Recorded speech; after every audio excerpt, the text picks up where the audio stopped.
Good morning, and thank you for joining us this morning for our City Council study session, work session. We'll go ahead and get started. Connie, could you please call the roll? Enos. Here. Lurick. Here. Mangum. Here. Mansfield. Here. Marchand. Here.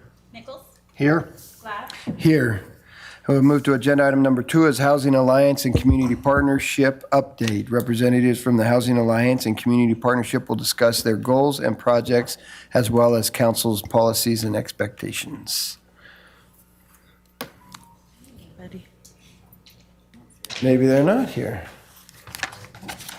Okay, we'll, if they get here, we'll go back to them. If not, we'll figure something out. We'll move to agenda item number 3 is Pocatello Arts Council update. Representatives from the Pocatello Arts Council will discuss their committee's goals and projects as well as council's policies and expectations. I am here. You are here. Stand, sit, what's your preference? I would fire you, I'd sit, but. Well, you know what? I'm not going whatever- to talk that long, but thank you, Mayor. Whatever you're most comfortable with.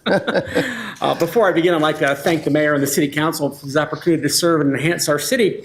It's been a great opportunity and enjoyable. I'd also like to welcome Brent Nichols, our new city council representative. And I can't thank Connie and Shawnee enough for keeping me legal and straight.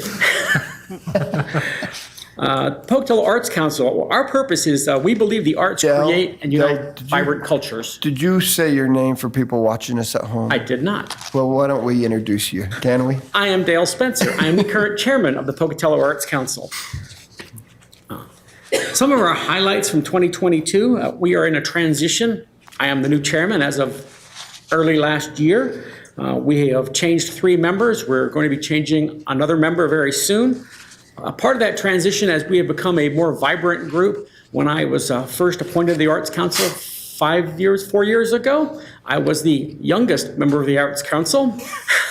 By next January, I will be the oldest member of the Arts Council. Not because I've been there that long, but because we are in a transition to a much younger, more progressive, forward-thinking group. Our projects for the year, last year, included the Empty Bowls project. Empty Bowls is a internationally fundraiser run by food banks to raise money and awareness of food crisis and food shortages throughout the world. 4 years ago, we ran our first one. Last year, we ran online because COVID kind of messed up the world. Last year, we raised over $2,000 for the food bank. That was a result of an investment of about $400 from the Arts Council for parts and supplies. Last year, we made over 150 bowls. The intent was to put them on an auction site and sell them over the course of a month. We sold them all in 11 days. So we're doing another one. Yes, successful was an understatement. So this year, we're back to a live event, December 2nd. We're going to have more bowls and raise more money, we hope. Another major event we sponsor is Shakespeare in the Parks. This year, we partner with the ISU Cultural Events Center, Portland Medical Center, and Lookout Credit Union. That brought over 800 people to the quad to watch 2 Shakespeare performances. That's one of our major things, so we think that's a wonderful thing. I had the honor of accepting an award on behalf of the city at their Thursday night performance for being longtime continual supporters. So I'd like to thank the City Council for helping us do that. So thank you very much, and it was an honor to accept. We're looking forward to their return in July. One of our missions is to help support artists, and we do that through grants. We reviewed over a dozen grants last year. We approved grants for 4 of them. Some weren't approved because they submitted them too late, others because they weren't in Pocatello. But we get a lot, and we review them, and we support art where we can. We do other things. We do promotions. We supported 3 calls for artists, publishing on our website and on the city's social media. 2 banks and a local legal office were looking for art for their lobbies, and we helped them find artists to provide that. So that's something we can do. We get our money from a grant, from an endowment from the Chief Theater settlement of $100,000 years ago. We're allocated $10,000 a year. Anything we don't use goes back into the endowment for use going forward. And last year, we gave away all that but $2,800. We returned $2,800 to the fund, and we'll start again going forward and supporting the arts. Because as we like to say, we believe Pocatello deserves more arts, and the arts deserve more Pocatello. Any questions? So the $2,800 for the $10,000 a year allotment in that endowment. So the $2,800 went back into that fund. Yes. Does that mean so now like we get 10 per year, and then we'll have like an 11th year now because of residual funds? Our last time I checked, our balance was over $50,000. So Okay. we have 14 years or 15 years. Got on it. this, So as long yes. as long as there's still money, we get $10,000 right, a year. right, Okay. and we have looked into where we're going after that, even though that's 5 to 6 years down the road. And then we have to start doing some fundraising and reestablish ourselves as a 401 or 501. So we'll look at that when we get there. Great. Thanks. That'll be good. Councilmember Nichols. Yeah, with your endowment, are you using the principal in that amount, so it's drawing down every year, or are you just working off of the dividends or the interest? I'm not sure. I believe at this point we're just working off interest. It's been there a while and we're, So I can maybe answer that a little bit, Dell. So what happened was when the city got the settlement for the Chief Theater, the city council at the time decided what would be best for that is that money to be used for the arts. Right. And so we've got the Pocatello Arts Council that every year receives a $10,000 allocation. Allocation, thank you, for that. And the intent is to run that out, and once that runs out, then that's it. So to say they use, just the interest or any of that stuff, not necessarily is the Okay, case. so- They're given in their account $10,000. If they spend it, they spend it. If not, then it comes back into the account, and then the next year, the $10,000 goes back out to them But again. generally, every year, the principal balance in that fund is going down? Yes. Okay, Yeah. all right. And we run that through the city. We don't have a checking account per se. We'll submit to the city our expenses and the city will cut checks to wherever we need to send them. Reimburse that, so yeah. And I have one other Yes. question. So do you do projects that have direct community involvement, art competitions, things like, sidewalk Try art? to have everything have direct community involvement. Right. Yes, we support, one of the things we support was Musicians West, where they will bring in students to learn piano by a accomplished pianist. We'll support art contests. We've supported, not this past year, but the year before, we gave a grant to one of the schools. And we gave a grant to 2 different schools, one to set up a drawing project and give them some supplies so they could do elementary drawing for them. And the other year, we helped Century High School bring in a outside choreographer for one of their shows. So we believe that's one of the most important things we can do, and we try to do it whenever we can. Perfect, thank you. Yeah, that's good.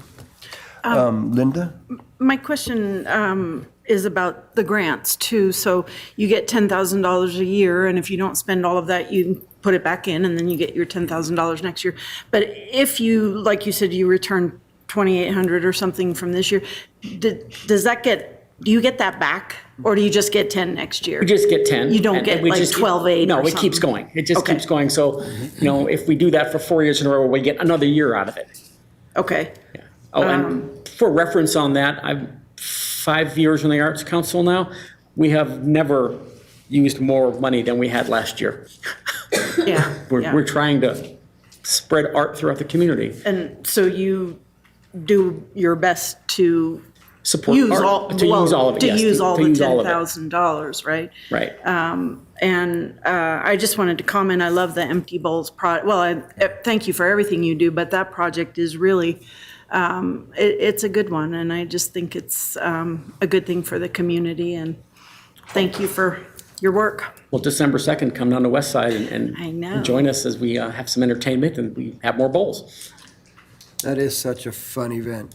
It really is a fun event, and the bowls are really I know, I nice like my bowls. They're beautiful, so.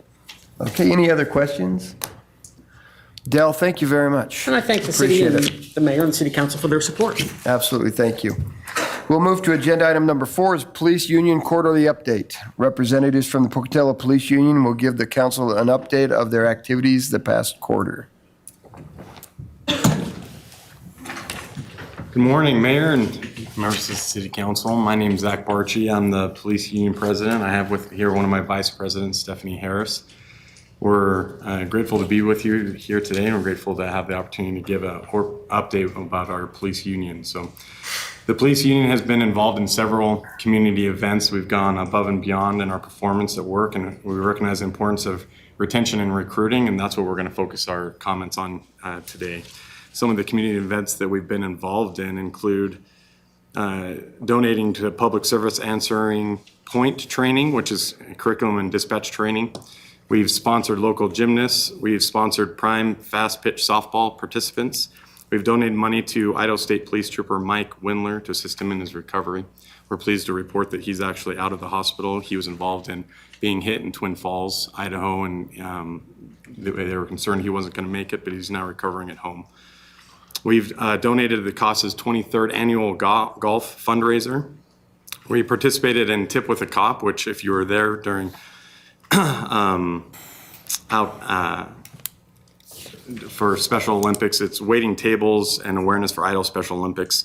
The tips that was at Texas Roadhouse. The money we raised there, the tips go for law enforcement torch run for Special Olympics, and the torch run is the largest grassroots fundraiser for Special Olympics, and we're excited to be a part of that. On September 24th, we participated in a block party for the NAACP in Bonneville neighborhood. We fed over 250 people. On September 27th, we went to the Boys and Girls Club ribbon cutting at Syringa Elementary School.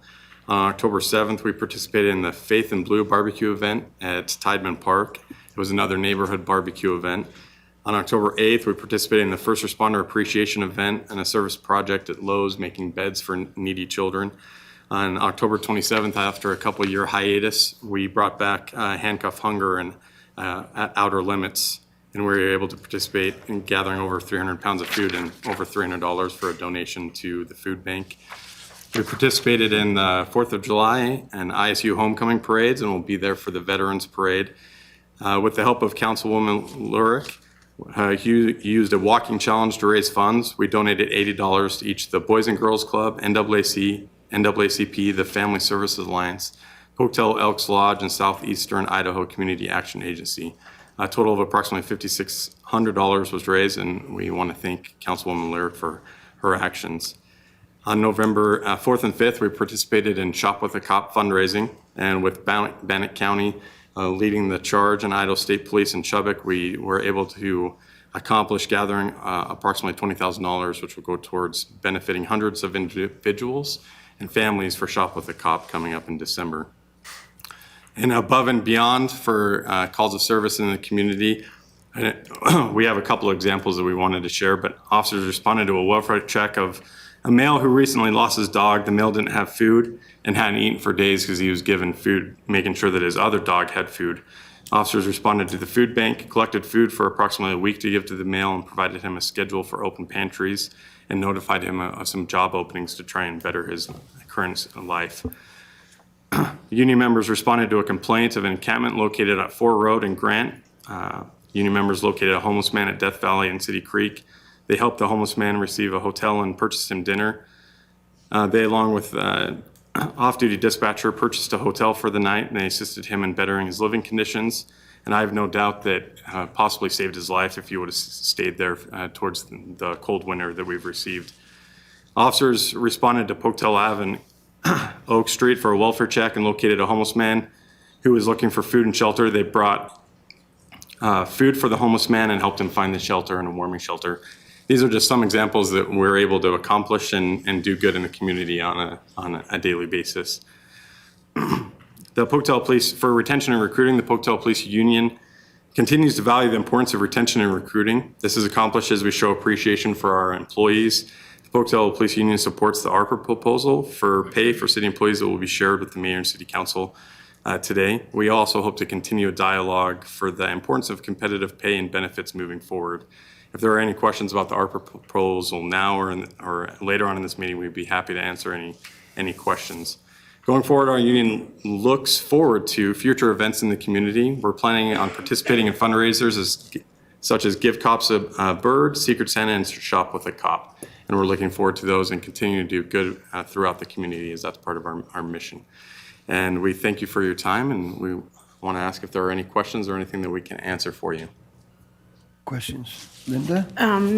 Not a question, but a big thank you for my walking fundraiser in particular. And the police union donated $400 in total that went to 5 different organizations, local nonprofits and charity organizations in the community. So I'm very grateful for your help with that and support, but also in general, from the beginning, your support of the Boys and Girls Club and getting that off the ground. It has now started at Syringa Elementary, and the police union helped us raise the money to get that going and everything.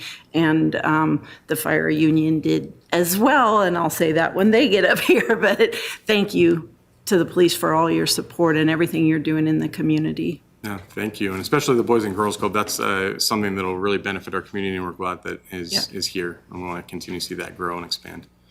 Yeah, thank you. Any other questions? I just want to thank you for what you guys do. I don't know that the public understands that a lot of what you're doing is on people's own time. This is not the city or the union paying you to go out and do these things. And it's huge. It's a benefit to our police department, right? We live in a great community, backs our police department, does right things. It's unbelievable how this thing just continues to grow and build, and I can't tell you how much I appreciate what you do and everywhere you do it. I just thank you so much. Thank you. Appreciate it very much. I have a quick question. The Give the Cops a Bird, have you got a lot of turkeys? Is that? We have a freezer back there. I haven't counted the amount, but we have had several come in. So, and we will want to encourage anyone that's listening, if they want to come and donate a turkey, then we'll make sure to put that in our freezer, and it goes all to the food bank. So There were at least a dozen in there on Sunday. And Okay. we added 2. Typically, is that good, bad? I mean, I've heard there's a turkey shortage, Yeah. but you drive through E from Utah, and people would argue that, I think. But yeah. in the past, we've really filled that freezer up. I think this year it's been a little shorter, but I think a lot of it is that turkey shortage. So, but I'm sure that before we go to the food bank, we'll make sure to do our best to get it filled up and Yeah. try and help out as many people as we can. So, Well, it's a great project. What's the deadline on that one? I actually For getting turkeys? I actually don't have that in front of me. She stole my question. Yeah, what's the deadline for the turkeys? Why did you cut in? You did. I was calling on him. Oh, sorry. All right then. You have the Can I rescind? the deadline's Tuesday. This Tuesday? Oh, the Tuesday before Tuesday Thanksgiving? before Thanksgiving. Okay, 22nd? okay. Does that give them enough time to thaw the bird out and cook it? We take them up till then, so they may use some of them for Christmas, but like Oh, I okay. said, we're a little short this year. All right. Sounds good. Okay. New question. So for the folks watching, where can they bring that turkey? Just bring it right here to City Hall, take We're it. right here over to the Pocatello police side. They can just pick up the phone to dispatch, say they have a turkey to donate, and then we'll, tell them thank you very much, and we'll take it back to the freezer where we collect it and keep it cold, and then we take it all together on the Tuesday before Thanksgiving. Awesome. Super. Thank you for everything you do. Okay. Well, thank Really you very do much for your appreciate it. time and continued support. We appreciate it. Absolutely. Thank you. We'll move to agenda item number 5 is the American Rescue Plan Act, ARPA, discussion number 3. Public Works staff members will present information to the council regarding the American Rescue Plan Act and will seek direction from the council concerning projects to be funded with ARPA funds.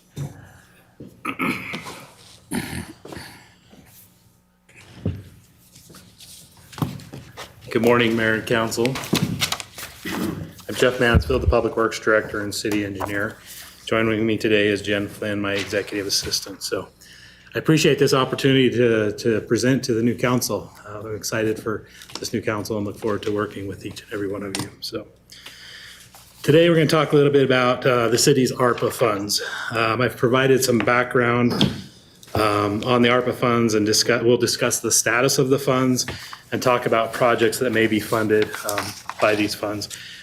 Throughout the presentation, I'll also be asking other people to come up and join me to kind of talk about different parts of the presentation. So we've made two previous presentations to the council regarding the ARPA funds. I'm not going to go into a lot of depth about what they are. I'll give a brief overview about what was discussed previously. If you'd like a more in-depth understanding of what they're about, I recommend you go back and look at the presentations that we made on March 10th and May 12th of this year. So far, the only project that's been approved to this point is the well number 2 project for about $2 million. So the city of Pocatello has been allocated $10.7 million through the American Rescue Plan Act, also known as the Coronavirus State and Local Fiscal Recovery Funds, SLFRF. That's a mouthful, so I'm just going to refer to them as the ARPA funds. These are administered by the Department of the Treasury, and there have been 2 rules that have been released regarding these funds. The interim rule stated that the funds needed to be used for water, sewer, and broadband projects. They also said that they could be used for lost revenue due to COVID. The final rule became effective on April 1st and expanded the allowable uses. Mary, you looked like you had a question. Okay. Just to give you a little bit of a timeline, the American Rescue Plan Act was enacted on March 3rd, 2021, and we have a couple of deadlines that we have to meet with this funding. The December 31, 2024, the ARPA funds must be obligated, and on December 31, 2026, they must be spent by that deadline. So we've got a little bit of time. Good question. Oh, you got a question here, Councilman Mansfield? You mentioned for well 2 that those funds have been approved. Does that refer specifically to internal approval processes, or do we have to get the projects approved from Department of Treasury or some federal organization as well for that project? No, so we do a quarterly reporting, and we go in there and we put in what those projects are, and then that gets audited, I think, but we don't necessarily have to get approval from them ahead of time. There's a lot of leeway and flexibility on what we can spend this money on. We'll talk a little bit about that more, but we don't necessarily have to get it approved by them. I think if it ever gets audited, then we'd have to come back and prove that it was. So this December, these 2 deadlines, those are for internal approval obligated from the city and approved on a city council agenda. Is that what that refers to then, in terms of being obligated? I think, like if you're drilling a well, if you have a contract in place with a well driller to drill that well, that obligates those funds, and I think that would consider as obligation. Okay. So, yeah. Good question. Councilman So Nichols? does the city already have the money? Is it in the bank? Yes, did I skip over that? So yeah, sorry about that. Okay, yeah, we'll talk a little bit about that, but yes, we do have all the money, so, Okay. yeah. Oh, it's Okay. all here. I'm going to say that's a big skip.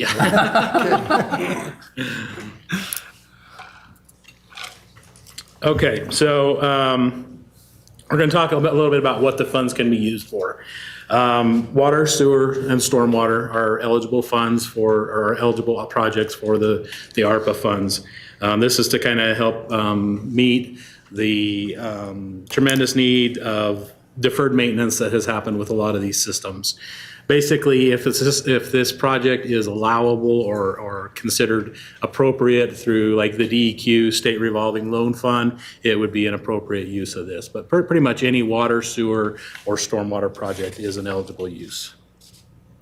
Broadband is another eligible use of the ARPA funds. Several communities around Idaho have actually used the ARPA funds to do our broadband projects. I was just in a meeting yesterday with Rexburg over in Boise, and they were telling me that they've utilized 100% of their funds are going to broadband projects within their community. Some other eligible uses are for public health and economic impacts. It can be used to provide assistance to public health, households, small businesses, nonprofits, impacted industries, and public sector capacity.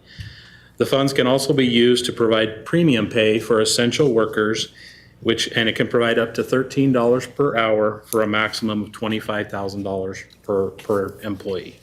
And we'll talk a little bit more about the premium pay later on in the presentation. The funds can also be used to replace lost public sector revenue.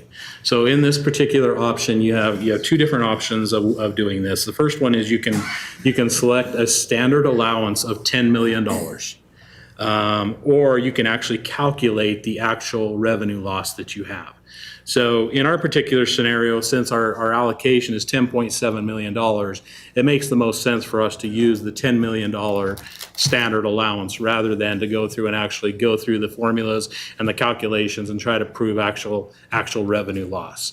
If our allocation was $40 million and we felt like we had lost $30 million, it might make more sense to try to prove that we had actually lost that revenue. But since our allocation is so close to what the standard allowance is, in our behalf, it makes the most sense just to use the standard allowance.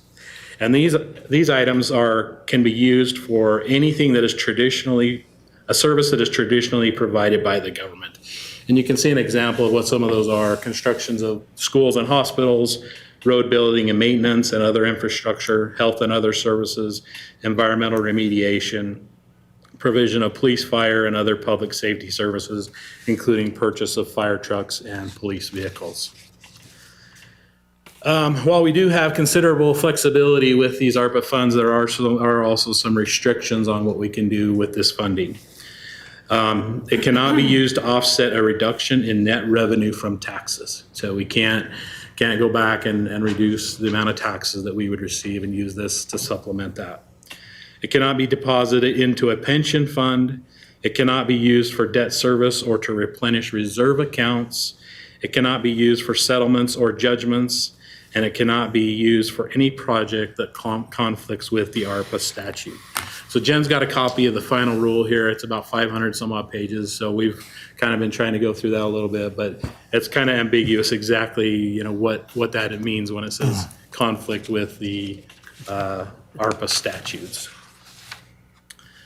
The funding objectives for the ARPA fundings, there are three main objectives that were identified. The first one was to fight the pandemic and support families and businesses struggling with its public health and economic impacts. The second is to maintain vital public services even amid declines in revenue resulting from the crisis. And the third is to build a strong, resilient, and equitable recovery by making investments that support long-term growth and opportunity. So kind of keep that in mind as you're looking at projects and deciding what you want to support moving forward. So just as a point of interest, this kind of shows you what local entities around us also received in the ARPA funds. ISU got about $23 million. Chubbuck got $3.2 million.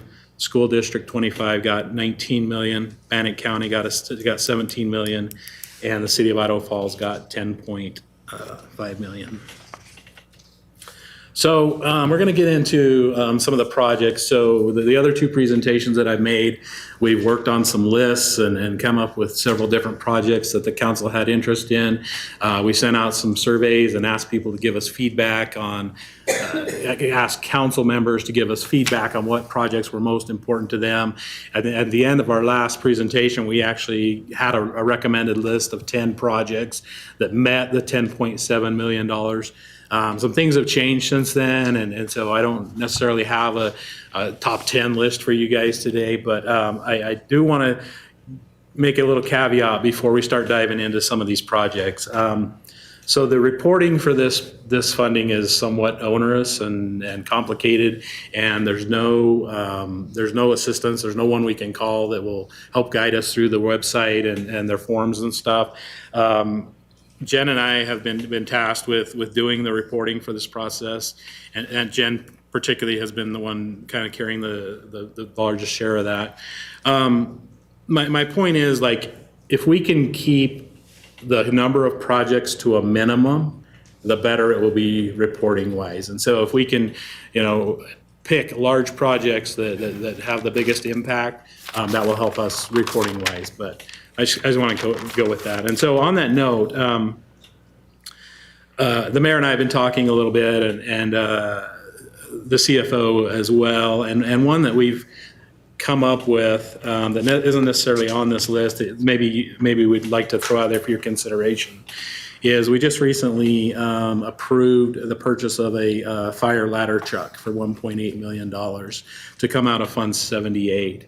And so as we've been talking a little bit more about it, maybe it makes sense to utilize these ARPA funds because they are limited on the amount of time that we have to use them and things like that. And it's also a large purchase. Maybe we utilize Fund 84, which is where these funds are located, and actually use that money to purchase the fire truck. And then some of these other projects can be paid for out of Fund 78. So. Jeff, before you go on, you talked a little bit about the reporting requirement and the importance of having these larger projects. If we were to do that, we're not talking about doing away with those smaller projects. It's ridiculous to think $250,000 is a smaller project. But that being said, the reporting process, and maybe this is a Jen question, is quite lengthy and time-consuming and stuff, if I understood it right. And so if we had a whole bunch of small projects, we have to account for all those little dollars, where if you have a larger project like the fire truck, it's a one and done type of a thing. Is that correct, Jen? Yes, sir. Okay, I've got. Go ahead. Okay, Scott. So if there's a smaller project, it's a one and done thing once you report it, right? It's just Correct. more work because we have more projects, Yeah. Right. correct? Exactly. Yep. So if we were to sit down, go through our list, and we find, just looking at the list, the roofs at Ross Park, Brooklands Playground, and repaving city lots, and we say, oh, that equals just under 1.8 million, we could do a budget amendment that pays for the fire truck out of the Fund 84 ARPA funds, with the intention then to do those projects with the reserve money? I don't think that we would even need the budget amendment because Okay. we have the authority to spend that. Is that correct? I think. We have full authority in 84.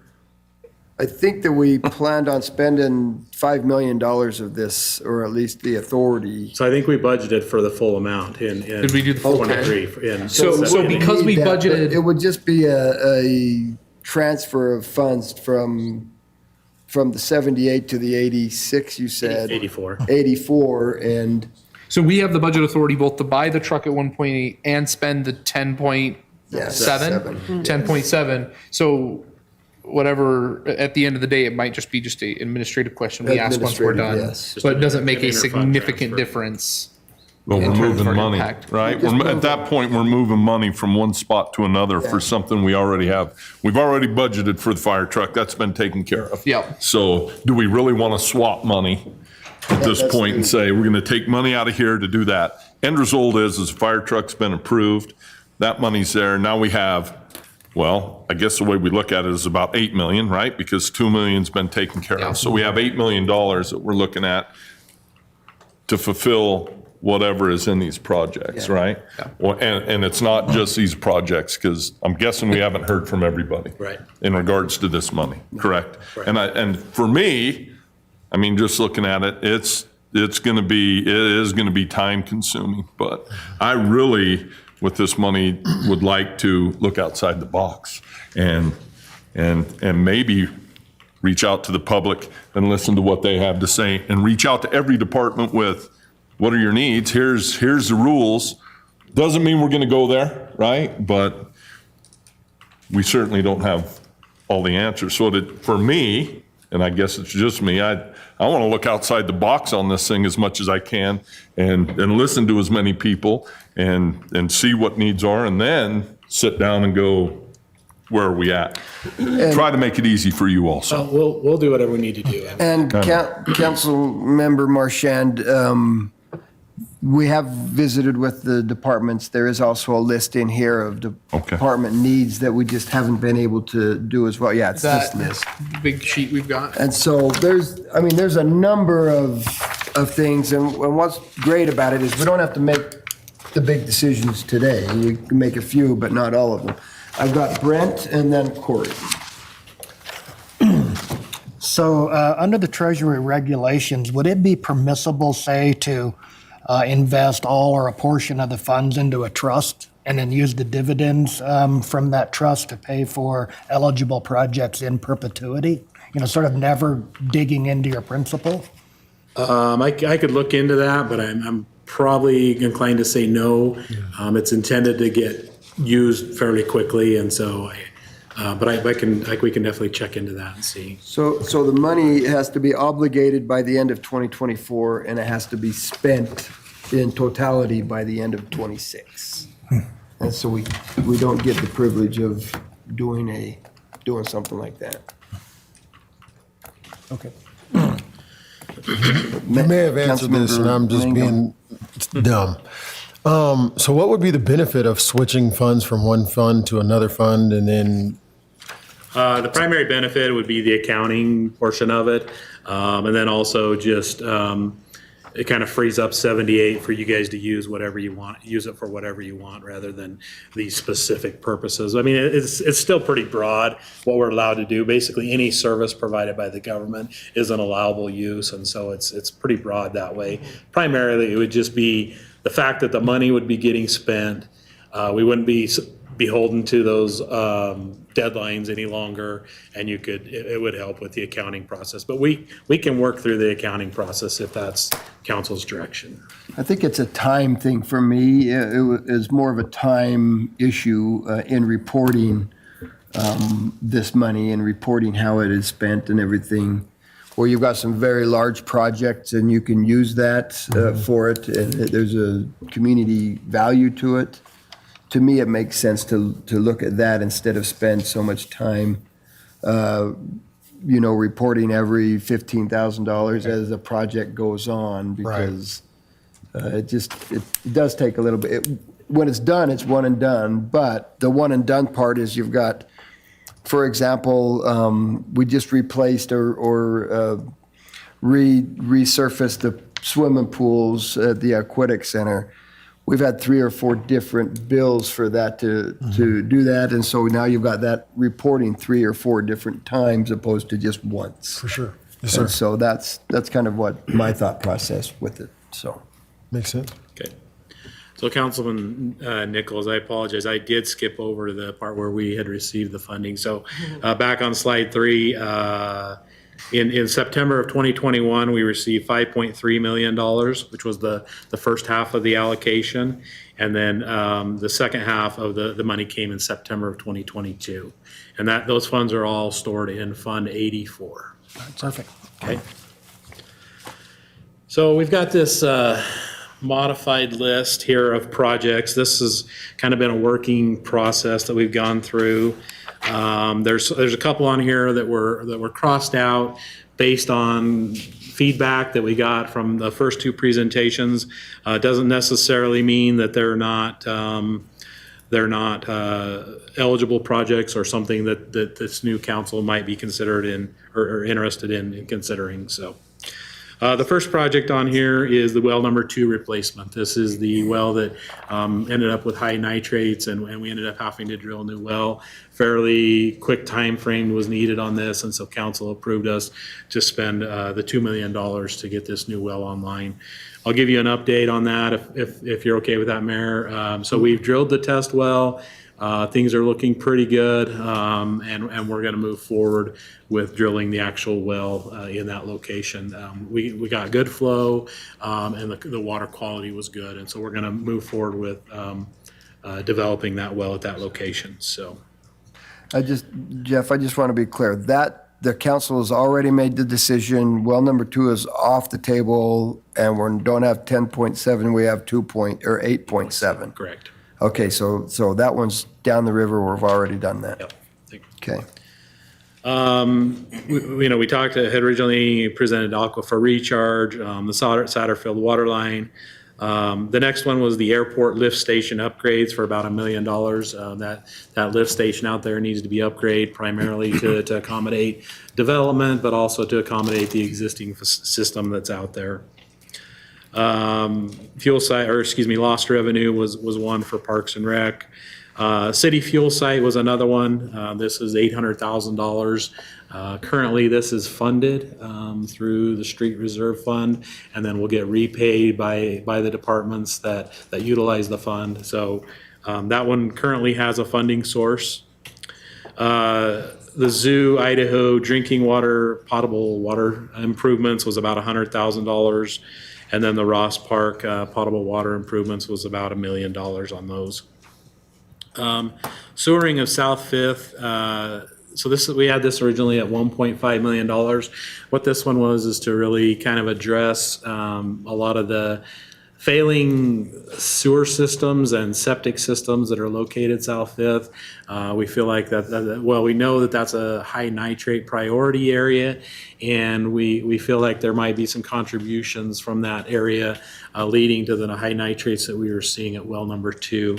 However, as we've dug more into this project, we've identified that a lot of these problems are going to be resolved with the recent annexations that we've done and that are upcoming, and then also a lot of the development that's going on down there. And so we really don't feel like we need that much money for that project. If we were to scale that one down to about $250,000, we feel like we could address some of those trailer courts and some of those systems down there that maybe we could go in there and help them get up to speed on where they need to be at and help get those where they need to be. So that 1.5 million is not accurate either then? no, It's we would probably 250. reduce that closer down to like $250,000. So explain to myself and the council, 1.5 down to 250 because we've annexed some property, and I'm assuming that there's some development that's happening or something, and so it will get cleaned up that way. Explain that to us, please. So originally what we were looking at is running some sewer lines down South Fifth and partnering. Council President Cheatham had recommended that we partner with the county on some of these projects. And we did some meetings with the county, and they were supportive, but they just really wanted us to just annex them and take care of it. But really what we were looking at is running some pipes down in that area, some collection systems, and getting some of those houses off of septic systems. However, we've been in conversation, there's a lot of development going on down there, and that's really development's actually gonna take care of a lot of that we originally had planned on potentially being a city expense. Is that development going to happen quickly then? What's the timeframe? I just have in my mind it's high nitrate and we're waiting for development to fix that, but we have well number 2 that could have gone down because of that high nitrate. And Good question. We're actually seeing development applications and annexation applications currently, and so I would anticipate a lot of that area will be developed within the next 5 years. So, Mr. Mayor? Yes.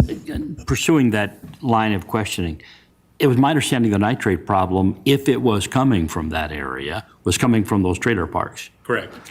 So is the development going to occur in those trailer parks? No, it's more in the open space, but that's why we'd still need the $250,000 is to help address some of the situations and the issues that we anticipate we'll find in the trailer parks with their antiquated systems. Councilmember The Marchand? trailer parks on a septic system, or are they going into our sewer system? Most of them are going into our sewer systems. So is the sewer system leaking, and that is where the nitrate's coming from? Well, we don't know for sure, but that would be part of the process is going in, asking Finding them out. if they'll give us permission to go in and camera and jet their lines and see what kind of condition they're in. So part of that would be a cost to whoever owns the trailer park, I would hope, right? Exactly. Because I'm Exactly. guessing every month, if you got a trailer there, you're paying money to have your trailer there. Right, yeah. And we would also want to partner with DEQ on this, make sure DEQ is helping us to get this in place. So is it their line or our line or both that are leaking? Our lines are in good shape. Well, then I think we need to find a way to look at their lines, right? Yeah. Okay. Yeah. All right. Councilwoman Lurick? I'm just looking at the list while we're on the subject of sewering and issues with nitrates and wells and that kind of thing. And I'm seeing that the other project that we've been talking about on that same topic is not on the list, because it had been moved down in terms of priority as far as high nitrate priorities, and that was Johnny Creek. So are you going to talk about that at all? I know it moved down in terms of priority after the presentation that we had, Right.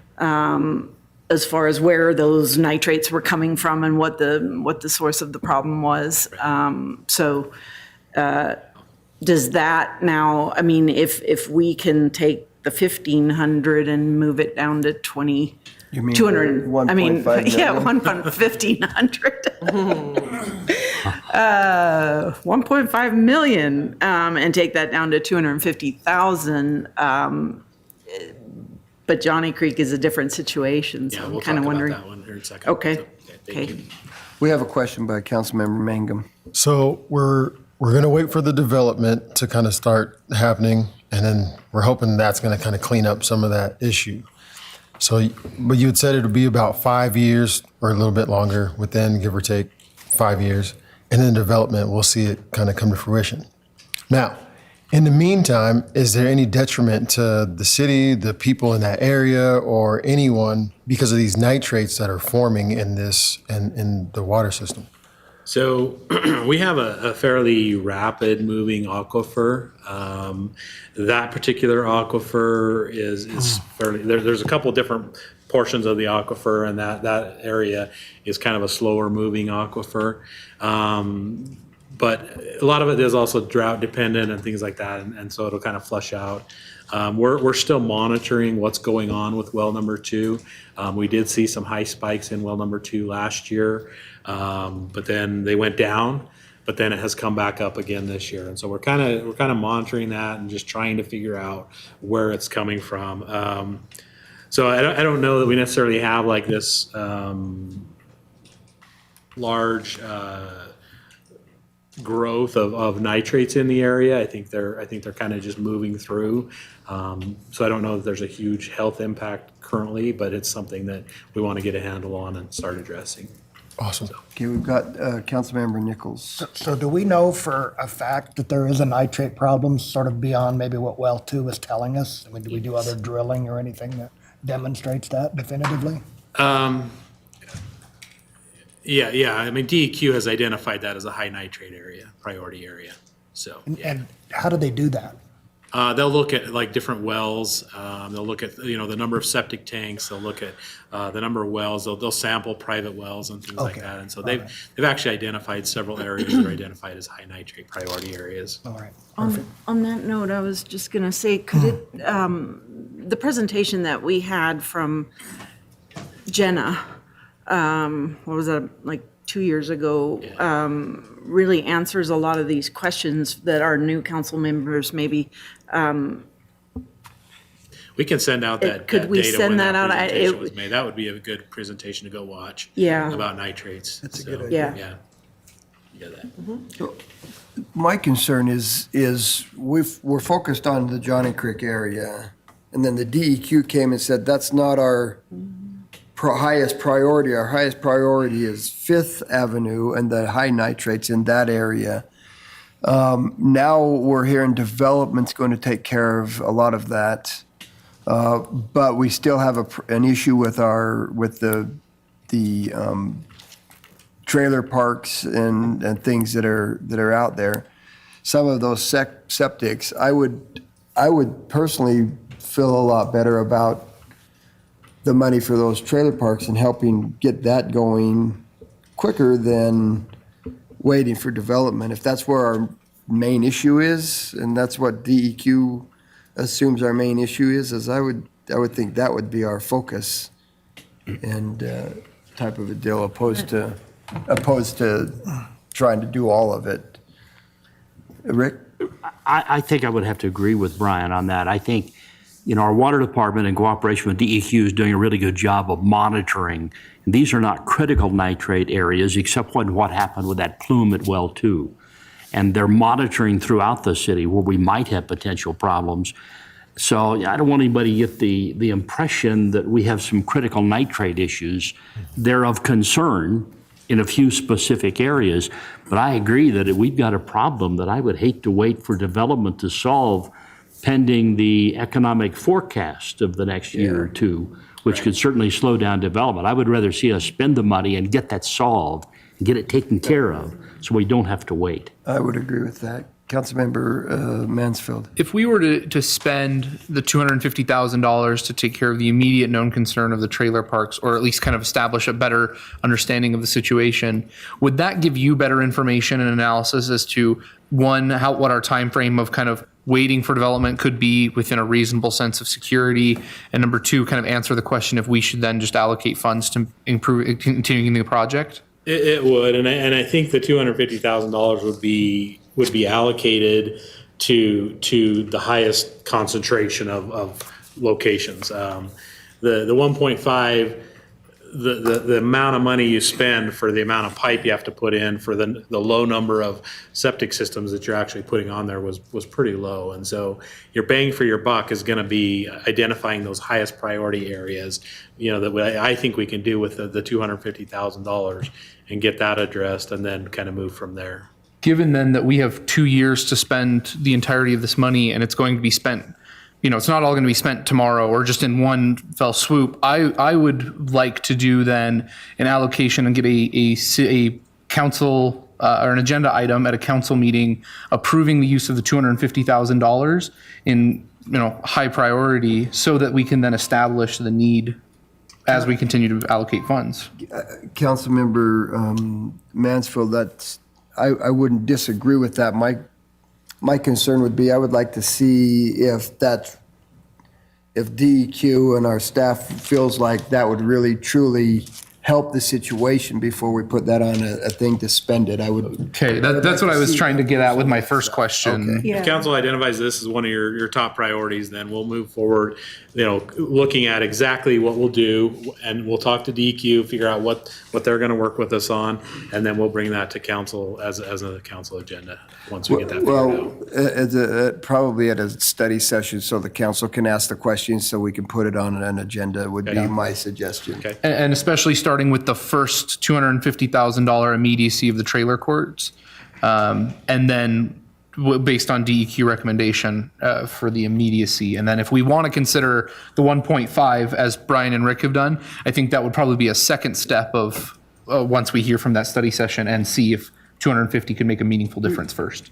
Councilwoman Lurick has a question, but before I turn some time to her, Jeff, do you know, did the state get any money from the ARPA funds that were allocated to DEQ that could also go into helping some of this stuff? Do you know if that happened or if that? I don't, but I could check on that. Mr. Mayor, if I could comment on that.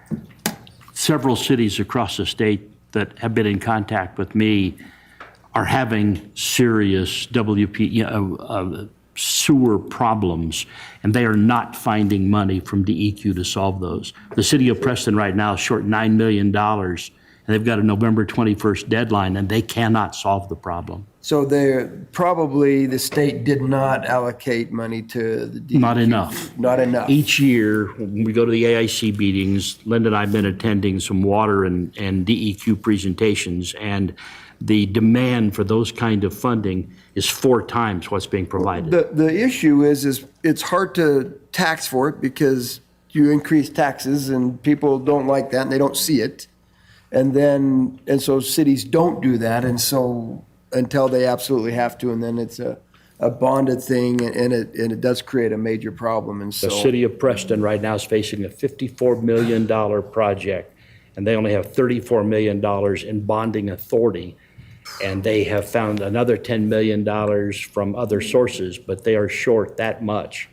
And even if they could bond for it, it would require a sewer bill of $111 for every citizen of the city of Preston for 40 years.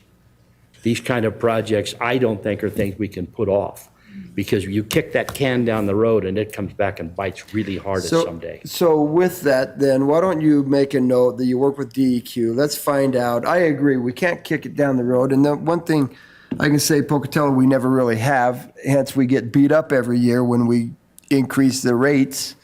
But we do that on purpose so that we don't have a $53 million bill come up because all of a sudden we didn't do that.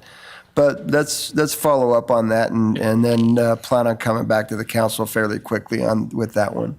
Sorry, Linda, now you can. Well, and this question. is all of what I wanted to talk about. Okay. I don't really have a question, but I have a comment. I'm very, it worries me to take 1.5 million, sorry, that just won't come out right. 1.5 million and take it down to 250,000. I mean, if that's all that's needed, fine, but this has been identified as one of our, main areas that we need to address. And this is money that we're not gonna get again. And as Rick is pointing out, there are cities that, can't get the money they need to solve these problems. And I think if we have an opportunity to really take care of a big, long-term problem, I mean, this is, to me, the kind of project that is the best use of ARPA funds. It's an investment in the long term that affects the most people in the community. That's exactly the kind of project I want to invest in.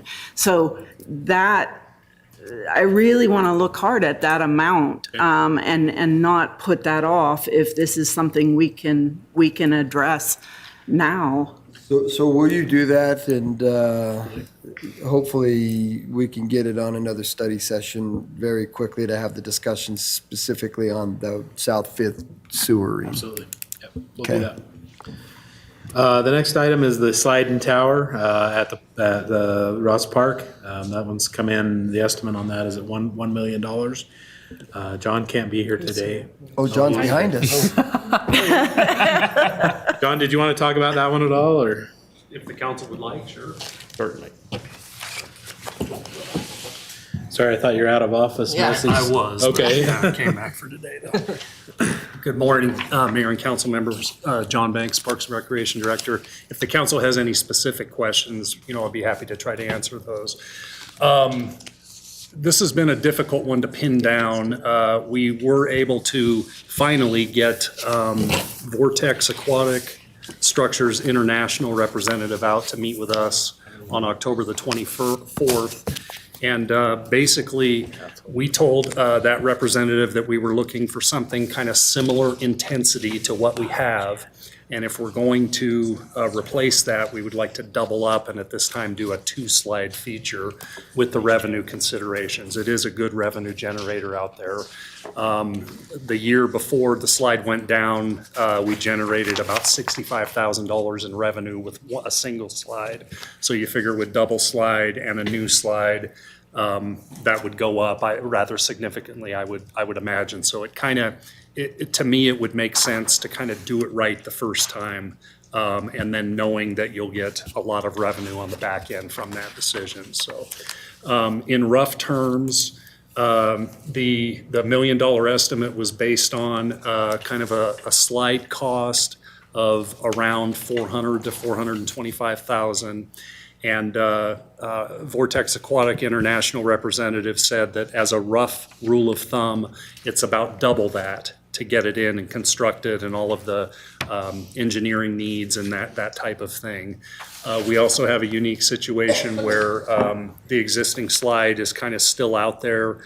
I'm hoping that maybe Parks and possibly Street Department with their equipment availability maybe can tear that down in-house. We also do have some existing footings out there. We're not sure, depending on the design, if any of those can be reused. Those are going to be difficult to get out. They're substantial. So $1 million, I think, is an estimate kind of all in. And if we can do some of the work in-house, I think that goes down from there. There's also always the possibility that we have a partnership opportunity or a donor to help us with that cost, and then it would just be lower. But I think for budgeting purposes, $1 million is a good rule of thumb initially, and we're hoping that we can decrease that with some in-house labor and hopefully a partnership. So when someone comes down the slide, it enters into a small pool, right? Separate from all the other pools.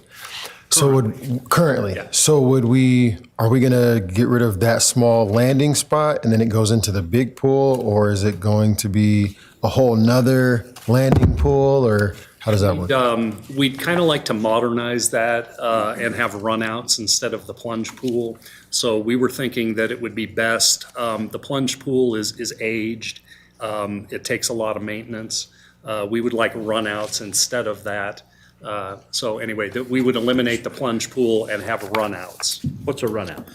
That's when you come down the slide and you don't, I guess, plunge into the pool. You just run out and you gently slow your speed and then just kind of hop out. Kind of like what lava has.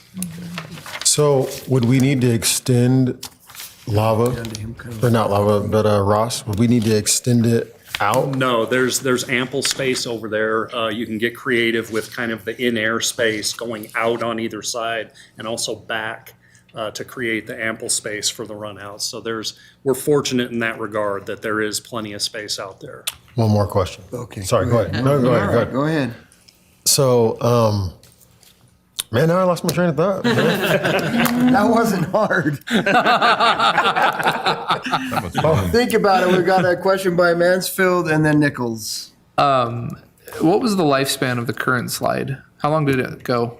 The facility is entering its 25th year next year. From what I understand, this was way before my time, but that slide was actually brought over from the old Westwood Mall at one time. So that slide is well over 30 years old. And it's, boy, I'll tell you, looking at it, you wouldn't know. It's nothing to write home about. It looks very aged, but the slide itself is functional.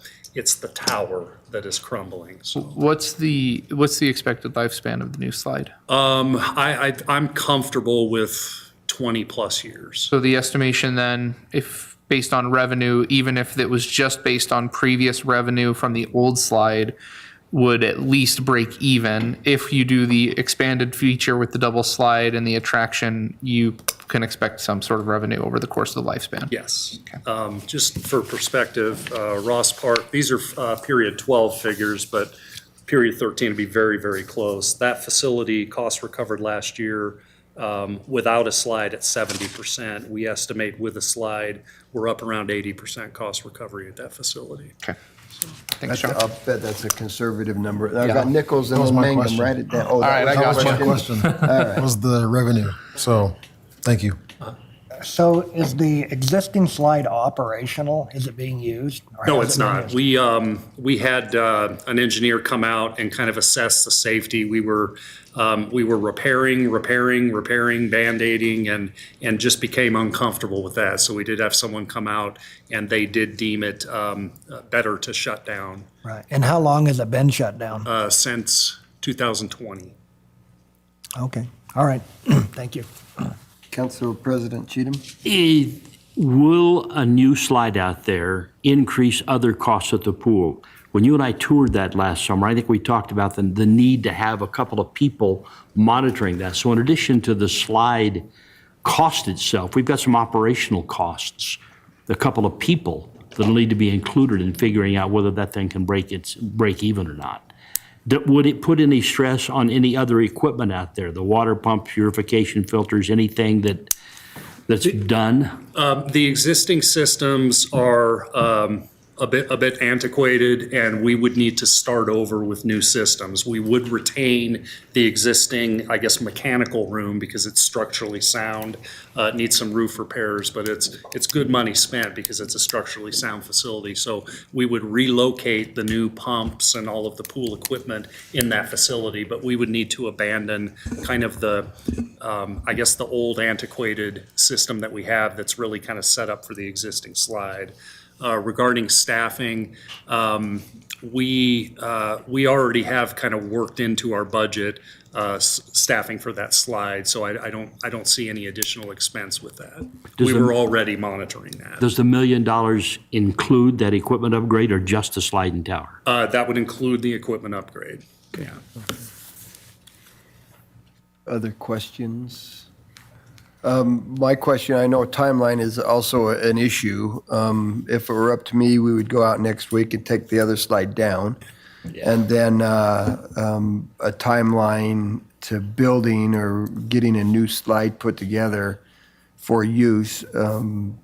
What does that look like? Yeah, the Vortex Aquatics International representative indicated that it would be, we wouldn't be able to get this done for '23. It would be looking to be open for the '24 season. But we Just could get it because of- opened in to get it- '24. To get it constructed and opened. So it wouldn't be next year, the year after, just because of challenges with getting all of the products in.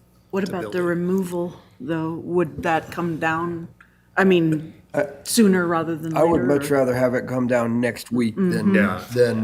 We- Right. we leave would- it we I mean, would- even though we when we're ready couldn't to do build. the new Yeah. thing and have it running till Sure. 24, can we? It's get- an eyesore. We, the mayor had indicated that, Tom and Streets might be able to help us out. We're fairly confident that we could handle the slide portion, but get a little nervous with the slide tower with our equipment. So if Streets could help us out, hopefully we can do that work in-house. Jeff, I'm sorry. You're gonna wanna do that work when the pool's closed anyway, Yeah. so that you don't have patrons near that demolition, so. Will that construction compromise the use of the rest of the pool facility? We're not anticipating that. It's kind of separated from the rest of the facility fairly nicely. We could safely cordon that off and do what we have to do to keep the patrons out of there, but I don't anticipate that. Good. Other questions? Thank you. Hang on, John, I think I got a few more for you. Already? So if you wanna talk about roofs at Ross Park? Yeah, so once again, it's an aging facility. We're entering our 25th year, and those roofs are the original roofs. They've just kind of reached the end of their useful lifespan. We've got some leak issues. Occasionally, it will leak on equipment that's not real good to be leaked on and cause some other issues. So it's just time. They've reached the end of their useful lifespan, and we feel comfortable with that estimate. The last estimate we got was just below that, and it's only about 2 months old. So we're comfortable with that estimate. We've got two, Councilman Nichols and then Lurick. So this is a question, I guess, not only for Parks and Rec, but generally speaking. Does the city, on its facilities, put together reserves for replacement every year so that we're not faced with this issue of all of a sudden, a roof needs replaced? We have the rec fund that, we try to build a rec fund balance each year to address some of these issues, but the budget process with the competitiveness and the pie only being so big, we have not been able to do that. Say in my tenure here, I've been here 8 years, so. So in regards to that, in about 2017-ish, the city council made the decision to get a capital improvement and a fund put together. And so we did take $1 million and do that, and we created a fund for that. A couple years ago, the council was very adamant about removing the $1 million. And so for the last few years, 3 years actually, 2 or 3 years, 2 years, we have not done any. And so it's something that, as a council, I would be talking about in our upcoming budgeting session, that we start doing that practice again, because that, facilities, we just heard of a $53 million problem. We've got a $150,000 problem here. The city hall's roof was the reason we started that practice in 17. It was a $400,000 problem then. So I think repair and maintenance is something that we need to, as a city coming up in the budgeting process, we need to probably have that discussion moving on into the future. And that sort of Linda? is a nice lead into what I was going to ask too, because I'm thinking back to your recommendation of larger projects that are sort of long-term investment for our community, that's really what we want to focus ARPA funds on, and that we could sort of swap, do those projects and then move that money that maybe was allocated to some of those into Fund 78 and then use those funds. So I'm thinking, and my question, I mean, it's kind of a thinking out loud, but kind of a question. The roofs at Ross Park, possibly the next item, Brooklyn's Playground, some of these, and it's sort of weird to call them smaller project. Those are large amounts of money, but still, relatively speaking, those are smaller projects. And there are also projects that I'm kind of leaning towards that we have to figure out a way to budget for them at some point. And roofs and maintenance and things like that, I think, are things that should be budgeted for and not necessarily, what we need to use ARPA funds for. So my question would be, are those something that then could come out of Fund 78 or be moved, considered under our budget, or the roofs I'm thinking of especially, but maybe a couple of these others on here as well. The quick answer is, yeah, they could be considered. And that's why it's less of a comment and more of a thinking out loud of, I think we should think about that, and whether those are what we really want to spend ARPA funds on, or whether they're things that we should figure out how to put into the budget, or, use reserves, or however we're going to do them. But I'm not sure that those are sort of in keeping with the idea of large projects, long-term investment, biggest benefit for the most people in the community, in keeping with that kind of thinking. I think maybe we should look at some of these smaller ones, but it also fits with the idea of having larger projects that are easier to report and account for. Mr. Mayor. Yes. And I agree with Linda. That $150,000 for roofs at Ross Park doesn't look like much of a project, but we're protecting a lot of other assets that are important to the community and are heavily used. And that small expenditure could save us a lot of money down the road if that equipment that doesn't like to get wet gets wet. We could have some other real serious problems. And I think that should be a priority, very frankly. Those kind of projects should be a priority. Agreed. Councilmember Mangan. So I agree with all of those comments. And we need to budget all of our repairs and maintenance. I think that it's extremely silly that was done away with. No offense to anybody who was a part of that, but I think that's extremely silly. And so we should reinvestigate that. But we talked about taking money from one fund and putting it to another fund and then back and, swapping money around. Is that something we could do with these ARPA funds, is pay for the roof, pay for these small things, and then pull it from another fund and then put it back, so that way we still have that? I don't think you'd want to do that. I mean, these funds are earmarked, they're in their own specific fund, so that we can track exactly how they're spent. It's not really a fund that we're going to want to move funds in and out of. I mean, we can use it to buy things, but I don't think we want to really move money back into it. I think at least what I would, in my mind, the only thing we would be looking at, the large dollar amount, would be the fire truck. Because it's been approved, the fire trucks for ease is a $2 million purchase. You put that money into Fund 78, that opens it up for some of these smaller projects, and it's just a reporting issue at that point. It's just a reporting thing. I don't think that Jeff was saying we could move money into another account and do that. I don't think that's the intent of this, and I don't think it'd be fair to probably taxpayers to start moving money here so we could spend it on something else and stuff, where the large projects that we have, I think we have enough large projects that if the fire truck was one that we did that, and then we took some of these smaller projects, and we didn't have that reporting, which is going to take quite a while for Jen to do anyway. I think that was there. I think out of this $10 million, I think we're talking about $1.5 million or $2 million of that being put into that, and just making that exchange on that one account, and everything else I don't think is the case. For sure. Is that right? Am I thinking? Yeah, it would just be the one, Right. really the only one we're looking at would be the fire truck. if Yeah. that's Okay. Something the council. Councilmember And Marchand? I probably missed this, right? So is the Ross Park pool self-sustaining?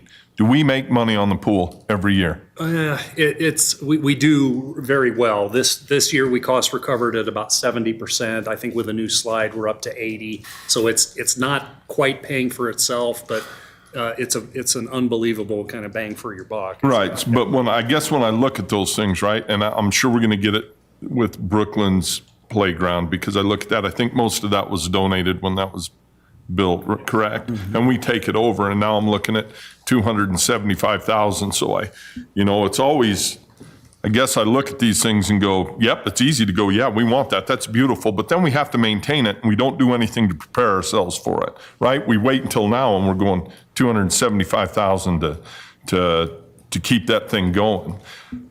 We're not very, I can't say we're not, it just looks like we don't look into the future and say, this is gonna cost us this much money to maintain it. And there's more than just Brooklyn's playground in the city. Parks and Rec is I get it, it's a tough business, and people use the parks. That swimming pool's full all the time. When I go by there, it's full, but we have to start looking at where we're making our money, Parks and Rec wise, and are we putting it away to help maintain these things versus waiting for money to come along so we can keep it going. We have to keep it going. We got to fix the roof. There's no doubt we have to fix the roof, but we're not very smart about how we put money away for that. And I know that's what you're talking about doing, and I'm sure we're going to get to that and get it done. But I think department-wise, right, the budget-wise, you have to start looking at also maintenance, right? Maintenance of vehicles, maintenance of buildings, maintenance of parks, equipment, those things. And Well, yeah, you're right. That's why that $1 million thing that we had going up until a couple years ago was so important, because literally what we're doing is protecting the community's asset. And we made a decision to not protect the community's asset. right. And then this is what we run into. But part of it is I think we have to look at revenue, right? At whatever revenue we're bringing and putting it, trying to help in maintenance across the board. Absolutely.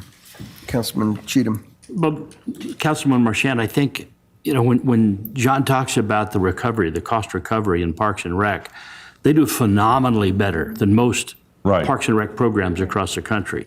The only thing I think we're actually making money on are the golf courses. The rest of them we're funding for the benefit of our community and providing recreation for people who otherwise would not be able to afford it. Brooklyn's playground was put together primarily through donations through the community, and there is a fund set up to maintain that, but the maintenance projections, because of what's happened the last couple of years, have far exceeded what's been set aside. Porter Valley Partners is here to talk about Brooklyn's if we'd like to hear from them, and there is a fund that they have established that's got, about 50 grand in it right now. And that was anticipated to be enough to replace that playground surface, but the cost of that has skyrocketed. Right. And it just hasn't been able to keep up. Thank you. Okay. John, do you want to talk about Brooklands or? Sure. And we have some folks from, that represent Brooklyn's Playground as well, if you'd like to hear from them directly. But, so Brooklyn's Playground is coming up on what, guys, roughly 10-ish years old? And that's roughly the lifespan of a poured-in-place rubberized surface, 10 to 12 years. And we're seeing that out at Brooklands. It's, I wouldn't say that I have safety concerns. I think it's reaching end of its useful lifespan. I think it's very, very safe to say that's the crown jewel of our park system. That particular playground, it's all inclusive and some substantial pieces of equipment out there. So it's just reaching time like was mentioned, I think there's about $50,000 in a fund that's been built up over the years by Port Nepheli partners that they're happy to contribute to this. So the total cost, we estimate around $275,000. We feel that's a pretty good recent estimate. And with the 50,000 contribution, so roughly 225,000 burden to the city. John, we're going to build we have a great partner, and we're building a splash pad over in that area. Is that going to, I know Brooklyn's playground's busy all the time. Is that going to increase the use? Oh, I would I would imagine, assume yeah. so, too. That'll be, that pavilion, good luck getting a reservation after we get that built. It'll be very, very popular over there. And we think the two, the splash pad is also kind of accessible to all ages and ability levels. We think the flow back and forth between the two facilities is going to be fantastic. And we're also supporting the replacement with an in-kind poured-in-place rubber, just because, when you have young ones kind of going back and forth, they're gonna drag anything to both facilities. So we don't want, a grass or artificial grass facility with infill that's dragged over to the new splash pad. So we would like to stay in kind with the poured-in-place. Other questions for Ron? If I could just make one quick comment. It looks like those 3 Parks and Rec items total $130-ish thousand, $140,000 after the $50,000 from Port Nepheli Partners, or $1,400,000. Man, Linda. I don't know about you guys and your math. Carol, call All kinds of projects. Yeah, all kinds of money. Given that, number one, the slide, we would expect a return on investment within about 10 years, breaking even, 10 to 12 years breaking even, and then making revenue. And then the kind of additional, the Brooklyn's playground, the popularity and the importance it is to our park system, as well as the protection aspect that Rick mentioned for the roofs at Ross Park. I would be open then to replacing the $1.8 million fire truck with those items. It would leave a little bit extra in reserve. That's what I'm thinking. So we could get a little bit back into reserve and then spend from Fund 78 to do those projects totaling about $1.4 million. That's my personal sentiment in that exchange, but I know we have a lot of projects up there that also are in need. So that's just one comment I wanted to make. Mayor, can I make one quick Kinda where comment? I'm sorry, but I believe we have one other There Parks is, and there Rec is. So project let's on go to the the next next slide page. real On the next page, okay. Before we get there, Councilmember Marchand had a question, I think. Quick question on the pavilion. Like, that pavilion is going to become popular. Is it going to cost more money to rent that pavilion? And where does that rental money go? We would put a premium on that once this is built. We were already contemplating that in the next year's fee resolution, some kind of premium for that facility. Right. Those are general fund revenues, so it just goes into the Parks Department general fund revenues. So it could be used for maintenance down the road, right? When we start to look at those types of things. Okay, thank you. So we've had some new requests since this list was created. We're kind of jumping ahead here, but since John's already up here, we'll let him go ahead and talk about the Raymond Park pickleball courts. Sure. And that's our only one that's up there that I can see. Yeah. Yeah, Council, you might remember the Raymond Park tennis court pickleball project, and we went ahead and upped the ante a little bit. I think this was included in your packet here, which is a couple steps up from my hand-drawn version that I was using. So anyhow, the proposal, pickleball has really evolved nationwide and here in the community of Pocatello.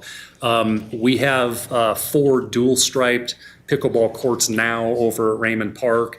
The issue is that you have conflicting lines, and also you've got net height issues where the tennis nets are not the correct height for pickleball. And then just kind of the overall in need of crack sealing and resurfacing nature of the facility.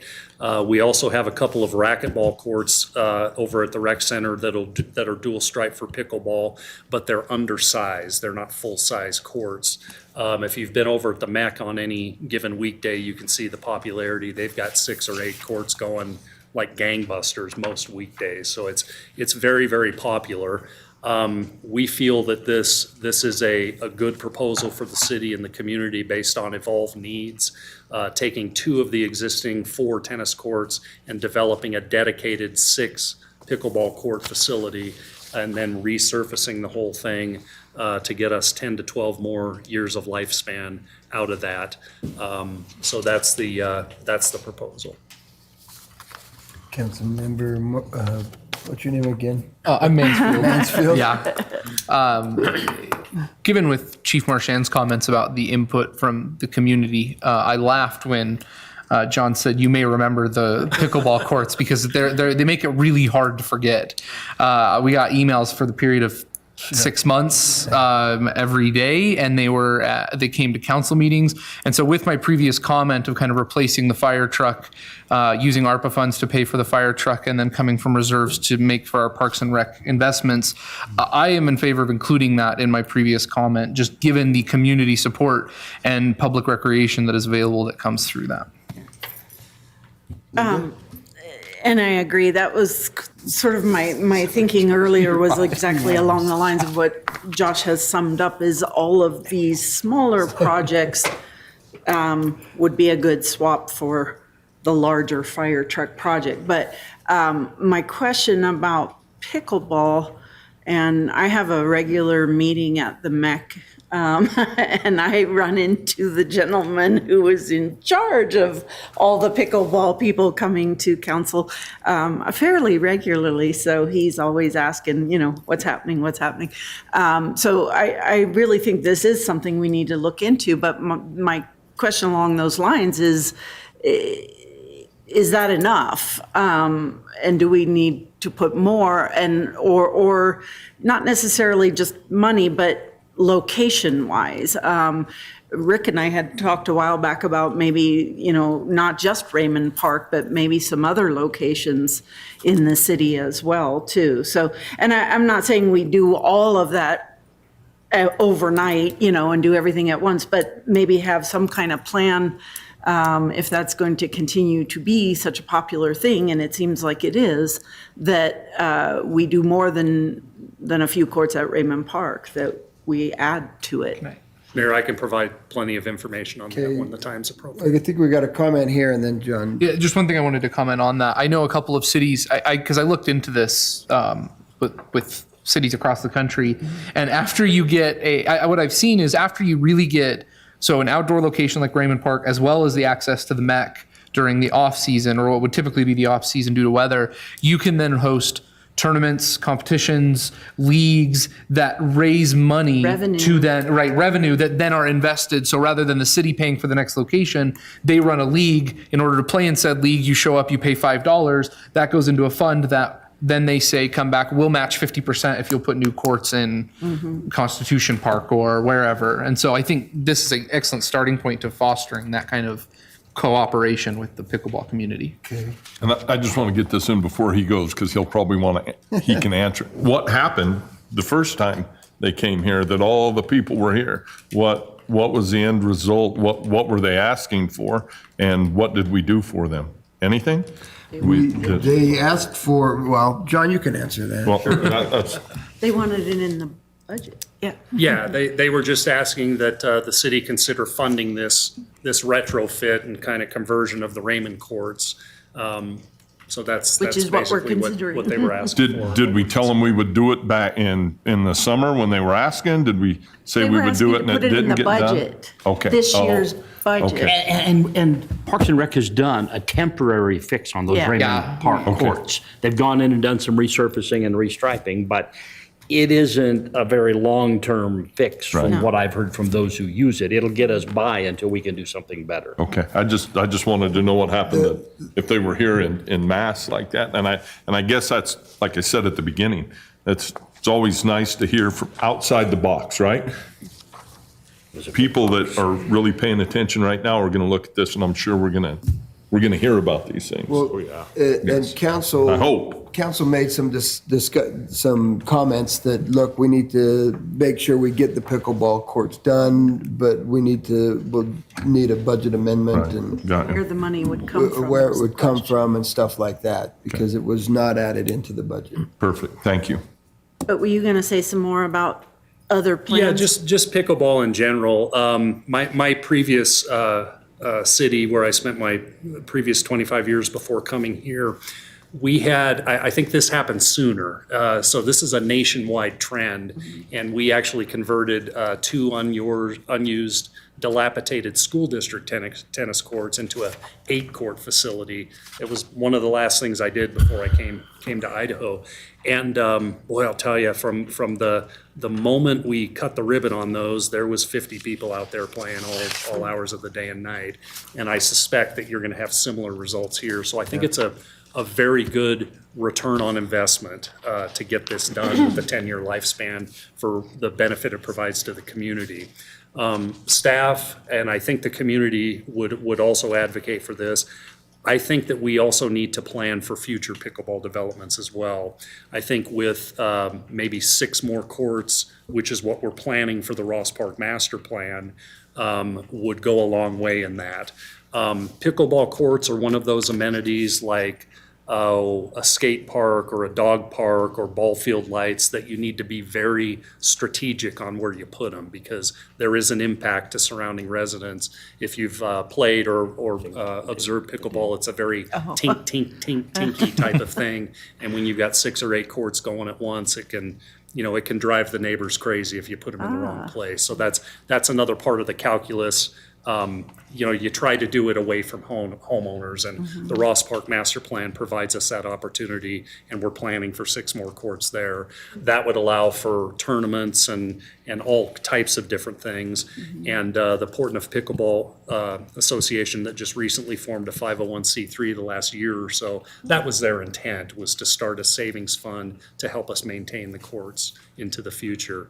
Now, new court developments, our current courts are an asphalt surface that's resurfaced over, which is not ideal because it does crack and the lifespan's not great. So if we were to do anything new, I would advocate for, post-tension concrete surface to stand the test of time better, which is going to be more expensive up front. So I think right now, this is what we can do, and it's a wonderful return on investment for the community. Councilmember Mansfield. Given just kind of the input that I hear as well from the council, I think one of the decisions today that we could make is that, one, we could then encourage or direct the Public Works Department to begin the accounting process for the fire truck through ARPA funds. I think that's something that the council is pretty consensus on being willing to do that. And then I would like to see some of these Parks and Rec things coming in study sessions, so we can begin to explore these projects with the use of Fund 78 funds. So I haven't heard a consensus from the council to do Sorry. something like that. I just have I've heard heard a that lot that of- was put out. Yeah. People said if you did that, but I've heard comments that suggest to me that could be a favorable move from the rest of the council. Sure. I'd be happy to hear other suggestions, but Have we looked at any other sports besides pickleball? Just in general? Just in general, Yeah, tennis, basketball, we were, let's see here, baseball, volleyball. I mean, there's all types of different opportunities that we've looked at for the Ross Park Master Plan that are included in that plan. And we've got a good complement of, active sports facilities at our existing park system as well. Well, one of my thoughts was we have the swim team who practices at the rec center, but they can't hold competitions at the rec because it's too small of a pool. And that by itself would generate some kind of revenue whenever we have swim competitions, because then people have to pay to enter in and to watch the swimming competition. I know it's a large expenditure, but it's another thought beyond. I'm not against pickleball by any means. I'm just saying that's another thought when we're looking at sports and recreation for how to draw some revenue and how to make money back and how to get the community engagement. And the schools are also, might have these swim teams and throw them into some water and see what they can do there. So, Yeah, agreed. It would be wonderful if we could have additional swimming facilities. It's just, it's a major capital outlay to get there. absolutely. Yeah. Sure. Okay, I've got Council President Cheatham and then Lyric. Drawing on what Corey was just talking about, I've been approached by some people who are probably going to come to us in the spring with a proposal to put a cover over the Ross Park pool and make that a year-round facility. The problem, they tell me, is that the current community rec center pool is kept warmer for exercise classes. There's a very good reason for it, but it's too warm for hard competition. And currently, the Idaho State University pool is closed again, and it's no longer available for those. And they would like to help the city find a way to make our existing facility a year-round facility. And I think we're going to hear from them, if you haven't already, and I'm sure you probably have. I haven't heard from this particular group, but there's been a couple, 3 times over the 8 years that I've been here where I've had discussions with groups, and, we would of course support that, anything to benefit the community. It's just, just the capital investment, if we could partner with somebody on something. They're looking at a facility comparable to what Twin Falls has. Something that goes up in the fall, comes down in the spring, so we keep the Ross Park pool, but allows year-round usage. And a lot of it is for the benefit of those competitive teams and the high school teams and the university teams that are trying to compete and simply don't have a place anymore. John, is that Ross Park pool is not a regulation-sized pool, is it? I'm not sure if it meets specific competition needs. It wasn't built with that intent. We'd have to check on that, but it's substantially larger than the Crown Valley facility. And the other benefit of that, Rick, would be we've got such a crowded pool and it's such a popular facility. A lot of times, trying to help the community, the school swim teams and others, it displaces our membership base a little bit. So if we could take that activity and maybe move it to Ross Park, we'd have some really happy members at CRC as well. And it would provide an evening availability that we don't currently have. We wouldn't have to shut down at dark or whenever the current pool shuts down. It could be extended further in the evening, which a lot of these high school and college teams want to practice in the evening because they're busy during the day. Sure. Yeah. Linda and then Brent. I'm just thinking about all of these projects and Josh's proposal, which was sort of what I was thinking about too, but I also want to pause for a moment, the idea that we're going to say, oh, okay, those add up to this much and let's get it on a study session and then we can make that decision. I want to look at all of this, and there's more coming, and there's a couple of new things that we're going to hear about and everything. And so, yes, I think right now we're looking at these Parks and Recs projects that add up to an amount that maybe we can offset with the fire truck and everything. But I can't make that decision or don't want to make that decision without looking at the whole picture. So I would just say let's hold on a little bit. So that's one thing, you bring up a good point. Council, we don't have to make decisions today on this, and I think that a lot of this is just information. We do have a goal-setting thing coming up, and then we're going to have a follow-up on that as well. And so we do have a little bit of time to do something, and so there may be, in fact, there will be one item that I will ask if council's interested in making a decision on this one with using this money today, but it's not necessary. If the council isn't comfortable doing that, then we won't do that, but that'll be in the future. Well 2 was, I mean, that was a no-brainer, for lack of a better way to put it, but, and that's a done deal and it needed to be. But I think the rest of this, we need to look at in totality in order to make the best decisions. And I don't want to jump too quickly and say, well, these add up to the right amount, let's do them, But I don't want people to think we don't want to do them either. Sure. We do. Absolutely. Okay, Councilmember Nichols and then Josh. Yeah, so back to the pool issue. You had previously mentioned that ISU got $23 million. Is there a potential partnership in the mix there and sort of leverage our dollars with someone else? And I haven't heard of one. I did hear that ISU was committed to, I guess, repairing that pool and making it operational again. I have heard that floating around, so. I've heard the opposite. Oh, really? That they're ready to give it up. This is like the second time in the last 4 years that pool's been down. Sure. And they're losing major water somewhere up there. And they're about to say it's done. It would be expensive to, it's almost like you'd have to kind of start over with all the problems, but yeah, there's a lot of kind of rumors floating around, I guess. But it's worth, yeah, is that That'd be worth it, a question. worth exploring? Yeah. Councilmember Mansfield? Yeah, so the point of the study sessions, I felt was an opportunity to kind of get a little bit more in depth of the understanding of costs and what the time frame would look like.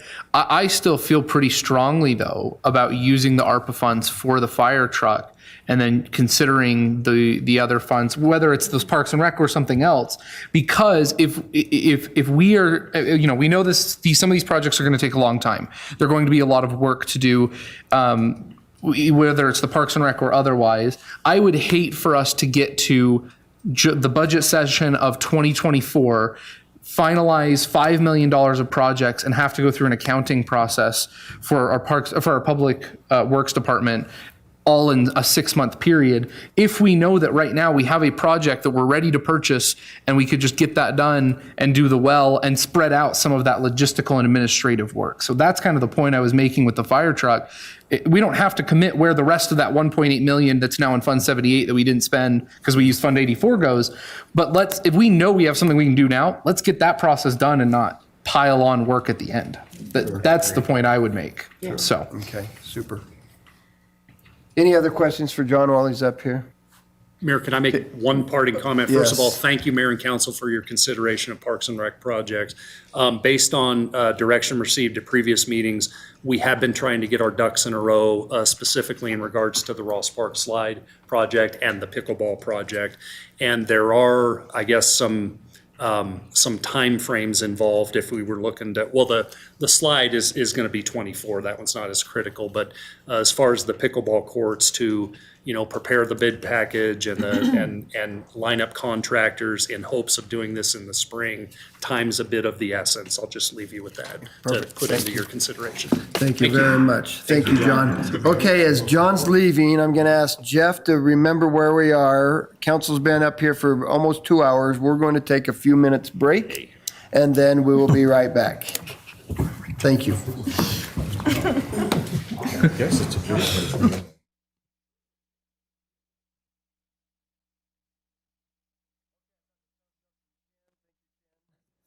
We'll go ahead and get going again.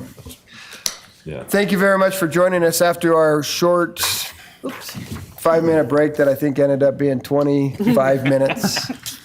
Seems to be the case anytime we take a break. But that being said, thank you for joining us again after the break. Jeff, we're going to turn the time back over to you. We still have some discussion on this. I think it's good conversation that's happened so far, and I think that the council, for sure the new council members also have some ideas, and so we'll move this process along pretty well, and then we'll maybe get some more ideas, put a list together, and then go from there. I do want to make one statement that dawned on me during the break. We as a council have been mentioning Fund 78 as a reserve fund. It is not a reserve fund. It is a capital fund. And so we're not talking about replacing reserves. It is a capital fund, and that money had been set aside for these things with the anticipation that we knew that, like the fire truck, for example, we knew the fire truck had to be purchased or it was going to cost us, Chief, another $300,000, $400,000.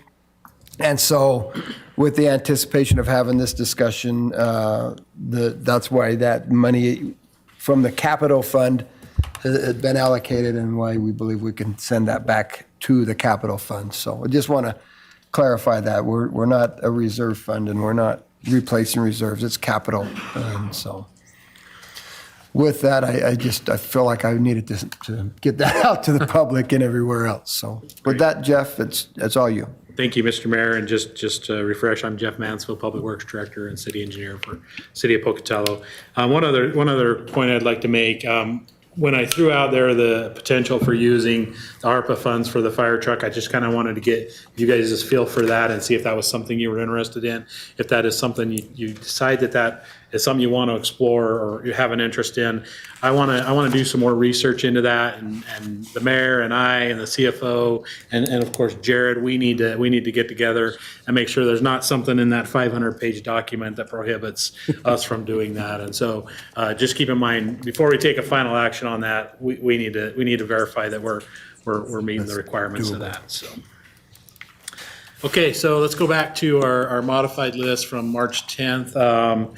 We had some parking lots that we've identified throughout the city that needed some repaving.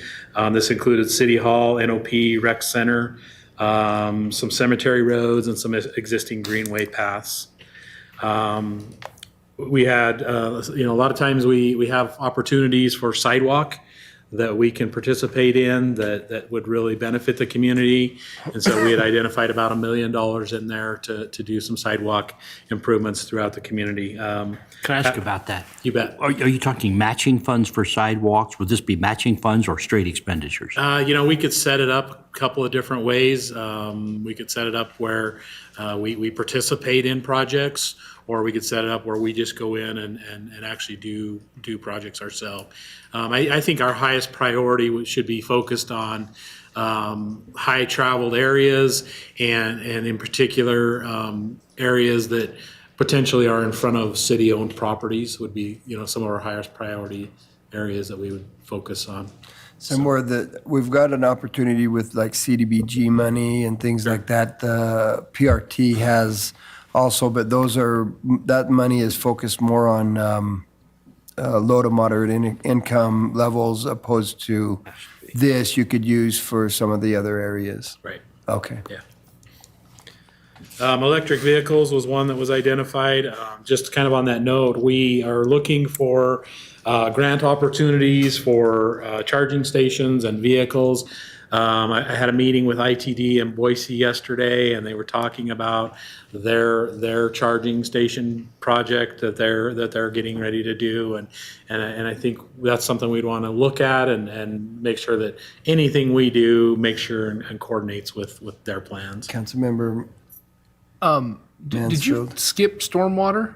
I did. Okay, because this week has reinvigorated my interest in that, in hearing about that one, so. Thank you. Yeah. Thank you. Yeah. Councilmember Mansfield. God, he's skipping all kinds of stuff. I'm trying to get you guys out of here for lunch. Thank you. So stormwater, as most of you know, or I'm sure all of you know, we do not have a stormwater fee. And so sometimes finding money to take care of stormwater projects is difficult. And we, this past summer, even most recently, we've had some issues crop up with some stormwater throughout the community that has caused some problems. And so we've provided a kind of a memorandum here with 3 potential stormwater projects that we've identified with costs and what the benefit and what the overall general concept is. And so those are 3 different ones that we've identified as the highest priority. But we would request that maybe $2 million be put into that to help accomplish those 3 projects. Okay. Yeah.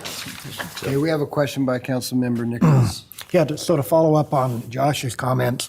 So generally, what is the problem now with the storm sewer system where you see, puddles in the streets like yesterday and today? Sure. So there's a few problems. We've got some systems in town and Tom, if he wants to chime in, he's welcome to as well. But we've got some systems in town that when you get a large precipitation event, they get surcharged, they get filled up, and then the storm system itself can't absorb all of the water from the street. So that's one of the problems we run into. We've got a giant dam that runs right down here through the middle of town called the Union Pacific Railroad, and we've got a limited number of pipes and conveyances that go to the river, and so that's really the biggest chokehold we have on all of our stormwater systems. The other issues that you'll encounter, especially this time of year, is you've got all these leaves that are falling off of the trees, and then they run to the storm drains, and sometimes they'll plug the storm drains. And so we've asked homeowners, we used to have an adopted drain program where homeowners would go out and watch the drains in front of their houses, but we encourage homeowners, if you see a drain that's plugged, go out there and just rake it off or whatever. But our crews do a really good job of going out and cleaning these drains and trying to make sure they're open. But when you've got all that water coming down, picking up all those leaves, they tend to plug those storm drains. So infrastructure-wise, how do you fix the problem if the pipes are filling up and then backing up? Larger pipes? So there's a few different options you can look at. You can look at some retention ponds. And that's something that we would like to consider in the future, possibly. Like one of the ones that backs up the worst is going down Oak Street and that way. So we would like to maybe consider turning the skate park, or the ice skating park, into a detention pond. And then also you've got the grass areas that go down Oak Street between Yellowstone and Gould, potentially turning those into detention ponds. I think you've probably seen the ones up off of Center Street where you get off the interstate that we just recently got done cleaning out. That's what those are. And so what you do is you retain or you detain that water so that it can go out a little bit slower and it doesn't overwhelm the pipe. So there's a couple different options. You can do that. You can also upsize your piping. Again, very expensive to do that. And the biggest challenge is getting bigger pipes under the railroad. They're very hesitant to let us put new pipes or bigger pipes under their railroad. The other thing you can do is you can put in pump stations, and you can pump them to areas that aren't as heavily utilized. Got it. Thank you. Josh? What are the consequences of backed up storm and the inability to adequately handle stormwater besides, me having to drive my car through 3 inches of water? So does it damage roads? Does it damage other infrastructure? Is there other concerns for the city that come from it? So we have had several homes throughout the community that have flooded this summer. We've had some businesses that have flooded throughout the summer. So I mean, obviously that's a huge problem for those people. You also have vehicles that try to drive through it and break down or cause damage to their vehicles. We haven't had to close the Center Street Railroad Pass for underpass since 2013, Tom? Is he here? I think, yeah, somewhere in there. I think 2013 was the last time we had to close that railroad underpass, and we ended up having to do it this year. And so when you do that, then you impact emergency routes and people's ability to get through there. So it's not great for sidewalks and curb and gutter. So, yeah. Sounds good. Okay, thank you. Thank you for bringing me back on that one. So, electric vehicles, we talked about that one. Council President Cheatham, did you have a comment on that one? No. I You don't want to hear my opinion of I that. heard it. Another one that we had originally had on the list was street sweepers. This ties in with our stormwater and definitely something that the street department could use as some new street sweepers. And then another one that we've considered is composting, a program with WPC to do some composting. Is the street sweepers, it's crossed out? It is, Crossed out. yeah. I think we budgeted for some street sweepers, did we not?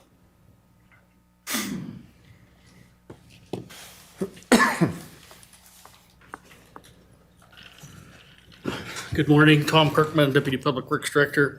We budgeted for one street sweeper this year with our reserve funds. and then 2 snow plows. Okay, that's right. That's right. How many street sweepers do we currently have? We have 4 currently, How many do we need? more. The biggest problem we have is 3 of them are, 2.5 are a money pit. The street sweepers, I often say, are like a helicopter. They just beat stuff into submission. They just chew themselves apart. And so the lifespan of a street sweeper is very short. We have to use water based on DEQ requirements, and so the water and the sand becomes a slurry that just chews the street sweepers apart. So anytime we can get more street sweepers is great, because they definitely, they degrade faster than you can get them. So the 700,000, I make sure I got my numbers right at 700,000. Not 7,000. Not 700,000, right. Good job. Good job. So the 700,000, that's per street sweeper. That's for 2. Oh, for 2, okay. They're around 340 apiece. I was gonna say, man, like, Jesus, that's Steering wheels Yeah. cost more money. so okay. But So just to give you a kind of a heads up, we just got quotes from the solid waste trucks, just to give you an idea on costs. Last year, a residential truck, garbage truck that picks up the cart in front of your house was $340,000, and our first estimate was $417,000. wow. So What's the impact? I mean, I kind of know the answer, but for the people at home watching, what's the impact of not having sufficient street sweepers out in the community? So probably the number one thing is with our MS4 permit from the DEQ and the EPA, it's required that we sweep streets. Our stormwater permit. Yeah.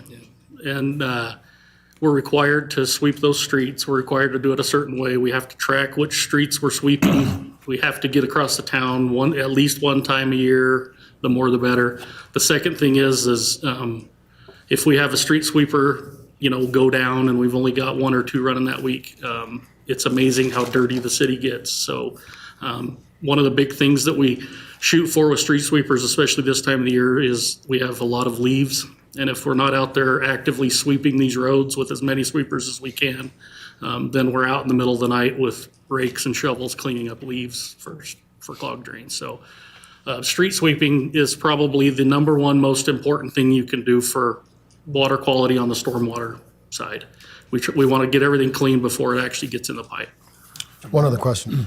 So these street sweepers, how are they, like for maintenance on the roads and the streets, how does it help with that? Does it help to keep them, Up and running. Absolutely. One of the biggest issues that we see, and this is a roundabout way to explain it, we'll have people that pour concrete in their gutter plate to drive into their driveway. What ends up happening is the water flows down to there, it has a blockage, and then it runs around it and it eats up the side of the road. And that's one thing, if you don't sweep streets and keep that gutter plate clean, then your water's running onto the asphalt. And water and asphalt don't play well together. That's why your curbs are made of concrete. And so when the water's pushed out into the road, it just completely decimates that intersection. Councilmember Nichols. So it sounds like street sweepers are pretty important. Why are they crossed off the list? Primarily, it was direction that we were given from previous meetings. It wasn't one of the high priorities that was identified as one of the projects that was in consideration. Right. From your all perspective, where's that at on the priority scale? For me, it's pretty high. It depends on who you ask. I think, Tom, it's really high. I got it. But everybody you ask can. water, and they don't think it's that high of a priority. So, I make a joke that if you look at a street sweeper long enough, it'll break. Just if you watch it, something will break on it. So looking at this list, this isn't a list of things that we're absolutely going to do, but it's just proposed ideas. Mm-hmm. I would suggest that we put street sweepers back on the list and remove that crossing out. Okay. they can take that line out of there pretty easy, I think. Yeah. Yeah. Okay. Thanks, Tom. All right. So composting, that was one that was also under consideration, but has been removed. So one other one that. Sorry, Jeff. Go ahead. Why was composting removed? I know it's expensive, but why was it removed? We're just not quite ready for it. It's something we're working on. We're not quite ready, and I think trying to get that accomplished within the deadline that we would need to have with this money, I don't think we can make it happen. So that'd be separate from what the county does? Yeah, yeah. And there's some new concerns that have been brought up with PFAS. We could talk about that later, but there's a lot of PFAS that's found in wastewater sludge, and it's really going to limit what can be done with compost in the future. I had a meeting with DEQ yesterday, and they kind of talked about what's coming up with PFAS, and it's got me nervous. So keep it off the list. So before we jump into a $3.5 million composting program, let's explore that a little bit further. And then also on that note, we're in the process of doing our dewatering facility out at WPC, and that was kind of the first step of the composting program. And so we need to get that done, and then we'll explore this one a little bit further. So. And then another one that wasn't included on this list, but it's been discussed, and Councilwoman Lyric brought it up, is the Johnny Creek sewer project. So just to give you an idea on that one, so we are close to being ready to submit those design plans to DEQ for phase 1, which would include a new line all the way up Johnny Creek. It would not include any of the side streets and different things like that. But our estimate on that project is about $3.2 million. And so we all recognize that Johnny Creek not being on sewer is an issue, whether it be water quality, whether it be property values, inconvenience, whatever the issue may be. We recognize that that's not the ideal scenario.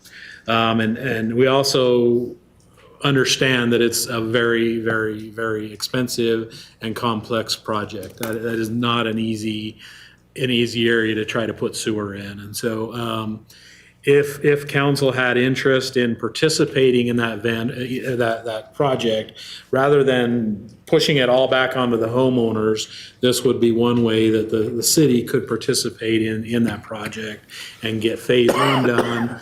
And then we could explore some LID projects to help bring in some of the side streets and things like that, and hopefully make it more cost feasible for those residents up there. So What would, Go ahead. what would phase 1 do? So phase 1 would run the trunk line all the way up Johnny Creek. Okay. Yeah. So you were talking just a line, we're not talking any connections. We would be looking at LIDs and things like that for people to get those connection points. People that are their houses are on Johnny yeah. Creek itself could probably connect in once the main line is there.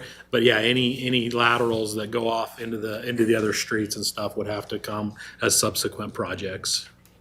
Okay. Do you have, Johnny Creek is pretty full, right? Housing wise, do you know they're going to expand anywhere? I mean, is there anything in the works that anybody knows about that, they're going to go up to the top of the mountain? Yeah, I hear rumors. However, any of that happens would need to be put on sewer systems. So does that help us? I mean, part of it is if all of a sudden they start doing that and we have to do a sewer system, is that going to help us? Well, so when I say that, the expansion that I've heard of is going to go more to the south. Past Country Club that way? Yeah. Okay. As far as due west, like up the hill from Johnny Creek, not much. There's not going to be much up there. I think you run into public land up there. The Johnny Creek area is pretty much locked down, right? Yeah. As we look at it. So if we're putting in a sewer system there, it's for existing. Exactly. Not new. Right. And then if they do it south of Country Clubs, probably not going to pump it uphill and back down Johnny Creek, right? We're going to go back down They would go down to the highway. to Bannock Highway, Yeah, because correct? that south end of Johnny Creek actually is on sewer. Mm-hmm. So, yeah. Okay. Yeah. Thank you. Yep.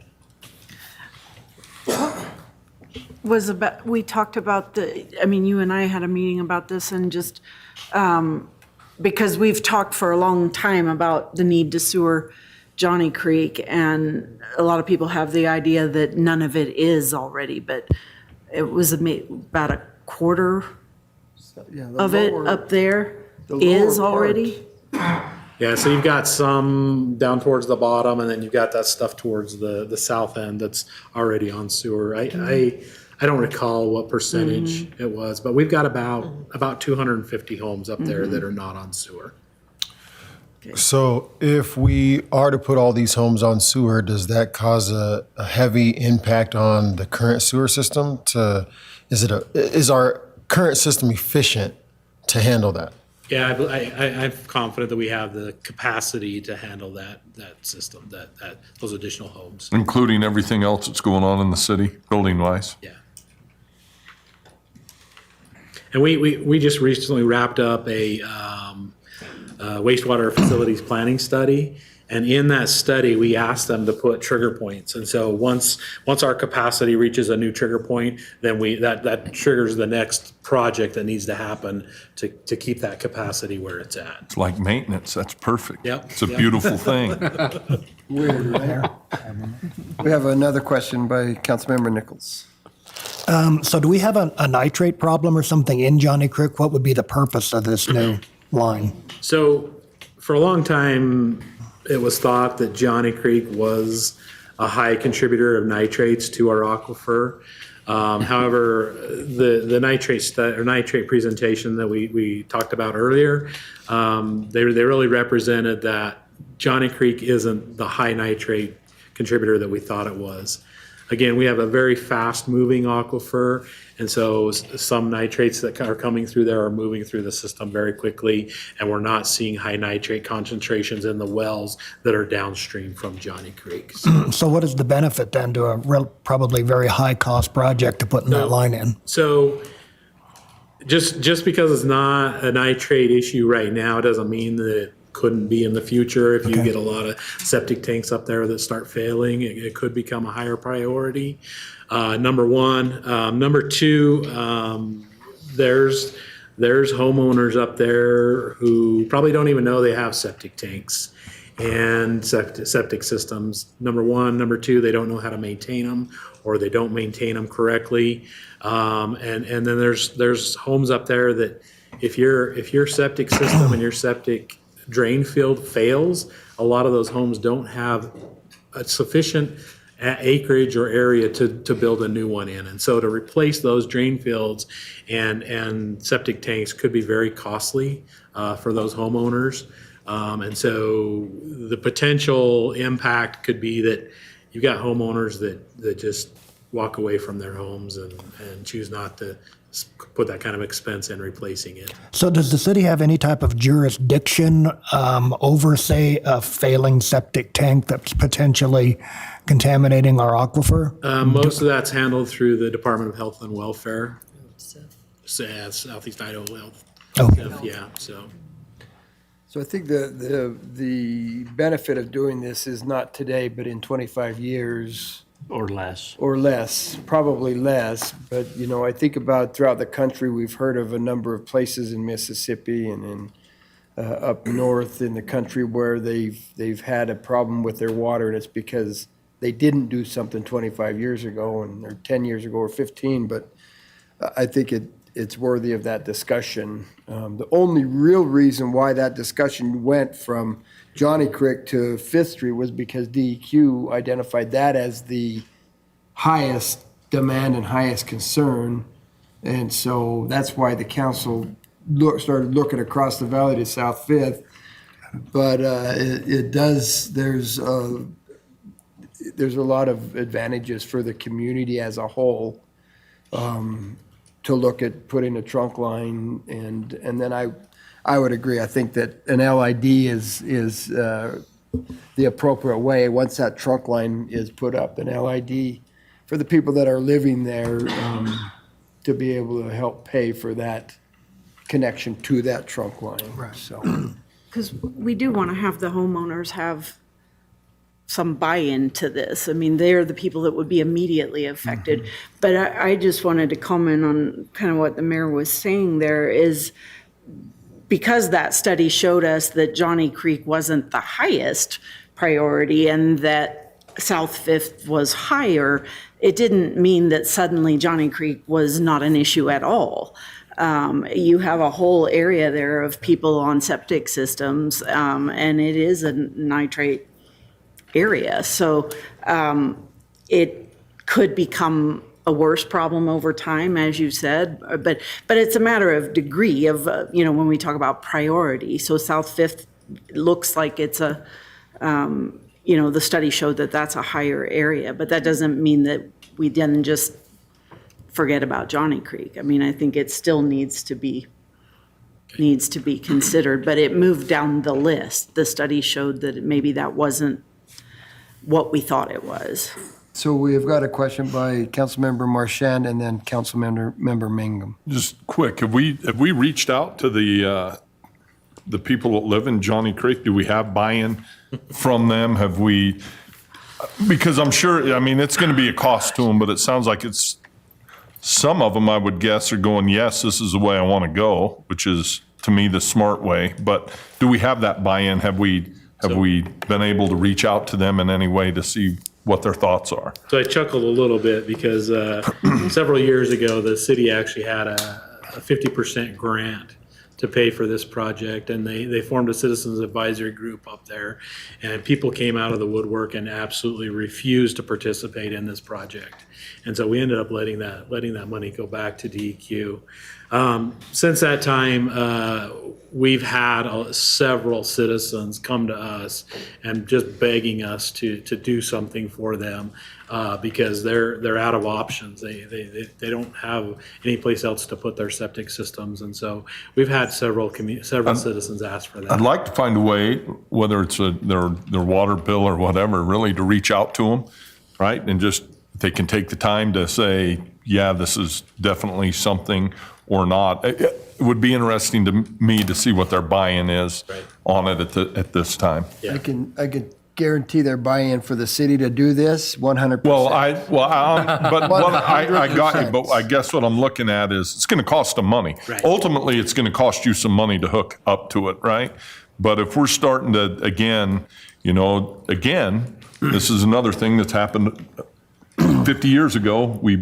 We build something and we don't have the foresight to go, this is where we're going to end up, or how are we going to do this, or no different than why isn't Yellowstone 5 more lanes wide so we can get through it at 5 o'clock? It's just kind of the way of our world. But it would be very interesting to me to know where they're at, right? I don't know, do you know what it would cost them to hook up to it today? Well, I mean, it could be twice as much 10 years from now. It kind of depends on if we choose to participate or not. Right. If we don't, we're looking at about, I can't remember my last estimate, it was about $35,000 to $40,000 per house.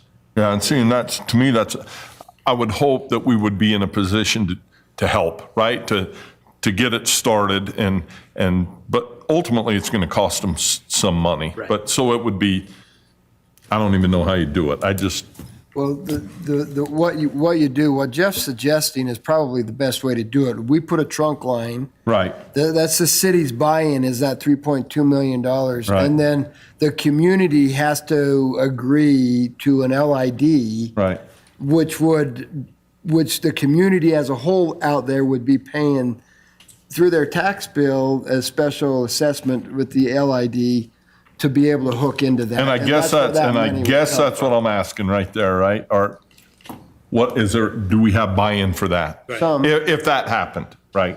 If that happened, what kind of buy-in do we have? Or are you going to run into, we put in a trunk line and Nobody you have a connects. group come together again and say, we're not touching it. So I'll tell you, because I've been down this road with a number of people in the Johnny Creek area. When we kind of chuckled when I said, no, 100% says we do it. They will agree 100% the city should put this in.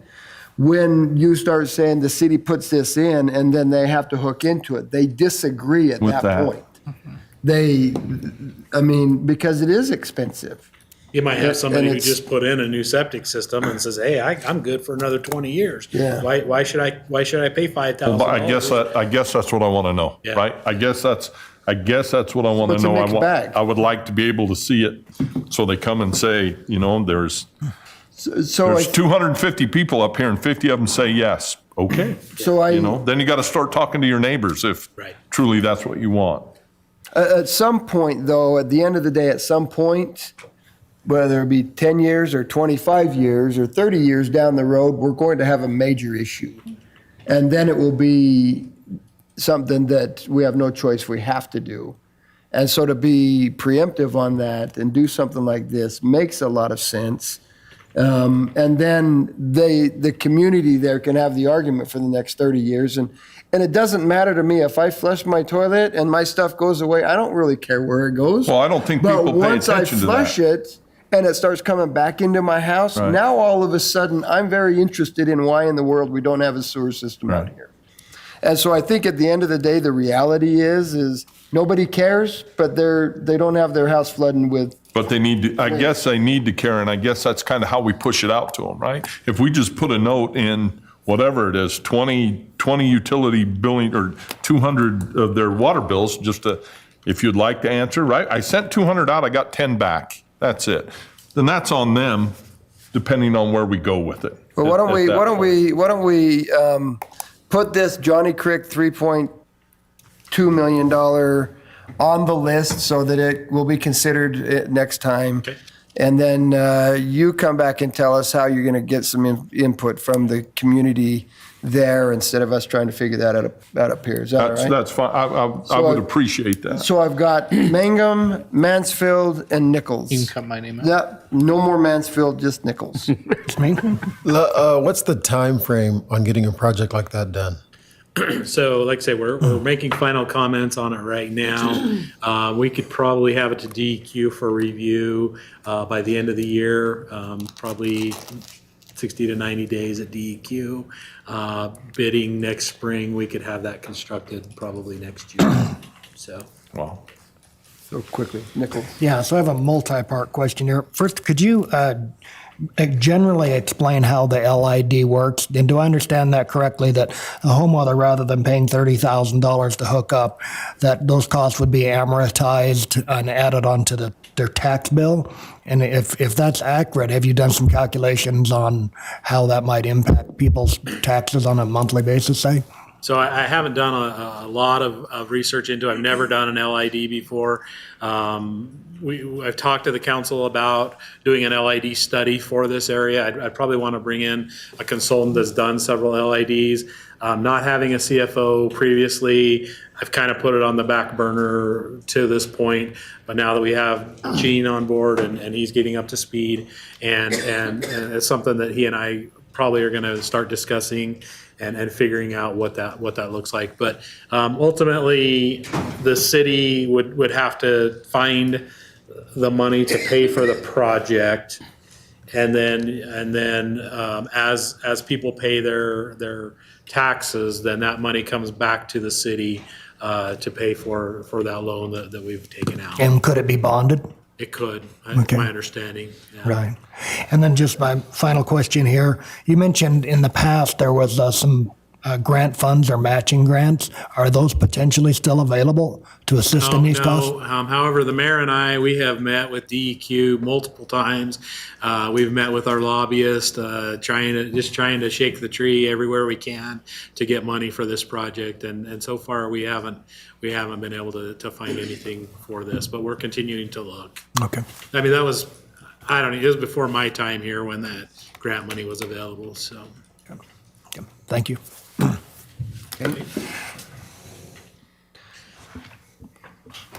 Okay, so we have had some new requests recently, and if we could have Chief O'Hearn come up,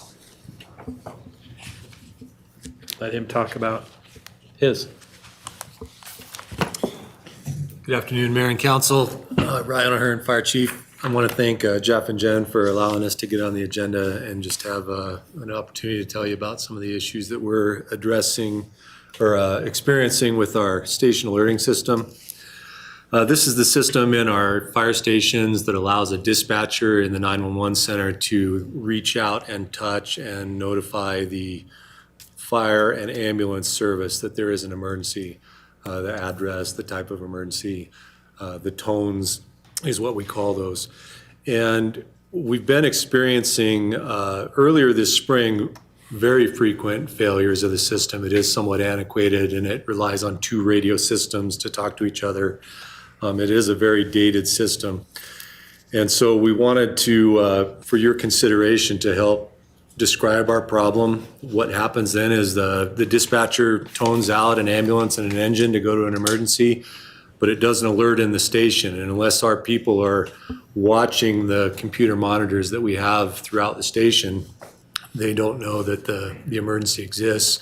It delays response, and we're afraid that it could lead to a negative outcome on a call. Thankfully, we haven't had that happen yet, and we are using a cell phone app right now as a workaround. But it certainly isn't a good long-term solution for a service of our size. I know that the city has a lot of other projects, large generational projects, but this is one that has really risen to the top of our list of issues to take forward.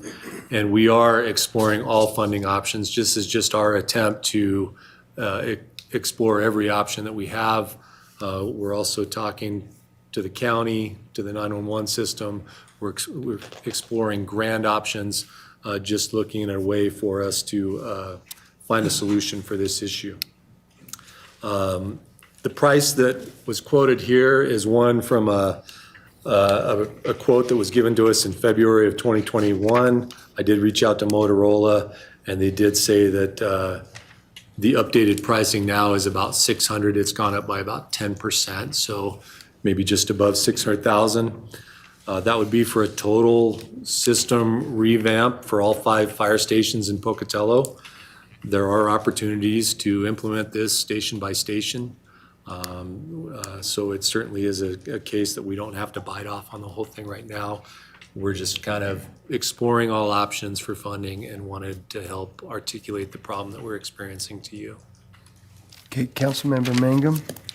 So this system alerts you of threats or danger or whatever, emergencies, sorry. Alert you of emergencies. So I just got a question as to why this would be an ARPA request and not just a general, we just take care of it. Because it needs to be taken care of, right? But we do partner with the county. So what has been the county's response in saying, hey, can you meet us halfway? Can you help out? What can you contribute to this? So unfortunately, we just started experiencing these problems in the middle of our budget process. And we had already kind of submitted proposals to both the county and the city when this really became an apparent problem. Maybe ARPA isn't the ideal place for this to live, but it's become such an urgent need for us that this was an option. And so we're here today to try to educate you. We hope to have a similar process with the county. I have mentioned it to one of the commissioners. They know that it's an issue. I think that there definitely is some shared responsibility by the city and the county to address this issue, and we hope to be able to have a similar conversation with them. I'm not suggesting that it shouldn't be ARPA. Oh, no, I just feel like it's an urgent need and it really should be addressed. So I'm in 100% support for this getting done. So I have 2 more questions. What's the number of calls that you're receiving? Approximately. We do about 9,000 calls a year. And right now, we are experiencing a missed call about once a week. Previously, before the 911 system updated some antennas on one of the repeaters on Chinese Peak,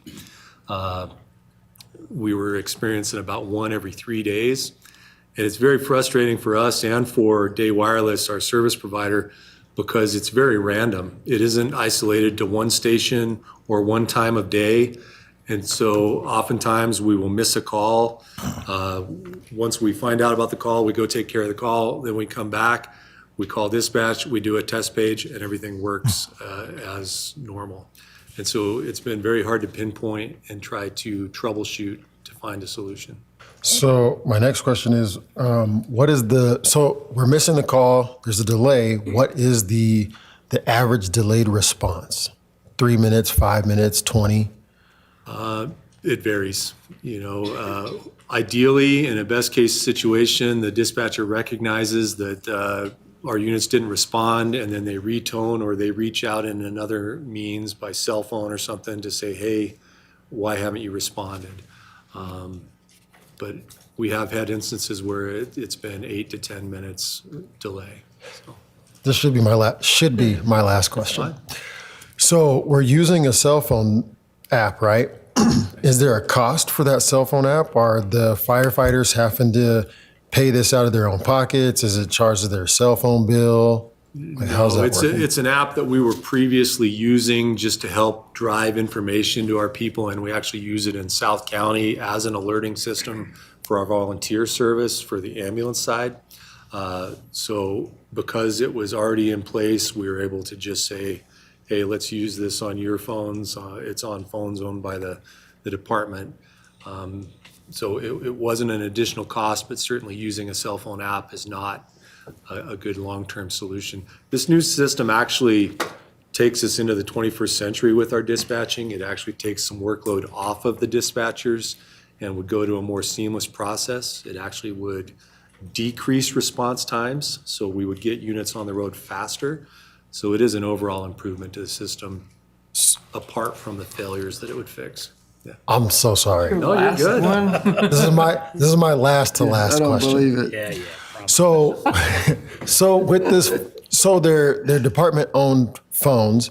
How many department-owned phones are out there per house? Because let's say there's one guy's on the can and can't respond soon enough. How do we alert everybody that, hey, I'm sorry. I'm just kind of blunt, So how do we alert everybody that, hey, there's an issue here, or hey, there's an emergency. Hey, we've got a call. He's disposed. So we have 2 department-owned phones in every station, one for each piece of apparatus, an ambulance and an engine. And we've required the app to be downloaded on those phones, and the officer is required to monitor that. Several of our people have also, we obviously can't require them to do anything with their personal cell phone, but they have downloaded it on their personal cell phone and they use it as well. So all of our people have access to it. Perfect. Now I've got Mansfield and then Marchand. And me. Oh, and then Lyric. Jared, you look a little too comfy over there. Is there city liability if, for example, my home is burning down, we send a tone, doesn't get received, they're 20 minutes late, my house is on the ground. Is city liable for that? It depends. How much those questions like that? I'll sit here. Jared Johnson, City Attorney. That's a really hard question to answer. Honestly, every system has its glitches, it has its downfalls. As long as we're doing our best to respond to the calls that we get, the best that we can within the parameters of the systems that we have, then probably not liability. Okay. And that doesn't mean we have to have the newest, the shiniest, the best systems out there. We have a system, we have a response protocol, and if we're following that, we're going to be okay. Am I saying don't do this because there's no liability? Absolutely not. But we're not exposing ourselves to some massive liability because we have a system that's not perfect. Okay, thanks, Jared. Yep. Marchand? More than anything, I have a comment. This is one of the things that I think becomes a priority for us. Because time is everything, right? Time is everything in a medical emergency. Time, as Chief Gates used to beat into my head on fires, is, you're looking at 8 minutes. You want to be there, or at least close, in 8 minutes. It's an old system. I think there's monies out there, and I know they're exploring that, and part of that becomes the 911 money, right, that I think we're looking into. I know that Chief Shy and Chief O'Hearn, I've had these conversations with them. But no matter where the money comes from, ultimately, we're going to have to take care of this one way or the other. Hopefully, we can find some money. We might not find it all, but I personally think that it's probably going to cost us a little money somewhere down the road. And when I say somewhere down the road, I mean sooner than later. So I'm hoping that the 911 stuff and the county conversations go pretty quick, so we kind of know where we're at. I mean, we got 2 years on this. We got like maybe a month in regards to this, in my opinion. That's merely my opinion. Larry? I was just thinking about the money in the county and, roughly 600,000. Said that right? Yeah, you got that one. Surprised it wasn't 6 million, but. This is the, 6,000. This is the total amount, right? Correct. But you're going to be meeting with them and hopefully they would take a share of this. Yes. Do you have any idea about what you are thinking that they might take? To be honest, I don't. We haven't even had an opportunity to formally make this presentation to them. We just knew that this conversation was coming up.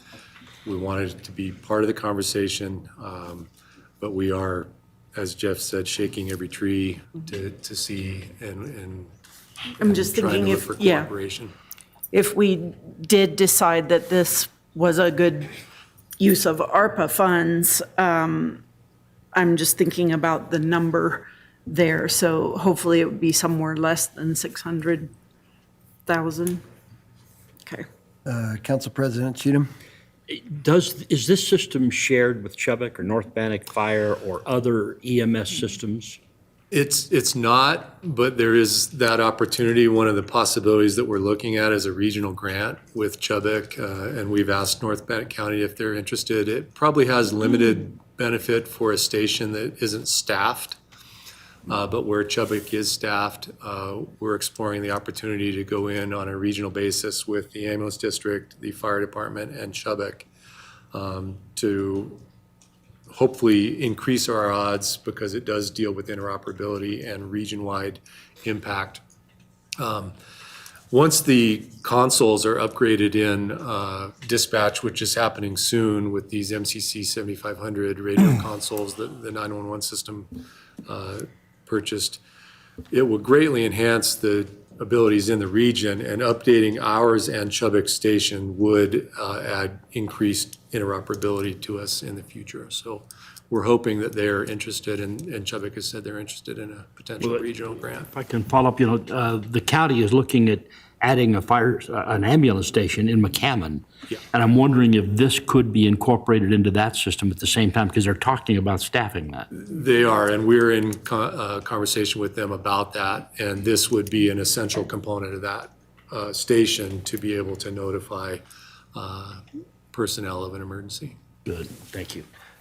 Councilmember Nichols? Yeah, as a follow-up on this, I just wanted to point out, in the previous material, you stated that Bannock County has received $17 million in ARPA funds. So if we're putting out ARPA funds, then Yeah. maybe they could as well. Yeah, we're hoping Committed their to money. be able to have a conversation with them Already about that. committed their money. Yeah, they've committed most of it. So I have a couple questions, and then we can move on, because I don't want to beat a dead horse any more than we have to. This alerting system is for fire and EMS. Correct. Really. We run the Bannock County ambulance system, which is the EMS. Is that correct? Yes. And then you said 9,000 calls. What percentage of those are EMS calls? Probably over 80%, probably around 85 would be a safe round number. So my thought process is we're running a system for the county. 85% of our calls coming in are a county EMS system call. I would like to see the county actually look at, maybe 80% type of thing. But that being said, I also am a realist, and I know the county's going to fight How do back we on make that that, one. how do, but- I guess my question is, because I don't know, how do we make that happen? Do we put it all on his shoulders? Do we help him? Do we put, So I think that the 911 money is there for a reason, and this 911 money, the city of Pocatello residents put a lot of money into that And 911 more now with system. the cell phone increase. And more now. I think that the chief does a great job representing the city and the ambulance district to them. I think we're on the board. I think Chief Shy, you're on the board. I think we've got a couple ins there. I have a meeting with them on a regular basis. I'll also bring this up with them there. And so I don't think the county's going to say we're not going to do anything to it, but I think the ask needs to be made, and I think that we've got good people representing it. If they feel like, if our staff feels like the council feels it important for them to represent that to them, then they will represent that very, very well. So I apologize because I'm the one who keeps beating the dead horse, right? And it's not moving. So we've had this issue that's going on. Is it progressing? It actually has gotten better, to be honest. The county 911 did replace some antennas that decreased the amount of failures, but it didn't fix the problem. And so it's gotten better, not worse, but it is still present. And It's so an antiquated system, though, correct? It is, and we're still looking for an updated solution. So it's going to have to be replaced sometime anyway. Yeah. Yeah. And I might just throw this out there too. You did mention at the beginning of it that we could do it station by station. I would say absolutely not. Do it all, get it done, do it right, and move forward, is my opinion. So. Understood. Thank you for the opportunity. Thank you, Ryan. Okay, our next one is mental health support, and we'll turn that over to Christine with CDBG. No. Okay. Good afternoon, members of the council, Mayor Blad. So this request, in line with Christine Howe with the Planning and Development Services Department. I'm the grants manager, and I work in our Neighborhood and Community Services Division, overseeing our Community Development Block Grant Program. So this request actually, in line with what Councilmember Marchand was speaking about, came from information from the community.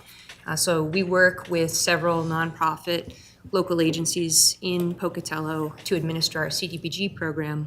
And a few of those agencies actually reached out to ask and inquire about the ARPA funds and if there would be potential use for any sort of public service or program through ARPA. So after doing a little bit of investigation and speaking with them, Boise had conducted some community outreach and identified mental health services as an item that they were funding through their SLFRF, fun acronym, program. And so in exploring that, it appears to be an eligible activity with this ARPA funding and would be primarily used to address the gaps in mental health services that have arisen as a result of the COVID-19 pandemic. So it'd be a direct grant funding that could be provided to local agencies and address all those increased demands and needs as a result of the pandemic. I've provided a lot of information to you on various needs in the community, but I do want to, which is in your packets and is available for reading, so if you have any specific questions on that, I'm happy to answer. But I also want to provide you with kind of how we envision these funds could be administered. So it would be a similar program to how we operate our CDBG program, in which we accept competitive applications from local agencies and then rank those and award the grant fund based on how they rank and what programs they're proposing. So we are asking for $200,000, but that would essentially be available as a pool of funds that folks could submit proposals for. And you could award up to that amount or certain levels depending on how the council wanted to approve the distribution of those funds. So it could be one agency that receives $200,000. It could be three that receive, whatever that is, $75,000. The math today, the numbers are not working out for all of us. So that is how we'd envision this process would work. And we, looking at some of the needs in the community, there's definitely a demand for this, and specifically from the COVID pandemic.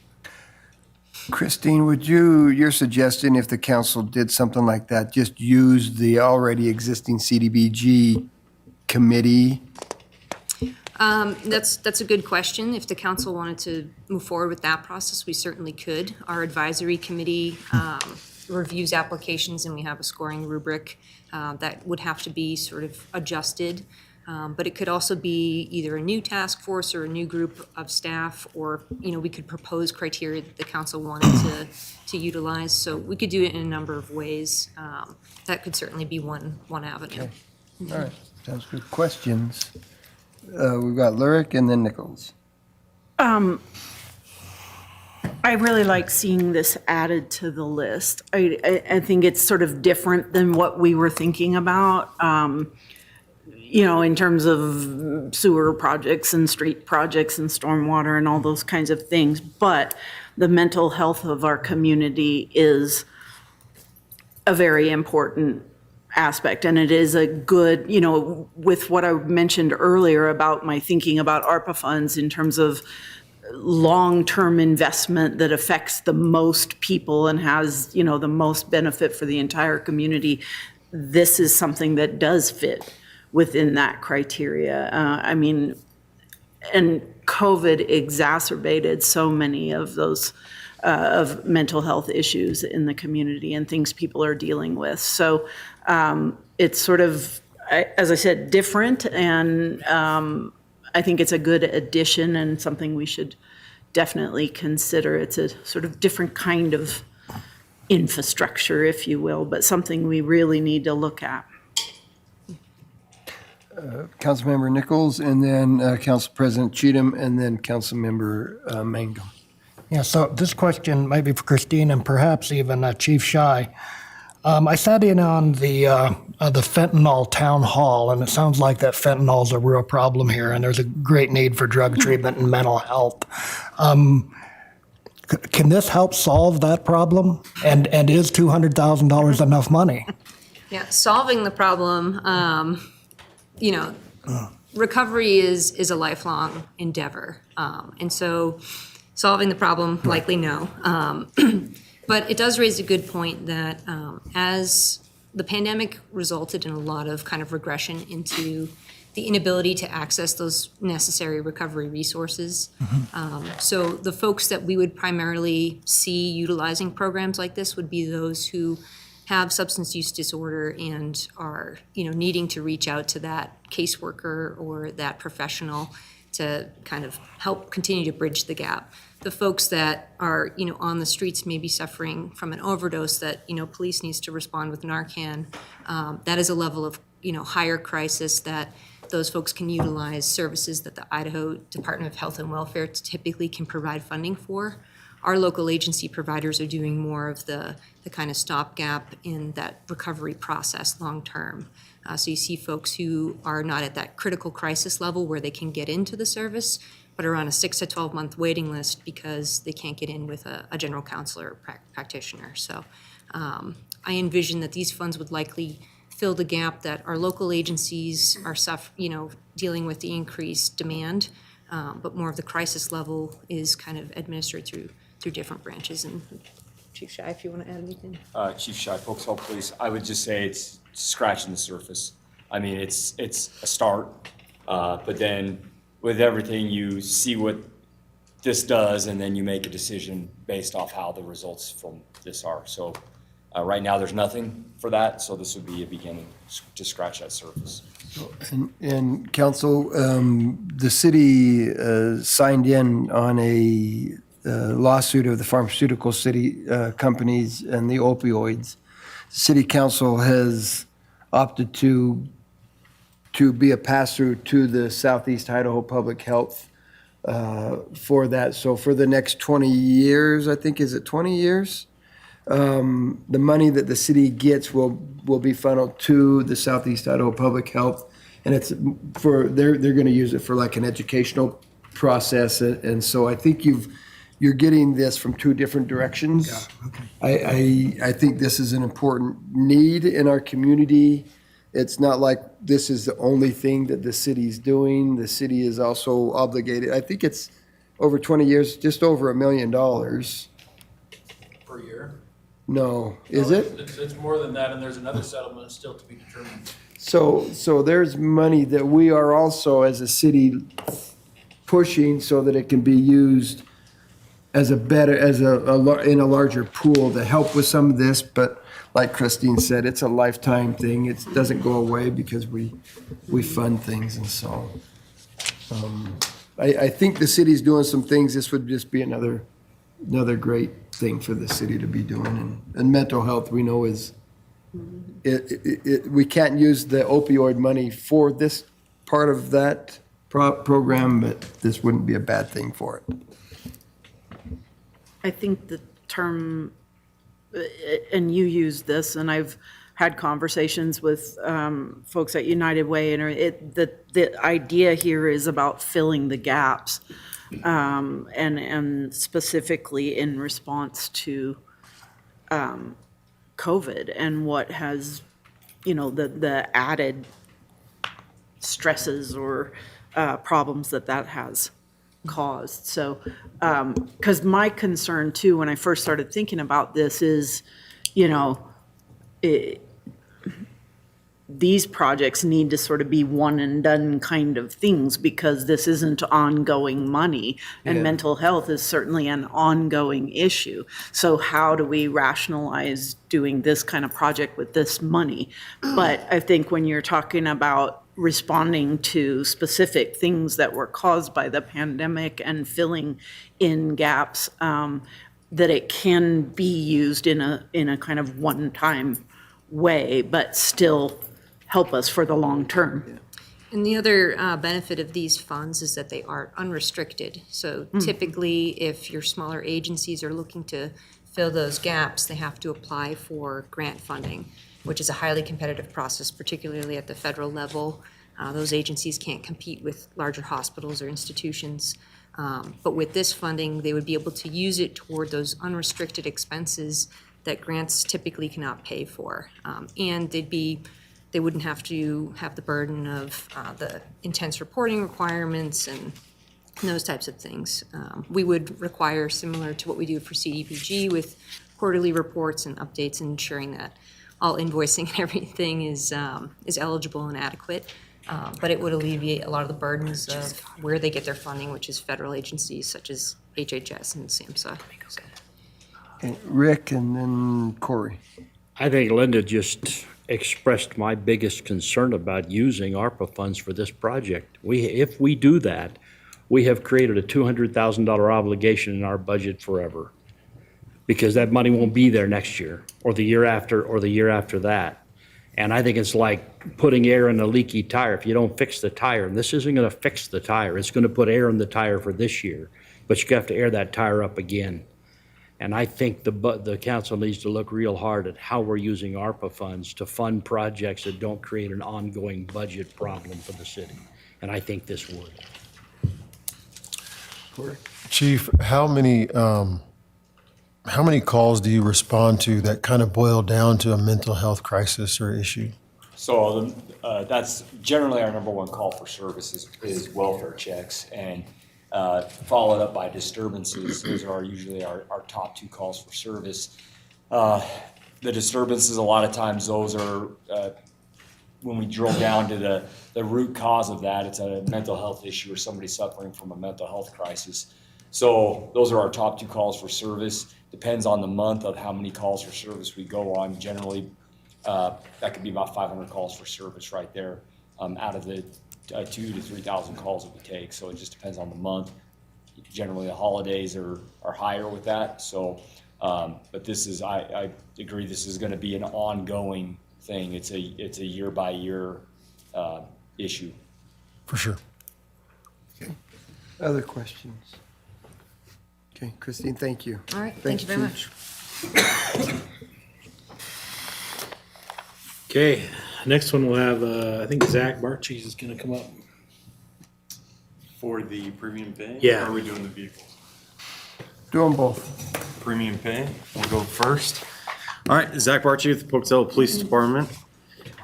First, I'd like to thank Mr. Mansfield and their whole team for how great they've been. I know that I've dabbled a little bit in grant writing, and this is a daunting task, so they've been great to work with. And bear with me as I give numbers and some statistics here as we go through this. But as you look up on this PowerPoint, you see that the premium pay for PVD and fire is up there. And then the next one is premium pay for essential city workers.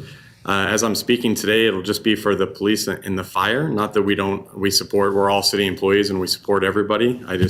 We just kind of staying in our lane and want to make sure that I'm giving you our statistics because I don't have other statistics from other departments. So that's how that came to be, but we do support each other.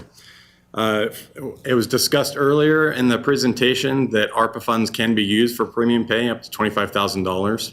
The project or the presentation that we're giving to you today is in reference to police employees and fire employees. There's 136 police employees that would be eligible, 91 fire employees.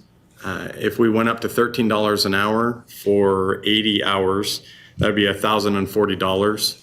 The total amount of those two come up to that $236,080 threshold that they would qualify for. So that's all those numbers, and I said them all correctly, hopefully. So we're looking at fighting things like inflation, and we talked about with the union presentation that I gave that we want to talk about recruiting and retention, retention being a serious thing. This is one way that we can really show appreciation for the employees, all city employees, that we see the need and that we can apply this for the ARPA funds. So with that being said, what questions do you have for me in reference to? Councilmember Nichols? So this would be like a one-time increase? So that's a great question. It can be a one-time increase, but there's no saying that you can't do it multiple times. So you could do it again if need be. Or if you so desired, or at the end, if you have extra money and you want to get to that final threshold and you want to give it back to the employees, you can do it then as well. Extra money? Or you haven't used all of the allotted funds. So is this an across-the-board pay increase, essentially? So it's not a pay increase. Right, it's just a one-time. It's a one-time check is what it would end up being, and it would be for all police and fire employees that are eligible under the fine print. They have to meet certain criteria. So essentially, we're saying it's a bonus. Yeah, so if you want to look at the private sector, right, we go to Melaleuca and they just gave all their employees the lowest between $5,000 and $30,000 as a bonus. This is a way to give city employees that have never had a bonus some type of bonus or incentive. And on average, what would that equal as a bonus per employee? So it would equal $1,040 or $1,000 exactly. Go back one page. $1,040. $1,040, but then you also have to remember that it's taxed at a 34% rate. So really, they're going to be getting about $650. But the proposal that I gave you was based off of one paycheck, right? So if the mayor and city council, if you decided to do a 2,000 and change those numbers, you very well could, knowing that it's taxed at a 34% rate. So you're trying to give everyone $1,000. We tried to keep it in that range, and really that came from. It started with the governor giving the state police a $1,000 bonus. So.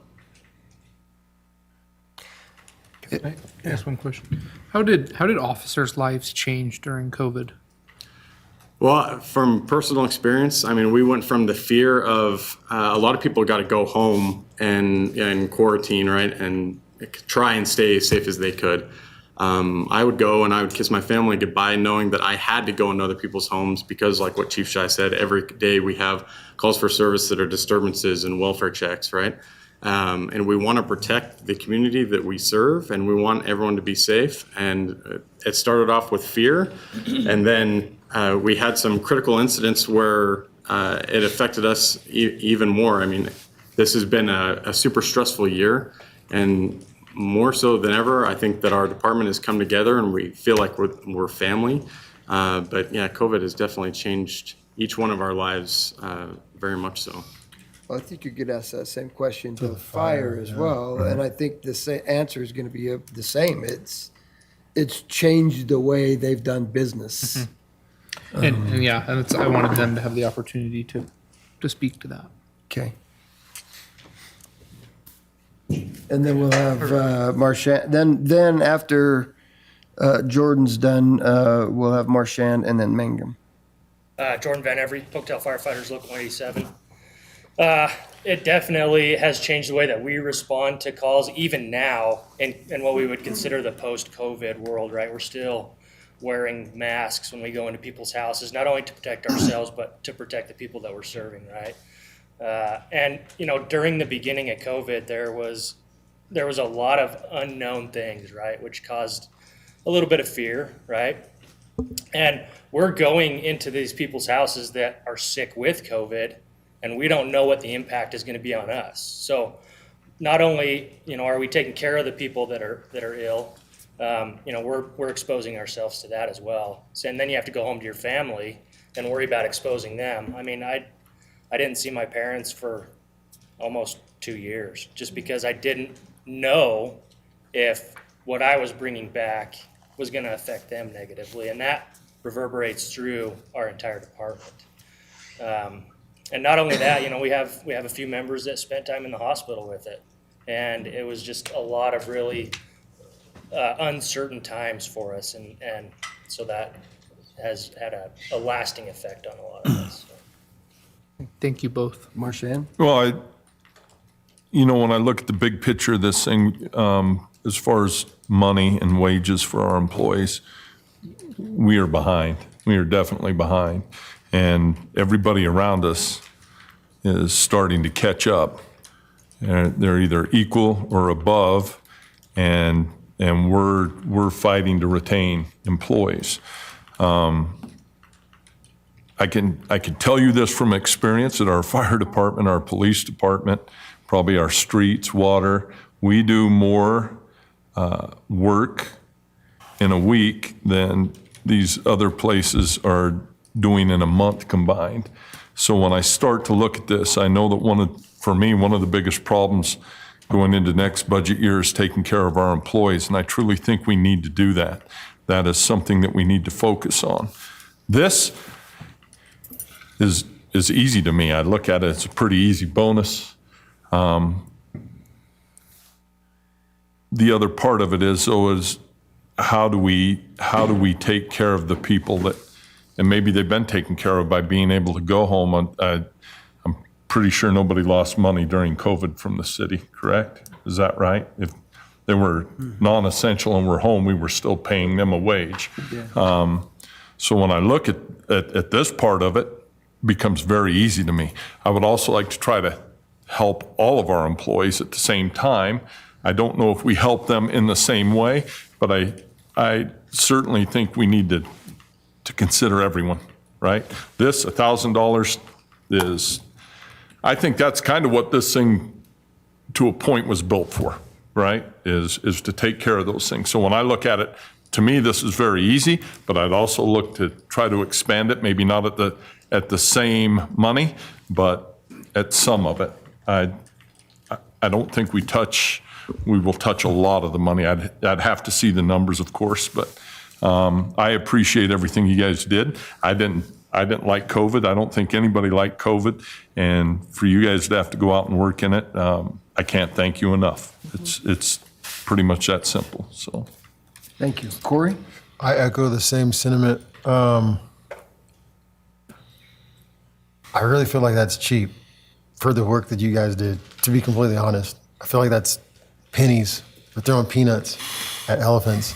And just because of the work that you guys have done, you put your lives on the line, not just from the job that you do, but COVID took out a lot of people, good people.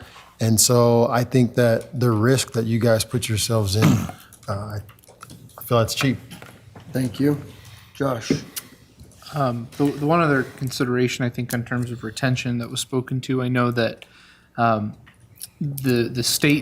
governor gave the state police $1,000, and then I think there was also a change to state police pay that significantly increased it, which means the retention is not something that is in a vacuum or a nebulous, we lose employees. There are agencies inside of our own state that compete for good officers. And that's a reality that we have to cope with. I know I've spoken to Chief Shy about that matter. I haven't spoken as much about retention about fire. But I imagine it's similar in the case that across the state you have cities and state entities who are competing for our employees. And so that's something that I think should be taken into consideration. Okay, Brent, and then Linda. Yeah, just a comment. I mean, in addition to being a bonus, this is really could be a thank you, to everybody and for what you've done. Yeah. And I agree with everything that has been said. I think there's a couple of different things going on. Scott mentioned one thing with pay, already we are behind. And so there's that issue. But there's also just the difficulty and the risk of serving during COVID. And so that deserves some extra consideration. And then there's just, the thank you and the gratitude and wanting to acknowledge that. So I think there's many reasons and levels for doing this. I wish it could be even bigger. I'll agree with Corey on that. But the one thing I do feel really strongly about, and Scott, you mentioned this, is I want to look at all of our employees. Certainly our first responders are out there on the front lines, but we also have sanitation workers and water and utility billing and people that were out there, essentially on the front lines as well. So I absolutely believe this is a good thing to do and clearly part of what ARPA was intended to do. But I want to make sure that we get as many of our people as we can with this. And I appreciate that you're presenting your departments, and I know you feel that it should be everybody, and I would agree with that. So thank you. Rick, and then I've got something, and then we'll hopefully We're move just on. going down the row here. That's what we've done here. I don't disagree with this at all. The word I disagree with is in the next item, and that's where it says essential. Yeah, that's And difficult. I have a hard time valuing Jen's service over somebody else's, or making it lesser than someone else in the city who stayed with us throughout this whole thing. Or Connie, who served as city clerk the whole time this was going on and meeting with the public and making things happen. Or our attorney service, who's not on that list in that next item that's coming up. I think if we're going to do something, we need to be looking at every employee within the city who worked full-time or maybe even part-time for us during the past 3 years and what they contributed to keeping this city going. Because I'll tell you what, there was a time a couple of years ago when this thing really got hot, we didn't know if we were going to be able to keep the city working or keep departments functioning. And people pitched in and made it happen. And that's important for our community and I think most of our citizens. Mr. Mayor. So, Go ahead. oh, go ahead. No, go ahead. Go ahead. I just wanted to touch base on what Rick said. So according to the final rule, and I hate to just read to you guys, but I'm going to read this part to you here. It says the ARPA defines eligible workers as those workers needed to maintain continuity of operations of essential critical infrastructure sectors and additional sectors as each government may designate as critical to protect the health and well-being of its residents. And then further on down, it says that all public employees of state, local, and tribal governments are already included in the interim final rule definition of eligible worker. So, they give priority and they identify those that have shouldered the substantial risk dealing with that COVID, but they've identified that all employees of the government are entitled as essential. So. I just don't like using that word, and I've read this thing more than once, and that bothers me. When we value some employees' contributions to our city more than others, I don't think that's right. Sure. But I think the essential thing got pushed out there, right, when they were letting people go home and they said, you're essential, you can't go home. So I guess I look at it differently. I think everybody, like you said, is the same. I think they built that word for us, correct? Yeah. There's no questions. Brent, This and then, allows us and to then I've cover got everybody by your definition. I mean, it allows us to consider all employees. We'll look at that. Go ahead, Brent. So do you know how many total employees the city has? I mean, what would it cost if we gave $1,000 to all? So I shouldn't have let you go. I was being nice because I was going to ask. And I've got to thank Zach for the hard work he put into this. Zach came to me and went to the chief. The chief came to me and said, hey, can we do this? Can we present this? I said, absolutely. I think it's necessary. Zach put some things together. He reached out to Jordan, I think. Maybe Jordan and Zach worked together. I don't know what happened behind the scenes. But the two of them worked very hard to get this put together. I will have you know that when they came to me and said, this is our proposal, we only did fire and police, but we think everybody in the city should be involved in this also. And so I told you at the beginning of this meeting that I was really going to ask for one real true decision from this council, and the decision was I would like to be able to take this back to my department heads and get a total number of what this looks like, with the idea that we would be moving forward and doing this. Because I agree with the essential comment. I did find out that, quite frankly, I'm not essential, and nobody at this table is essential to the city. At the end of the day, they're the ones that do all the Or work. they turn the wheel. Absolutely. But I think that it's important for us to do this. As I look at this, sanitation every day, they didn't get a day off. WPC every day didn't get a day off. Water, streets, I mean, finance, bills aren't being paid without finance there. The mayor's office had people in it every day. The building inspectors, they were told they had to keep working. They would be put in with the fire and police. I think that it's appropriate for us. It sounds like everybody's in favor of doing something. What that looks like, I think we've got a good number. I think $1,040 is a fair number, quite frankly. But I think we'll see. But I would like the council to make a decision and give me instruction to go back and work with our department heads, find out what those numbers are, bring those back, because I would personally like to do this sooner than later. Within a month to 2 months, I would like to see our employees get this money taken care of and do that. If the council is okay with me doing that and bringing this back so that you know the dollar amounts that are being spent. Mr. Mayor, do you want a motion? I would love a motion. Mr. Mayor, I would make a motion that those plans that you just outlined be carried out. Second. So I have a motion by Council President Cheatham and a second by Mansfield. He's sitting next to me. So I got Just him, but I heard everybody. So Connie, could you please call the roll on that? Cheatham, Yes. Mansfield, Yes. Lurick, Yes. Mangum, Yes. Marchand, Yes. Nichols. Yes.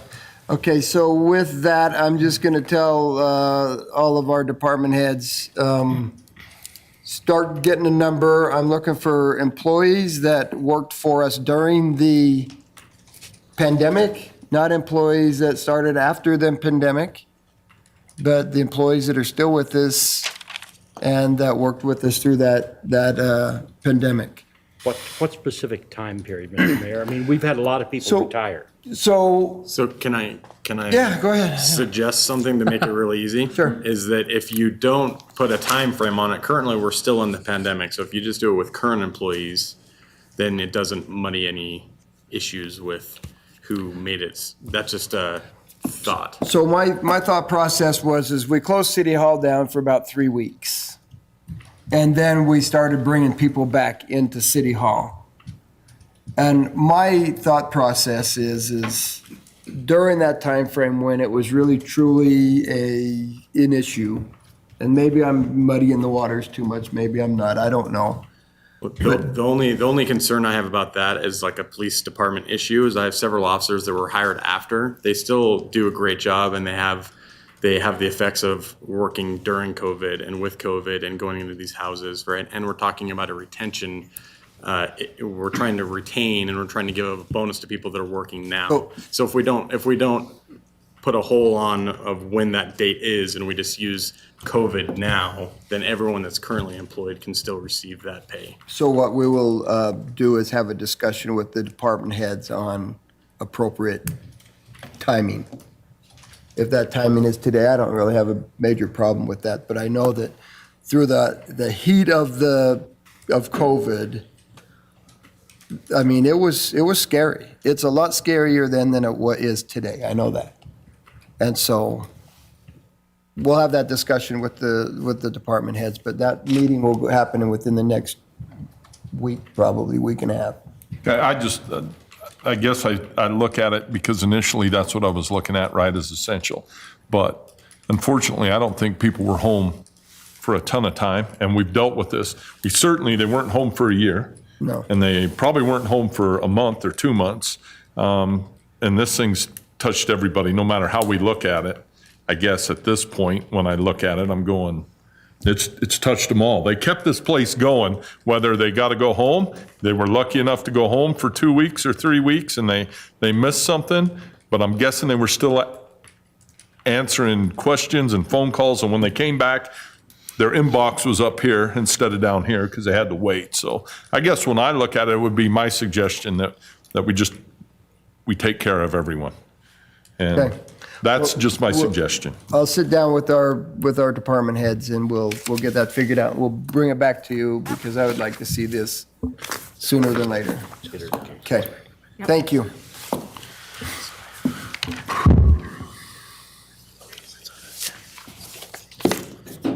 Okay, Now we're moving on to vehicles. moving on to All right, so I'm going to vehicles. slide over for being able to do some musical chairs.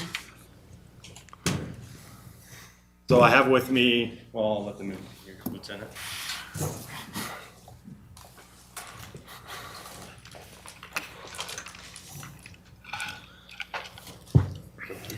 Madison Namahala Ordinance Enforcement. And Captain Dillon, Police Department. so the next thing that we have up here is police vehicles for police enforcement. And so Madison is over that and came with these numbers, and she can explain why we need these vehicles. So when I was doing research on the kind of calls that we take throughout the years as ordinance enforcement, just to Mr. kind of Mayor. give background. Can we ask you move closer so you're closer to the microphone? The folks at home probably can't hear you. Better? There you go. Okay. You might have to speak up. Really soft voice. He's back there whispering is the problem, not the distance, it was the whisper.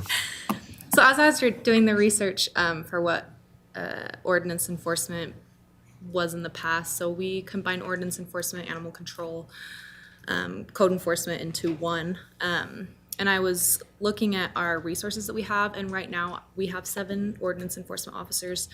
We have 4 vehicles between all of us. And based off of the calls that we get per day, we don't have enough equipment to really equip everybody and to keep it rolling smoothly. And based off the number of calls that we got from the year 2019 to 2022, our numbers are continuing to increase substantially. And I just, we want to get more vehicles to be able to keep up with that call volume. Councilmember Mansfield? I don't know who this might be a question for. When we made that combination of the enforcement for both animal control and underneath the single, it was designed to streamline and increase the efficiency of the resources available. Do we have an estimate of kind of what we've done in terms of that, whether it be employees, labor, or equipment, of how we've decreased costs overall that might be able just to provide another consideration when we look at adding this kind of money? Does that make sense? Or maybe Captain Dillon. I don't have those numbers in front of me. I know that it did streamline things. Animal control there was a lot of time where they were inactive. They were going out, waiting for animal calls to come in, and then they'd go out to that. Now with this new program, they can be dealing with abandoned vehicles. They can be dealing with code enforcement issues. They can be dealing with parking issues when they're not actively handling these calls. So I think it does show that we're more efficient. I just don't have the numbers to demonstrate. Well, we used to have 2 code enforcement officers, and you split the city in half, you got 20,000 homes. That's difficult for two people to cover. And so when we were able to streamline this or bring the animal enforcement officers in the middle of it, now we've increased from 2 to 7, but we have not increased the budget to pay for more enforcement officers. And it's brought a significant efficiency to the whole system in itself. And so I think that's where a lot of the savings is we could have said, no, you just take care of animals. We're going to hire 3 more people. You hire 3 more people to do to do ordinance enforcement. You're at $300,000. Now I'm just pulling a number out of the sky, but for those 3 people, you're looking at a lot less than that for a few vehicles. If I understand your question right, maybe Madison can give you some numbers. Based on the number we had that were active cases versus where our active cases are now. So maybe if you could speak to that. That'd be great, yeah. And then I'll like to make a comment after, yeah. So active cases with just like code enforcement, when I started in March, we had approximately 324 open cases. Today, we actually have 37 open cases. So in that amount of time, we've been able to cut that number by hundreds. So we've really been progressive in combining this team. And if I might add my comment, then I think the point I wanted to make is something that Mayor highlighted is that, one, the efficiency and then the satisfaction of citizens has significantly increased. The overall costs of what it would take to run code enforcement without the animal control officers is significantly more than $146,000. So when I look at the efficiency, I think this is a pretty low price tag for the kind of improvement that we've made in this system. So I've got Councilmember Marchand, and then I've got Councilmember Nichols, and then Mangum. Quick questions, right? There's 7 of you, four vehicles. Everybody working the same shift? No. So are you looking to put 3 more vehicles in or 3 different types of vehicles? So we do 3 more trucks, fully equipped trucks with the slide-ins in the back with the dog kennels, so we can all have a take-home vehicle. Okay. And the reason for that is because, so we're subject to call out 24 hours a day for animal calls specifically. And in the last 30 days, when I ran my numbers, we had 596 calls of service just strictly for animals. 51 of those were after hours, and our response time was between 45 and 60 minutes. But if we had our own take-home vehicles, that would cut it down by 20 to 35 minutes. Which is a savings to whoever's out there, but it's really not a savings to the city. Pays the same on a call, and I'm good with it because I guarantee you I've sat there wishing that animal control was there. So it makes a big difference. I just trying to get it square in my mind because I appreciate what you do and the way you guys are doing it. I think this is much more efficient than it was. My last question is, you've got it down to 30-some calls in the city, right, for code enforcement. Are you proactive at that? We're trying to get more proactive. We're still working on being strictly Well, proactive. I guess my suggestion there would be to get proactive as much as you can, right? Right. Thank you. Okay, Brent? Yeah, you just pretty much answered my question. So, but there'll be 3 vehicles. Is that what you're looking for? And they're a fully equipped. Could you explain that, just what they are, basically? Yeah, so we have, currently we have 4 F-150s with box slide-ins in the back that has 2 dog kennels, 2 cat kennels on the sides, and then an equipment, like cubby, I guess. So we are asking for the vehicles plus the slide-ins. Got it. Thank you. Corey? I don't have any questions. Sorry. I think Corey's starting to like to talk. Can I make a point real quick, just a point of clarity for everybody? Eric Anderson, Deputy Chief. So we have these trucks that you guys have seen, the animal control trucks.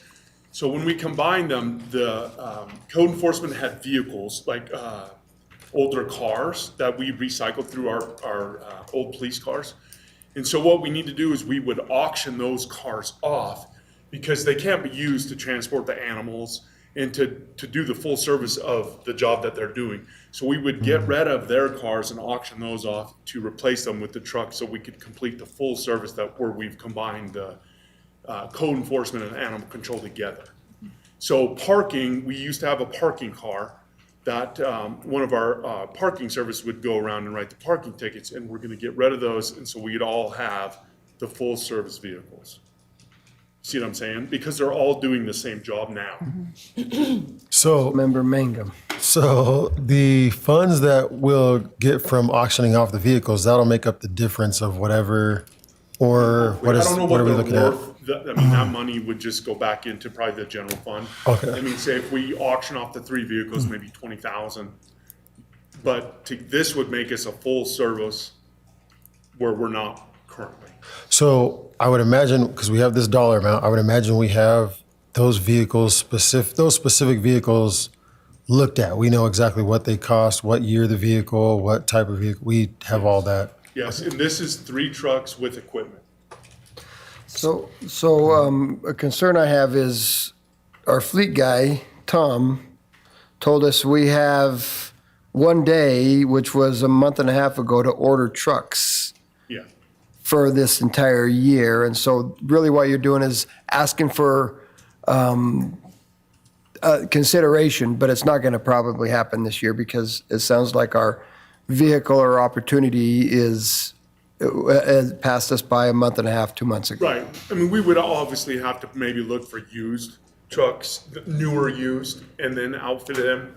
But I wanted the council to understand that we would be getting rid of cars, sedans, so we could be a fully outfitted unit. Since everybody joining the jobs, we're taking parking, we're taking code enforcement, and we're taking animal control, making one. So we need the vehicles so that everybody can do the job, because they all 7 may not work at the exact same time, but you're gonna definitely have more than 4. And so sometimes we're joining 2 of the officers together in trucks to accomplish multiple missions. You're not adding to the fleet? Correct. Right. Correct. Okay, Councilmember Mangum? So schedule-wise, so we have something? we have 7 employed, 4 vehicles. Let's say scheduling-wise, the four of us work together, right? You go on vacation. What do we do with your vehicle?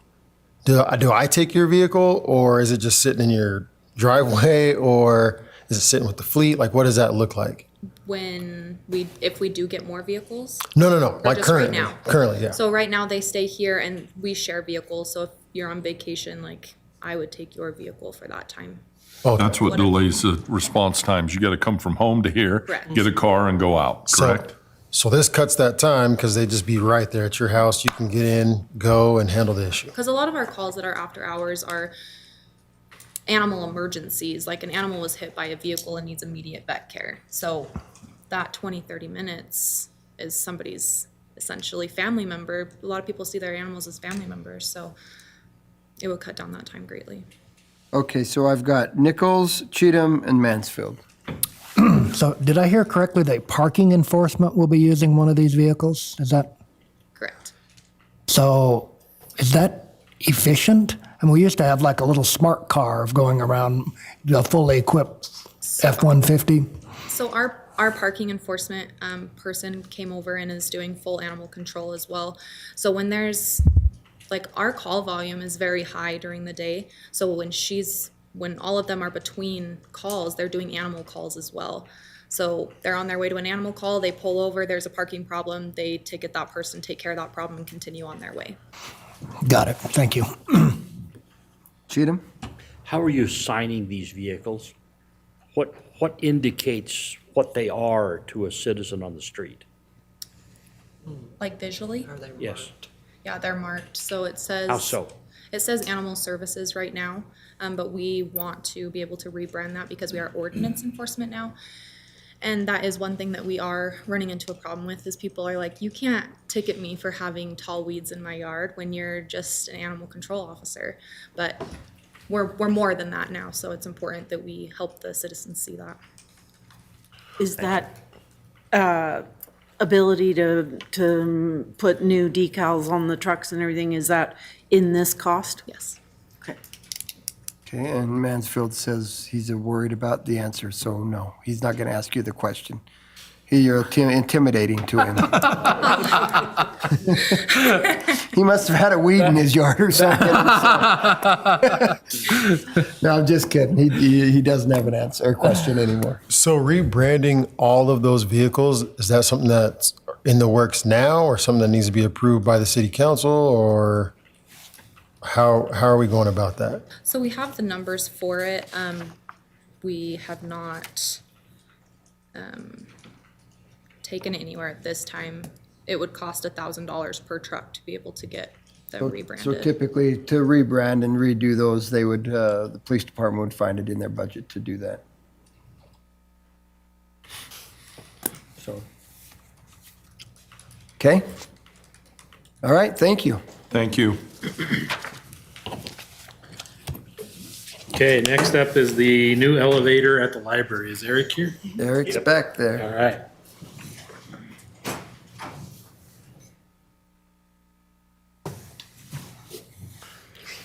Mayor and Council, I'm Eric Cease. I'm the library director. September 28th, our elevator had a catastrophic failure. There are 6 boards that drive it. It's an original to the building, so they're old. All 6 are, in the terms of the repair person, fried. We could try to find someplace, I guess there's someplace in California that can attempt to repair the boards. There's no guarantee. That'd be about $15,000 with a chance that would cause the elevator to work again. So the better solution, as far as I'm concerned, is to replace the elevator, replace the parts that need to be done, and to replace the boards.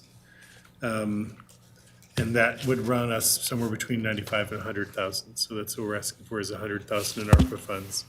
The elevators are used constantly, moving of book trucks full of material up and down between the floors.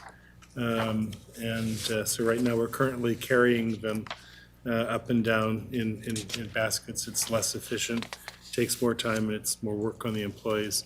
But beyond that, it's actually an accessibility issue. We have a lot of patrons that are not able to come to the second floor by stairs. There are 24 stairs between the first and the second floor, and a lot of people can't make it.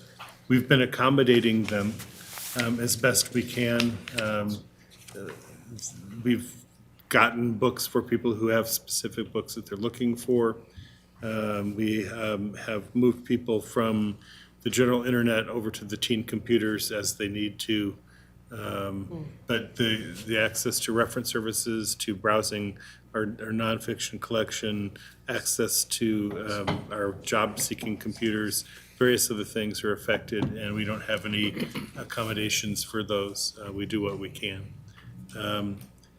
Were we to give the go-ahead for the sole source elevator repair company to do this, it's right now still looking at a 2 to 4 month delay in getting the elevator fixed. As I said, it's an accessibility issue and of significant concern to both our patrons and our staff. And there's not really other funding out there for this. I have worked with Skylar with the ADA stuff, wondering whether there are grants available for that. They have not been able to find anything that would cover that. And so the library fund has been used for various things, does not have enough in it to, for the reserve fund does not cover this. And we need to fix this elevator sooner rather than later. And so ARPA funds are a possibility. They're available, and they could make a significant difference for the library. Okay, I've got Brent and then Cheatham. So by boards, do you mean electronic circuit boards? So the car and the hydraulics and all the mechanical portion of that, is that all operational, or it's just talking about circuitry? It's not just the circuitry. There have been some issues that we've sort of tried to nurse along over the course of a number of years. It's over 25 years old, and those parts are not available now, and that's where we're jerry-rigging it for the last 25 years. The life of the elevator is supposed to be 15 to 20 years. We've already gone well past that. So they're talking that 90,000 would be not just the replacement of that, but to update the parts and make it so that it is reparable without having to scramble to find things. Okay, thank you. Brett asked my question. Okay. What's that? Brett asked my Oh, question. Brent asked the question. Any other questions then? Okay. How's everything else in the building? Building is actually really pretty darn good. The only other, well, let's say that, there is a drainage issue. We've had leakage in the building that has come about because of, especially during high rain events. We have 4 areas of the library that have overflowed. And I guess there is a main drain that probably needs to be replaced.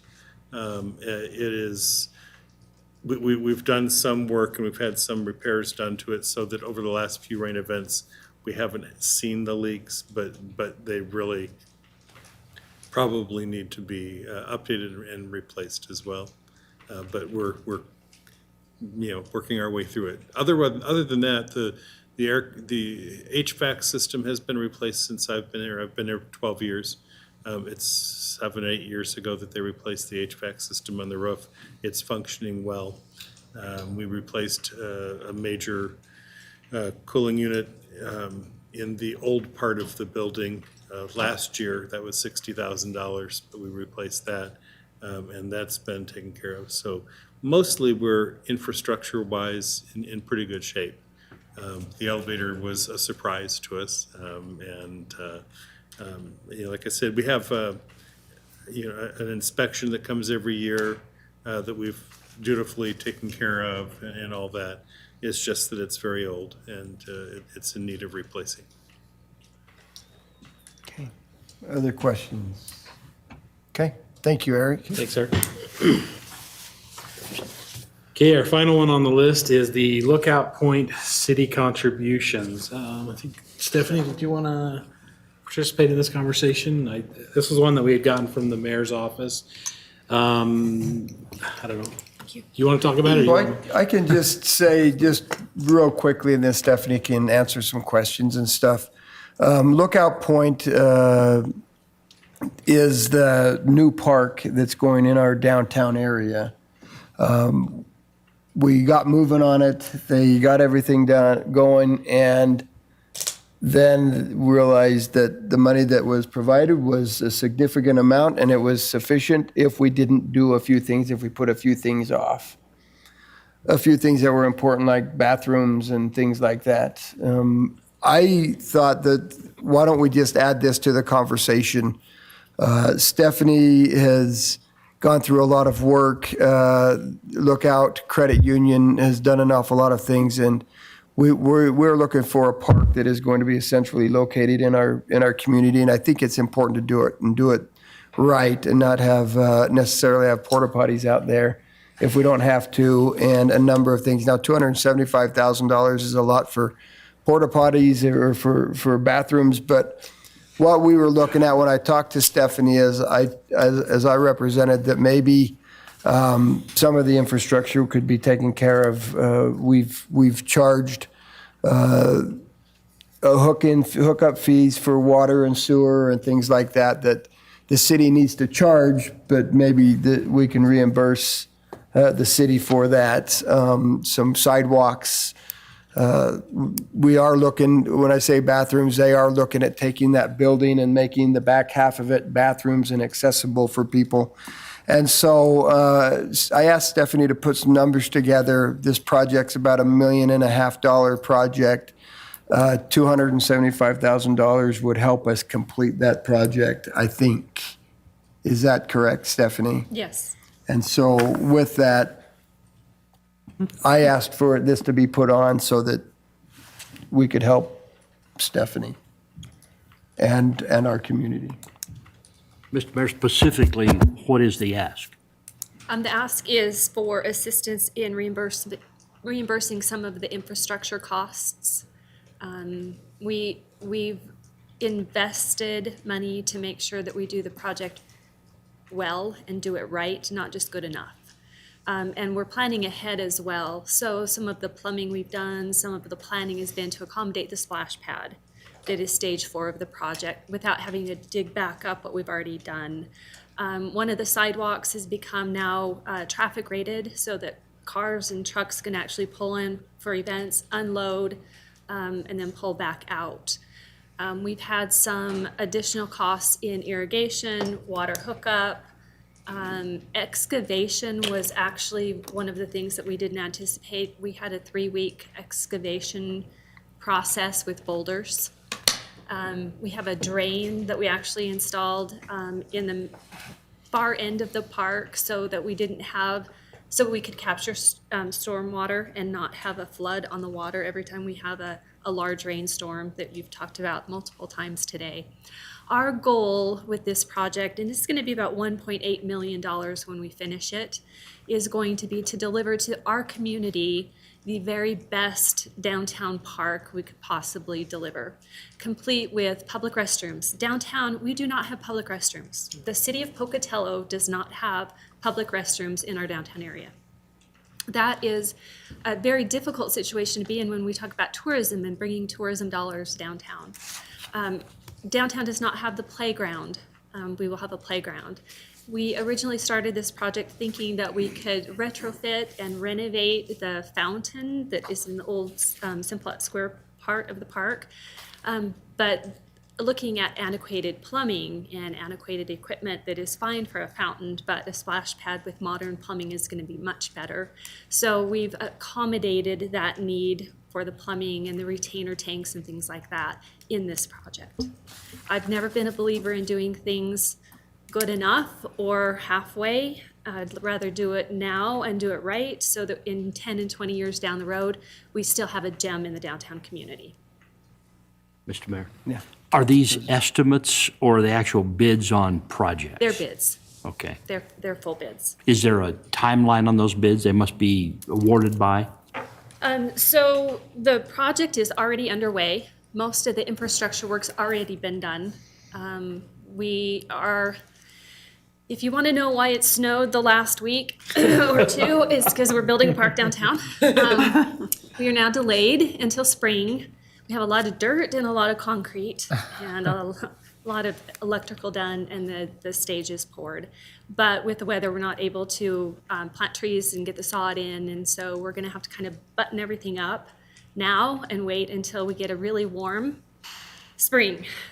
So if you have weather connections, please tap into that because we could really use all the years we've had a 70-degree November. It would have really been nice to have that this year. So hope for a warm spring. So our open date, our drop dead date, just so y'all know, is May 4th. That is our absolute drop dead date to have the project complete. Okay. Councilmember Marchand? My quick question is once it's completed, Parks and Rec, are we maintaining this, right? Yes. And the other part of it is that's a tough part of town at times, right? When we had the pond, I know plenty of people like to swim there.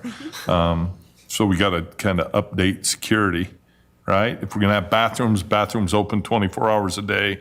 Those are just things I'm thinking of real quick, right? Because there's no doubt at night down there, we're going to have a police presence at times to keep it nice. Right. So there's a couple answers to your question. Thank you. First off, when we really looked at Simplot Square and the way it was designed initially, there were some concrete walls and some visual barriers that had been creating a problem. And so Tom and the city helped us with removing those concrete walls, opening up the entire park area. So if you stand on the corner of South Arthur and you look back towards the library now, that whole area is open. You can see. And so we've done that. We've also, the restrooms will be in our building. We will care and maintain them. We'll have a company clean them and keep them. We'll lock them on a security lock at certain hours, like 8 o'clock at night during the summer, 6 o'clock during the winter. We'll have complete control over those. I have experience with public restrooms now. We have a couple at the pavilion, and so I've learned how to take care of that problem. Maintenance for the park itself, yes. John and his crew have been fantastic to work with. We will help with maintenance. One of the things that I've done during the design and the build of the park is to make sure it's maintainable. The original design called for 400 plants and shrubs and bushes, and that's just not maintainable. And so we've scaled back and done a lot more rock. We have some beautiful boulders, although they cost us in time and excavation. We've kept some of them on site. Kids love boulders. It really adds to the aesthetic of the park. And I'll be there to help as well, but also the rental costs of the facility.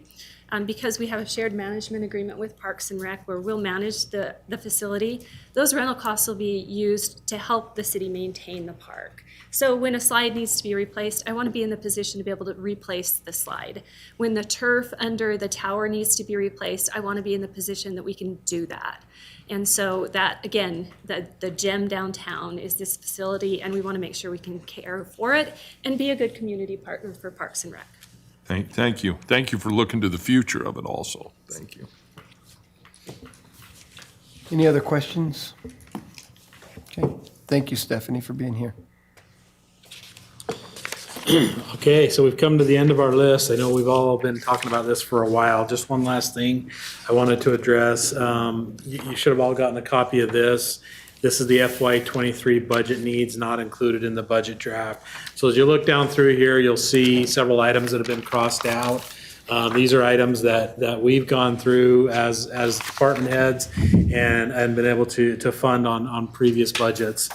For the past couple of years, we've gotten together as managers and we've developed this list, and there's things on here that I'd encourage you to look through.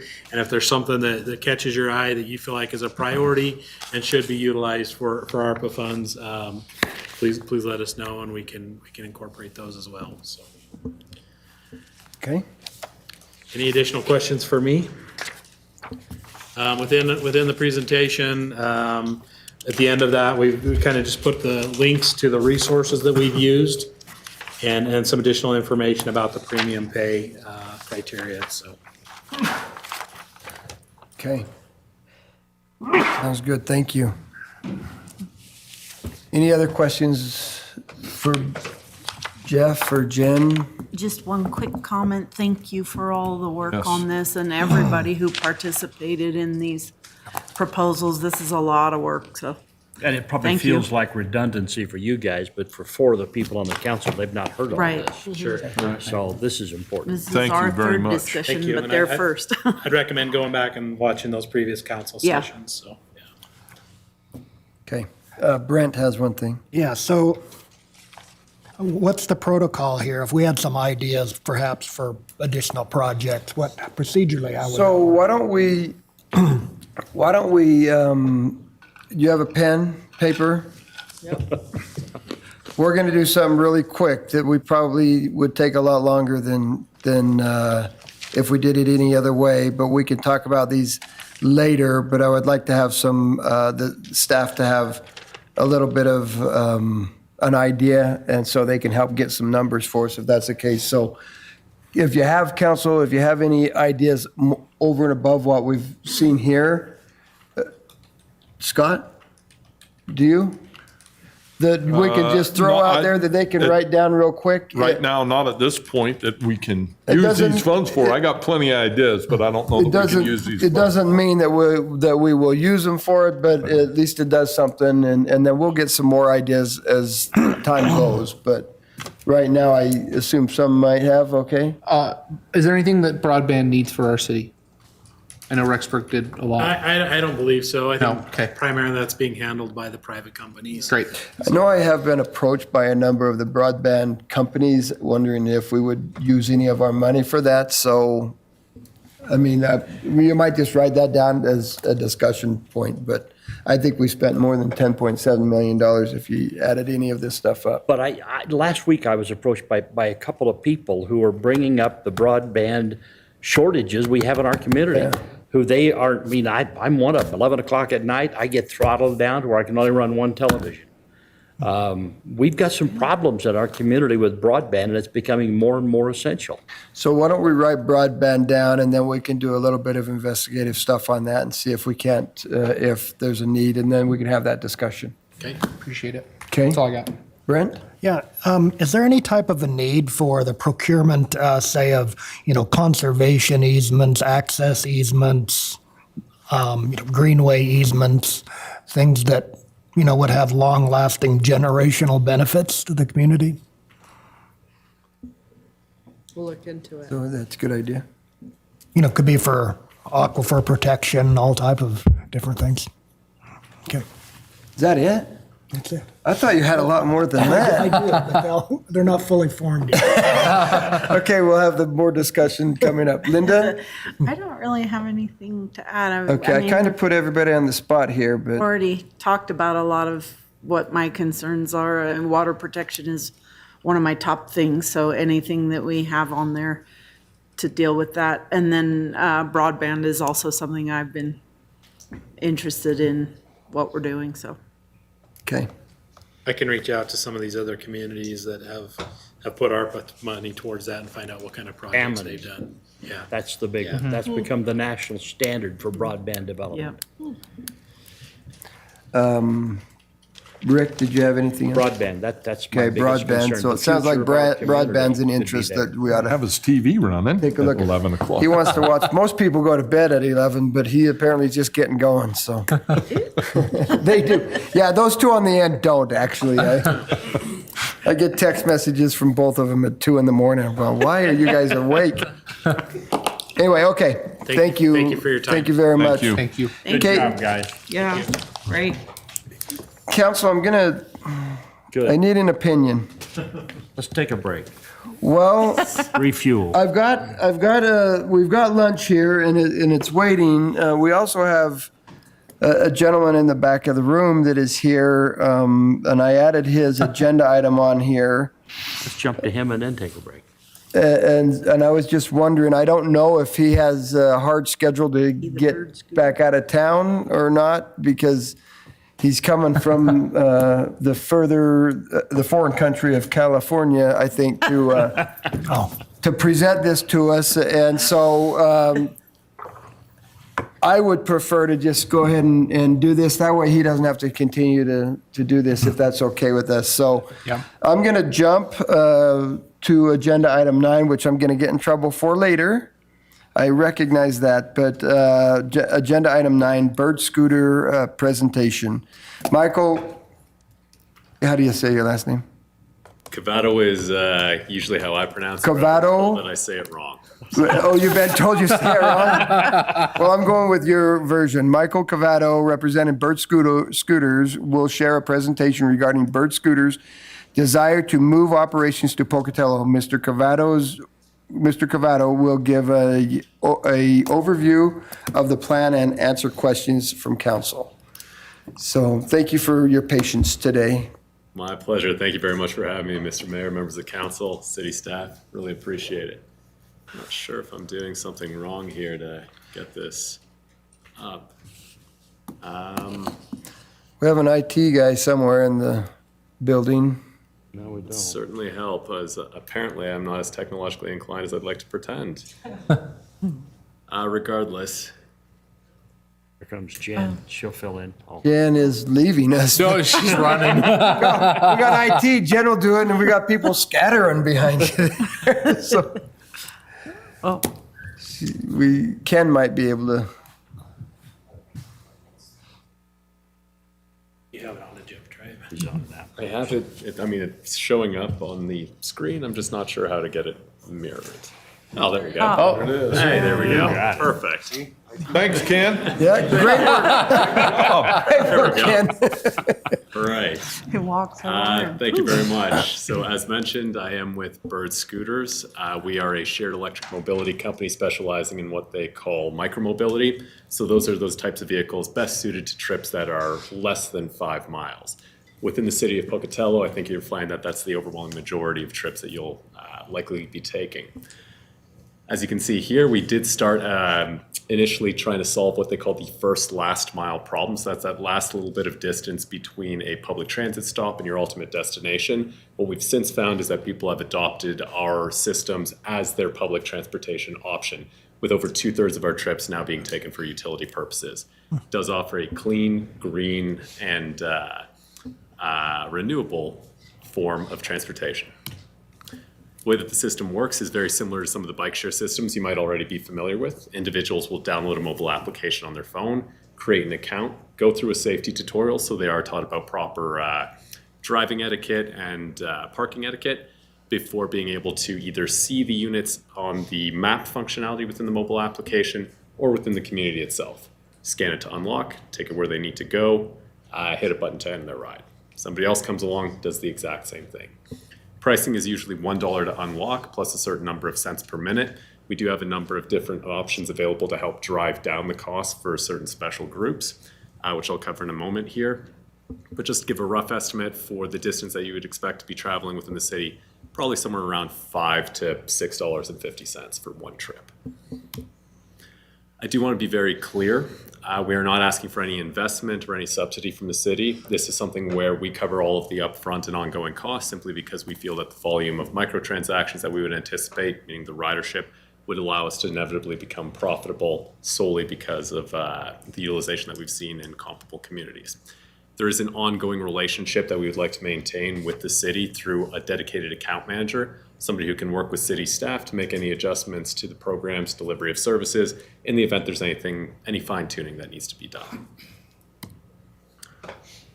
One of the ways that we feel we are able to deliver on a level of service that is significantly greater than a lot of other micromobility companies is through a unique operational model. We actually partner with local members of the community to create small business opportunities, allowing them to handle the field operations, meaning the deployment, the rebalancing, which is just a fancy word for moving the scooters from places where people have ended their ride back to locations where they're likely to be used again, and the recharging of the scooters. What that means is that there will be locally based individuals who earn substantially greater than whose returns are substantially greater than what you would expect from a minimum wage job. Out there every single day, checking on every active unit multiple times per day. Average returns are quite significant, usually around 254% of what you would see from a traditional minimum wage position. What you're seeing here is an example of some of the technology that they have available to them. So there are automatic flags and triggers that occur within the mobile application so that they are dispatched to the units in most need. They know which ones are stagnant, they know which ones have been reported as having an issue, and they can get out there and correct the problem very rapidly. As I know, ISU campus is right in the heart of town. It is important to stress that we have worked quite significantly with a number of campuses, both domestically and internationally. We're partnered with about 125 universities globally, roughly 80 of which are within the United States. Certainly we can work very well with them and make sure that we are addressing the unique needs of their students and faculty and administrative staff as well. One of the things that we pride ourselves on, and one of the things that I think is helping move our industry forward, is our transparency with our data. What that means is that we will actually provide the city with real-time data dashboards so that city staff can monitor not only the performance of the fleet, heat mapping, how people are using the system, but the location of every single active unit and what condition it's in real time. So this will ensure that there is complete visibility, and if there are any concerns or issues that need to be addressed, city staff will have eyes on that. What you see in this slide here is an example of some of our geofencing technology. We have a number of different means at our disposal. This includes creating no ride zones, meaning that when an individual enters with the scooter, the GPS on the scooter will actually cause the scooter to throttle down, take it to about 1.5 miles per hour so it is functionally unusable until they take it back within the appropriate operating zone. We also have no parking zones, meaning if, for example, within certain areas of public parks, you didn't feel it was appropriate to have these scooters located, we could simply block those areas off, enabling people to drive through, but not end their ride in those locations. And finally, we have slow zones. If there are specific areas where it's simply an uncomfortable experience to be going at the maximum speed, which we usually cap between 15 and 18 miles per hour, that's roughly what your average amateur bicyclist travels at, we can slow that scooter down to 12 or 10 miles per hour, something along those lines. One of the good things about this is it takes us about 20 minutes to update our geofencing parameters, so it is something we can do very rapidly. If there's anything that council or city staff identify following the program launch, that might need to be adjusted. As a final note here, we are capable of creating special event zones. So if you have a parade, if you have a farmer's market, anything along those lines, we can block off those areas, particularly if it's on a schedule, so that the scooters are not going into an area where it might be inappropriate. Again, this is where the dedicated account manager can make sure that they are responding to all the needs very rapidly. As a final piece, and I know I'm going through this very quickly, I hope you'll forgive me. We, as the largest shared electric scooter company and the only dedicated micromobility company to be publicly traded, have had an opportunity to really hone in on our technology. This has allowed us to create a number of different product features that you see unique to our services, including what we call warm-up mode, which is available on some of our make models of scooters. It reduces the acceleration profile as well as the maximum speed for a new user until they get a little bit more familiar and a little bit more comfortable with the system, at which point it gradually increases. We also have our safe start feature, which I know is always an important one. During certain hours of the day, which is completely customizable. Typically, we do between 10 p.m. and 4 a.m. Individuals have to pass a brief cognitive test to make sure that they're in an okay state of mind before the scooter will actually unlock. I will admit it is not perfect, but it is an additional barrier to make sure that everything is okay. And finally, our parking management feature allows us to do a lot in terms of the customization of where the scooters can and cannot be located and how many can be located within a particular location at any given time. I know that there are likely to be some questions here, and I'm more than happy to make sure that I address them. I think it's always important to address the specific needs of the community. So, Michael, I know I've got one from Brent Nichols, Councilmember Nichols. I have one from Council President Cheatham, and then it looks like Councilwoman Lurick is over there trying to get her hand out in front of everybody. And then we've got Councilmember Mangum. So, Nichols. All right. So I have a number of questions. Are you ready to do this? I am absolutely ready to do this, or are you referring to the company? Yes, Is your ready to do company this? would be ready to. No, I'm not the owner of the company, but the company would be ready to do this. I think the deployment would be far more appropriate in the spring, considering the weather conditions at this point in time. We have a process that we call hibernating the scooters when the weather is not appropriate. Simply bring them off in the streets and then redeploy them. Right. So what are you looking for from the city? Are you looking for some type of an exclusive agreement, or what would you need from us? I think there would be a lot of very unhappy people if I didn't suggest that an exclusive sounds great. Having said that, it is not a requirement on our side. I do think that just given our operating ability, we would likely be the only large provider, established provider, who could service the city at this point in time. In terms of the ask, we do utilize the public right-of-way for the deployment of the units, simply asking to make sure that that would be acceptable. All right. And just generally, how many scooters would you be looking at deploying? And would you roll this all out at once, or would it be done incrementally? I think the second question is easier to answer right off the bat. A phased approach is always best, week over weeks, increasing until that maximum fleet size. Based off of the population size, the geographic size, the presence of the university, you could probably have a fleet of 400 scooters within the city. I think that's a bit too many to start with, so I think we would probably target somewhere around 150 with maybe about 70% active at any given time. And do you know if you would need any type of ISU or special approval to operate on campus? Anything that is owned by ISU, we would have a separate agreement with. My colleagues have already conducted some outreach to make sure that we are communicating with staff over there and putting everything in place. Given that the city covers a much larger geographic area, it's far more important for us to make sure that you feel comfortable with everything before moving forward with the university. Great, thank you. Pleasure. Okay, Council President Cheatham. Would there be a garaging location per se, several of those around town, a place to park these things that would be designated, or would they be just lying wherever someone left them? Excellent question. The real benefit of one of these systems is allowing for that point A to point B direct transportation. with the benefit of having our fleet managers locally based, they can go out there and engage in the rebalancing, meaning moving those scooters from locations that where they've been left back to the locations that we've pre-identified as being most likely to be utilized. There is going to be a quote-unquote service type area, but that will be outside of the public eye and not accessible to them, owned by our fleet managers. What about other cities that you've done this in Idaho? The closest one is Idaho Falls. So if you are looking to do a short field trip, you can see some of the units in action there. Are yours the scooters we see in Boise? Ours and 2 other providers. So there are 3 providers in Boise. Boise is looking to change that in the near future, though, to having a sole provider. I've heard some dissatisfaction with the service in Boise.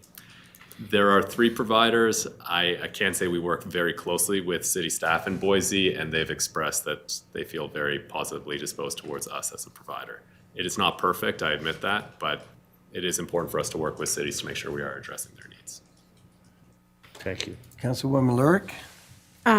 Well, Rick stole one of my questions, was about garaging and, where they would be stored. But I guess, building on that, you mentioned, hibernating when the weather isn't appropriate. Where would they hibernate? You'd have a storage facility in town, or? Exactly. So our fleet managers, we qualify partly based off of the infrastructure that they have available, which includes an appropriate storage facility. Take all the scooters off, bring them back to that warehouse, garage, etc., store them there for the winter season before they're deployed again when the weather turns into a little bit more of an appropriate time period, or a little bit more appropriate temperature. Another thing I was wondering about is just the type of vehicle. How do people feel about like the scooters versus like a Segway or something, different types of mobile, whatever they are? Excellent question. The different, we call them modalities, and I'm sorry for getting too technical here. No. Different types of vehicles that are available, you see different types of utilization on. The scooters that we typically specialize in or have as the largest amount within our fleet tend to see significantly more utilization than you would to, for example, a traditional bike share. So anywhere between 3 and up to 17 times as much usage in a location on these scooters versus a traditional pedal bike share. The joke that I often make, and if my team heard me say this, they would roll their eyes, is that these scooters, because of their accessibility and because of their popularity, are often the gateway drug to dedicated bike infrastructure. Gateway drug. So Councilman Marchand, sorry, forgive me, mentioned earlier, why don't we expand Yellowstone to 5 lanes? What you see in scientific studies is expanding to 5 lanes basically just means you have more traffic on the road. Yep. Providing alternative means of getting there is how you're going to reduce some of that congestion so that people can find a different option to get where they need to go. Yeah. And I got one last question. When you were talking about being able to sort of control, especially with beginners, how fast they go, and it made me think of Rick's TV situation. And so you kind of throttle people back when they're out there. You have a situation now. I was thinking his words, they throttle him back. I was like, is that sort of what you do with people? Our throttling is optional. Okay. So you can select to throttle to have the acceleration throttled back. So someone's not out there riding around and you're like, oh, they're going too fast and you're cutting them back? Or if they go into one of our slow zones, yes, but those would be pre-identified with the city. So for example, okay. You said on this particular trail, we don't want people going 15 miles per hour, we'd like them to go 12, then the scooter would slow down to that amount. It doesn't immediately jerk to a stop. The throttle just disengages until they hit that, okay, that speed. so you can't have people flying down paths at 30 miles an hour or something if that's not that zone. It's a getaway vehicle. Get away from the situation. Thank you. Mangum and then Mansfield. So I have 3 questions. The first one is for more Jared. What would the city insurance or liability be on something like this? Is there any risk to the city? Hello, Jared Johnson, City Attorney. Great question. So before we allowed them the use of our right-of-way, we would enter into some sort of MOU where we would be indemnified by Bird. And so the users or Bird would bear the liability, the city would not. Does that mean somebody's not going to come after us for a bump on the sidewalk that they hit? No, they could still, but we would do everything we could to protect the city. Perfect. If I may add to that, and I apologize, we would also add the city as an additional insured on our GL policy as a further protection. And we require that on all right-of-way use permits, and this would be a similar process. Okay. So second question, you're in the business, well, the business is in the business to make money. So it's $1 to unlock and then cents on the minute. What portion of those proceeds come back to the city? It's an excellent question. So I think instead, if you take it from a holistic perspective where there is a no-cost public transportation option that has been scientifically proven to stimulate the local economy. So Emory University, for example, released a study last year where they actually revised the number up that showed over a 6-month period, every single individual e-scooter contributed $1,700 in additional spending at local businesses, particularly within the food and beverage industry. If we're talking about, just to make my life nice and easy here, a fleet of 100 scooters over a period of 9 years, that's a little over $250,000 in additional spending at local businesses. So something that helps the local economy, something that allows people to get where they need to go and hopefully reduces some of the congestion issues. Ultimately, what we're seeing is that people are moving more towards subsidizing this, which we've seen in California, rather than asking for the providers to fund some sort of permit structure. Okay. So for tracking wise, it looks like a mobile phone, they have a GPS and everything on there. Is that going through like cell tower? Is it going through broadband, or is it going through, how exactly is all of that communicated? Great question. Every single scooter is equipped with what's known as an IoT device, basically a fancy GPS connected to a whole bunch of additional sensors. So we can track the location of each scooter individually and independently. When there is a connection to the mobile phone, it is done through the Bluetooth module that is also on the scooter, allowing us to get some additional superior triangulation through that user's cellular phone. Sorry, I have one more question.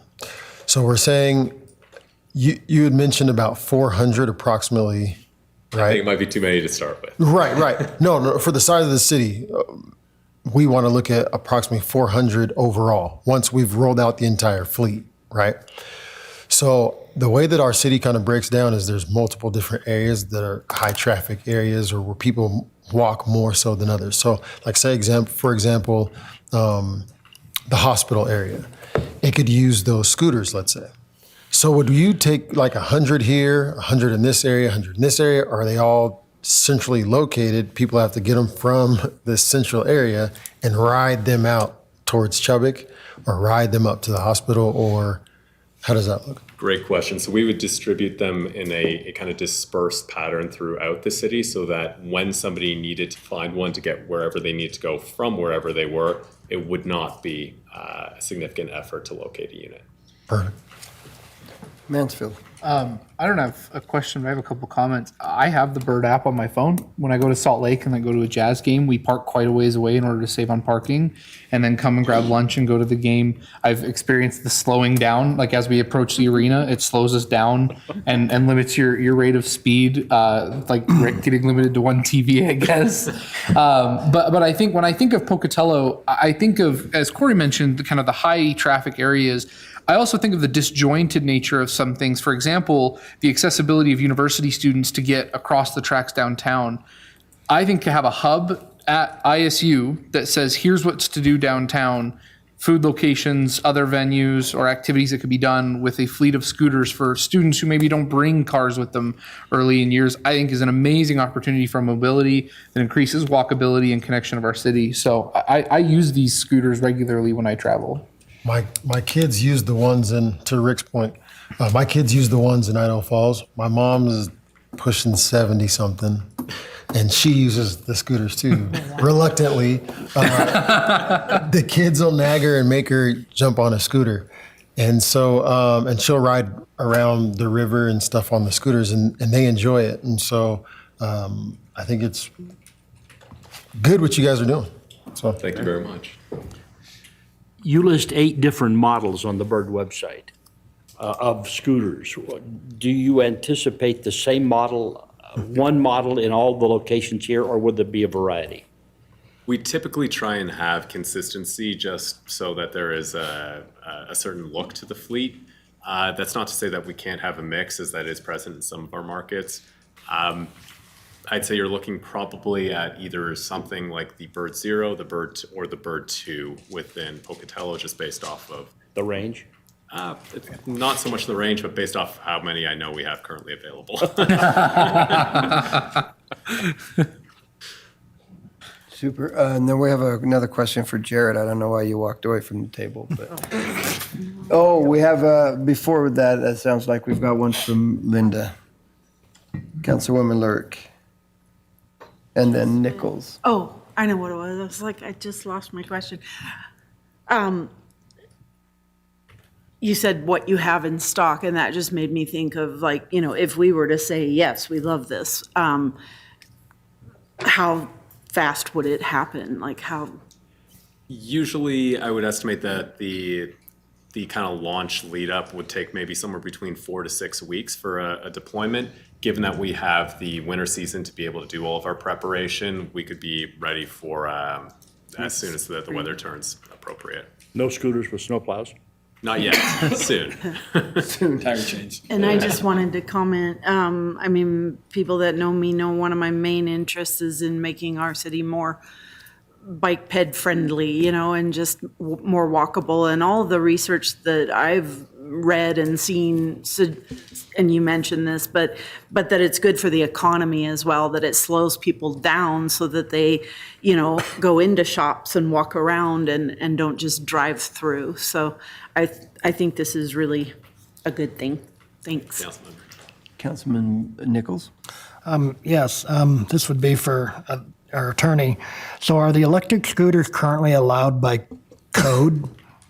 I mean, can they be used on streets and sidewalks? Yes, they are. Okay, so besides entering into a MOU, there's really nothing else the city would need to do? Is that it? As long as the MOU covered all the basis that the company needed, that the city needed, and that the council asked us to consider, that would be my suggestion, at least for a trial period.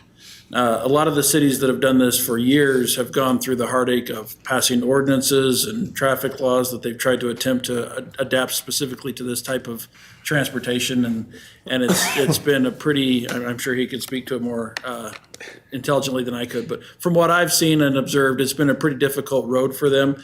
So I would suggest that we do that. We do an MOU that captures everything. We give it a year or whatever is appropriate, probably one season, and then see what we need to do to adjust, if anything. Yeah.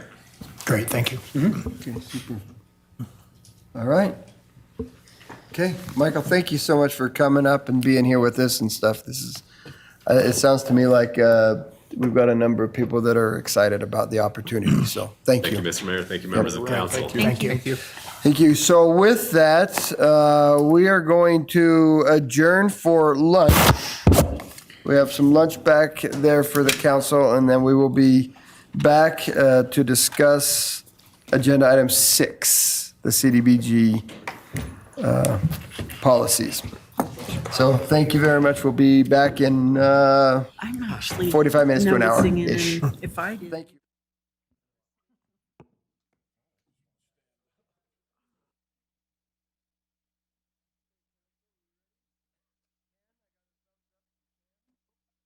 And then, good afternoon, and thank you for joining us this afternoon after our lunch break. We appreciate you tuning back in. We'll go ahead and get started with agenda item number 6 is our CDBG policies and procedure update. Neighborhood and Community Service Division staff members will present proposed changes to the existing locally adopted policies and procedures for the City Community Development Block Grant CDBG program. The changes are necessary to ensure compliance with all federal HUD guidelines as well as applicable state and local regulations. Formal adoption of the amended CDBG policies and procedures will take place at a future regular council meeting. All right. Good afternoon, Mayor, members of the City Council. My name is Christine Howe. I'm the Grants Manager for the City of Pocatello. And today I am presenting the draft changes to our Community Development Block Grant Policies and Procedures. Initially, staff had looked at amending our existing policies and procedures, but upon kind of diving in and looking at the prior framework, we decided that essentially a complete overhaul was in order, mostly to ensure that we had all of the required sections in the policies and procedures in accordance with HUD guidelines. So where these policies and procedures previously had several components, we just wanted to kind of fill in the gaps and then update to reflect the program as it functions today. So in your packet, I provided an executive summary of the changes, and my PowerPoint slides today are essentially going to just reflect that executive summary, but I want to break it out onto slides so it was a little easier to consume. And first, what are the CDBG policies and procedures? These are essentially the guiding documents that regulate our city program under the CDBG program. HUD provides the city with an entitlement every year, and this is block grant funding that has to comply with federal regulations, including 24 CFR 570, which is the regulation that governs CDBG, as well as any other cross-cutting regulation for federal funding. And so by adopting these policies and procedures, we can ensure that our program is operating in accordance with the federal requirements. The policies and procedures were last formally amended in 2017 by the City Council. Since that time, HUD guidance has changed slightly, and we've also identified some areas to update and improve in order to better run the program and make sure that it operates efficiently and effectively. So to do this, city staff went through the existing policies and procedures. So myself and our CDBG compliance analyst and grants administrator, Lisa Smith, looked through the existing policies and procedures. And then we also went through HUD guidance and regulations in order to ensure we had all of the right sections outlined. We each drafted a series of sections, exchanged them and reviewed them, and then had them all reviewed by our credit committee, which is the entity that serves to approve our loan and grant programs that we offer through the renewal program at the city. So the entire manual, which you receive as an attachment, is I think 202 pages with the appendices. It's comprised of 18 sections and 10 appendices, and I'll go through along with the executive summary, the changes to those sections.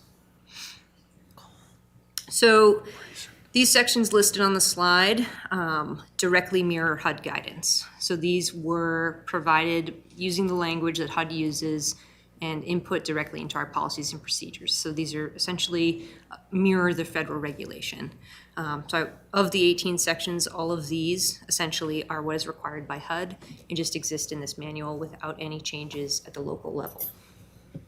Does anyone have any questions on these broad kind of changes, these sections that are just mirroring the national guidance? Not seeing any. Okay, great. So the sections that I want to go through now are the ones that have were either drafted by staff, are not explicit federal guidance, or in which we've included a combination of federal guidance and some of our local procedures. So the introduction essentially just details the mission and purpose of the policy and procedure manual and how we're going to use the CDBG funds to move forward the city's goals and priorities. The next section is the conflict of interest policy, and this was adopted by the city. We have all of our subrecipients agree to sign on to this conflict of interest policy if they're going to receive funds. So while we've operated using it over the last, I think, decade or so, it didn't exist within the policy and procedure manual, so now we've put it in as its own section. Are there any questions on the introduction or conflict of interest policy? Okay, great. The next section that I want to point out is Section E within our Part 3, which is Activity Selection and Implementation. And this is where our credit committee lives. This organization, this committee is unique to Pocatello. Many cities that receive these entitlement funds come up with a system or process to administer the funding.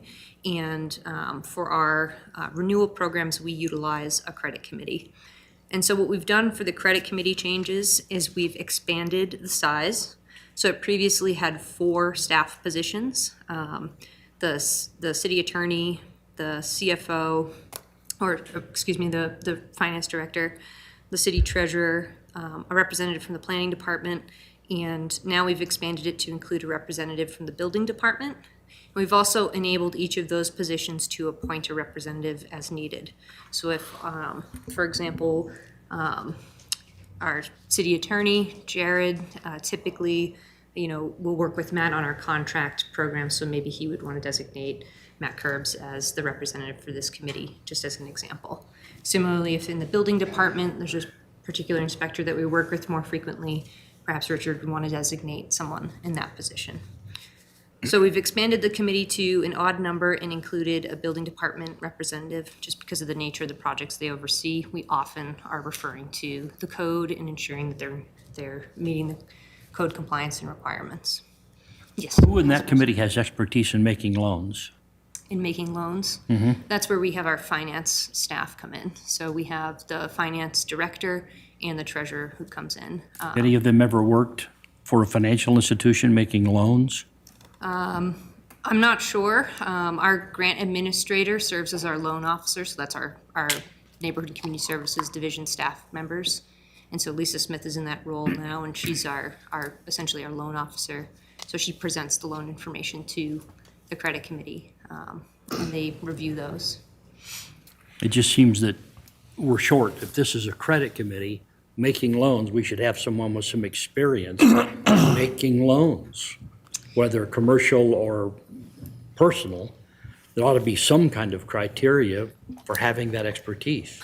Yeah, and this committee is comprised of internal staff. So they review all of the documentation. And our loans are internal loans, so we're not going out to a third-party institution and getting rates. And in fact, you'll see in the recommended changes, we actually have recommended to change those loans to 0% interest. And most of the loans are also either fully deferred or partially deferred based on the qualifying individual, their low to moderate income level. And in addition, most of our work that they oversee as well are grants. So they'll submit grants. And again, the loans are all administered in-house by the city. So the staff people in the finance department who ensure those payments are coming in have experience doing that. They're trained on that. Lisa Smith is our loan officer who will help file the documents with the title companies. We do it all in-house. So we're not necessarily like a bank where we're going out onto the market to try to get the best price for a loan or shopping that way. But does the committee have to be internal persons?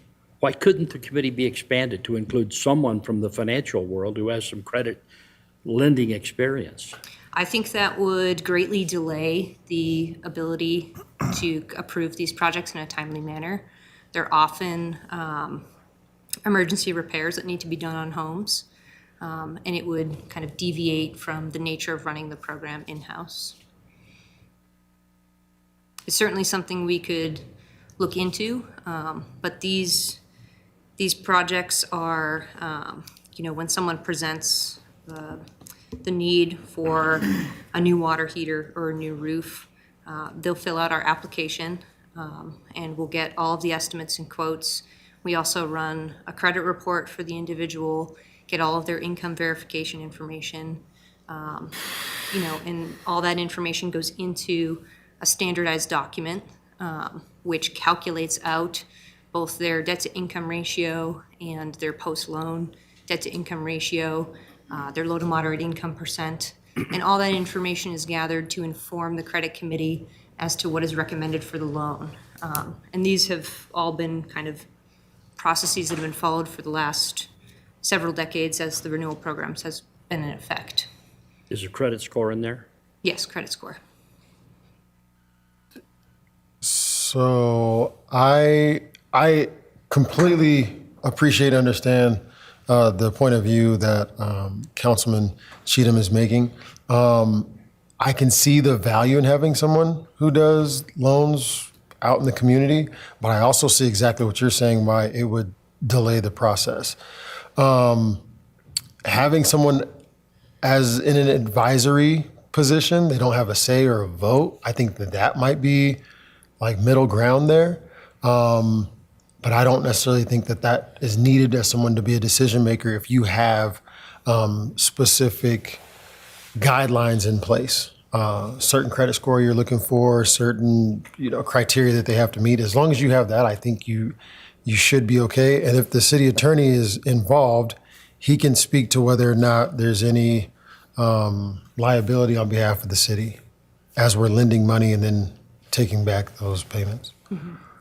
But that's just from my experience in banking. So. Yeah, and these programs are unique in that, the city doesn't have to operate it as a loan either. These could be pure grants. HUD doesn't have any requirements around how this program is administered. So this is the process that we've been using, as I mentioned, since the renewal program has been in effect, which I believe has been as long as we've been an entitlement community, which is over 25 years. And the city has managed to manage these loans and efficiently, provide these loans to folks throughout the duration of the program. As I mentioned, our changes are actually, our recommendations for the renewal program changes will include removing the interest on the payments, the payable portion of the loans, and that will hopefully alleviate even more staff burden. And really, it's in that way almost like a grant that they're just paying back with a flat rate payment at that point. So there isn't, it's not the same way as an open market loan where you have to ensure that the person, gets the right rate. And our qualifications are also less stringent than the open market because many of our clients can't qualify for a loan just because of their credit score and their low income status. So the benefit of this program is that we're able to provide them a loan where otherwise they may not qualify. And what we use as collateral for that is that we're listed on the title. So if they were to not make their payments or property were to transfer, the city would get that money back to the CDBG program. I have a Councilmember Mangum and then Lurick, and then Cheatham and then Nichols. I like the idea of it being a loan as it puts skin in the game for the person, the recipient. Have we had anyone ever default on a loan where we had to take back the property or anything? Not since I've been here. Some folks have maybe missed a payment, and then there's penalties and fees for missing a payment, but they typically then make up the next month. They're usually recurring automatic deductions for a lot of them. I think we have about 13 loans out right now. And the payments are what's affordable for those folks. So they could be $25 a month, $50 a month. And once the property transfers or a few other conditions are met, then that loan becomes automatically repaid, payable to the city if they haven't already paid it off. And we also have a handful of those loans that after, I believe it's 6 years, then the amount owed is, it's like depreciated 20% until it's fully forgiven. So some of them have become fully forgiven after a certain amount of time has passed. And as I mentioned, some are partially deferred. So there's a, let's say you get a $10,000 loan, maybe you have a $5,000 portion that's fully deferred and a $5,000 portion that's payable. And so they'll pay off the $5,000, and then maybe when they sell their house or transfer property, the other $5,000 comes back due to the city. So we have a combination depending on where their low income status is, their credit score, their debt to income ratio. Those all factor into our kind of spreadsheet that pumps that information out for us. What brought us to the conclusion of doing away with interest? So we were looking at, this was a discussion amongst the credit committee, and they were looking at the nature of the program and the purpose of the program. And so the interest rate that was included in the policies and procedures was 4%, and I couldn't find any information as to why it was 4%. There was no kind of like historical reasoning behind it. It was probably a competitive rate at the time, like, you know, lower than. So we decided to go with 0% and then allow the credit committee to assign a percent as they deem fit if necessary. As I mentioned, these folks are taking these loans out to hopefully improve their properties they otherwise wouldn't qualify. They're low to moderate income. This improves our housing stock. They still have skin in the game where they have to make their payments, or they will have, you know, late fees and such. But the program itself doesn't generate enough revenue to be self-sustaining, where an interest rate would make a difference. But it doesn't mean that we could never reinstate an interest rate. Just at this time, I had no grounds for the reasoning behind 4%. And after the credit committee discussed it, they opted for 0% to live in the kind of program procedures. Thank you. Council President Cheatham. What's the availability of funding for this lending/grant program? Availability of funding depends on the program year. So every year, the city receives its entitlement, and we present to this council our annual action plan and the amount of funds for rehabilitation of housing is usually a funded item in that annual action plan. Okay. So I'm not entirely, I don't have the balance off the top of my head for this year, but typically in the last, historically, for example, in 2018, we put over $500,000 into the rehab program. And the majority of those are grants. So those are the small projects that end up being full grants of, it was $3,000. We're recommending increasing that to $5,000. And so we'll typically do about 20 grants and maybe 5 to 10 loans annually under the renewal program. Is there any history of delinquency, any kind of a delinquency rate history of these loans? Are some of these loans, I guess what I'm trying to get at, are some of these loans given to people who could qualify in the commercial market? Are they generally unqualifiable? It probably varies. We typically, in order to qualify for our program, you have to meet our low to moderate income threshold. If they are LMI, that means 80% of area median income or less. So if someone was, you know, at 80% and they had a, you know, 800 credit score and no other payments, they probably could qualify on the open market. A lot of our clients are on fixed income, usually Social Security, and it's been a problem that they haven't been able to address for several years, such as a roof that's now leaking, or maybe their furnace goes out suddenly, maybe their sewer line breaks. And so it's a program that, yes, maybe in some instances they could qualify in the open market, but they're LMI and they're eligible for this program, and so that's like the purpose of the funds. So anyone that's, you know, an eligible applicant will review and present the project to credit committee for their review and approval, and then move forward with it. We don't turn folks away. Councilwoman Lurick.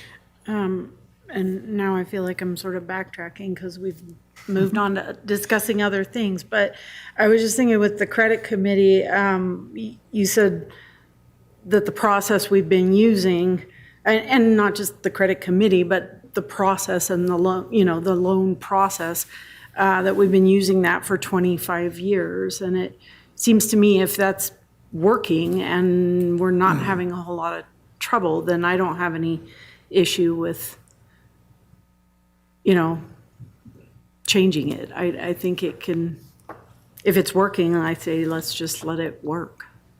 I think our process has been very effective.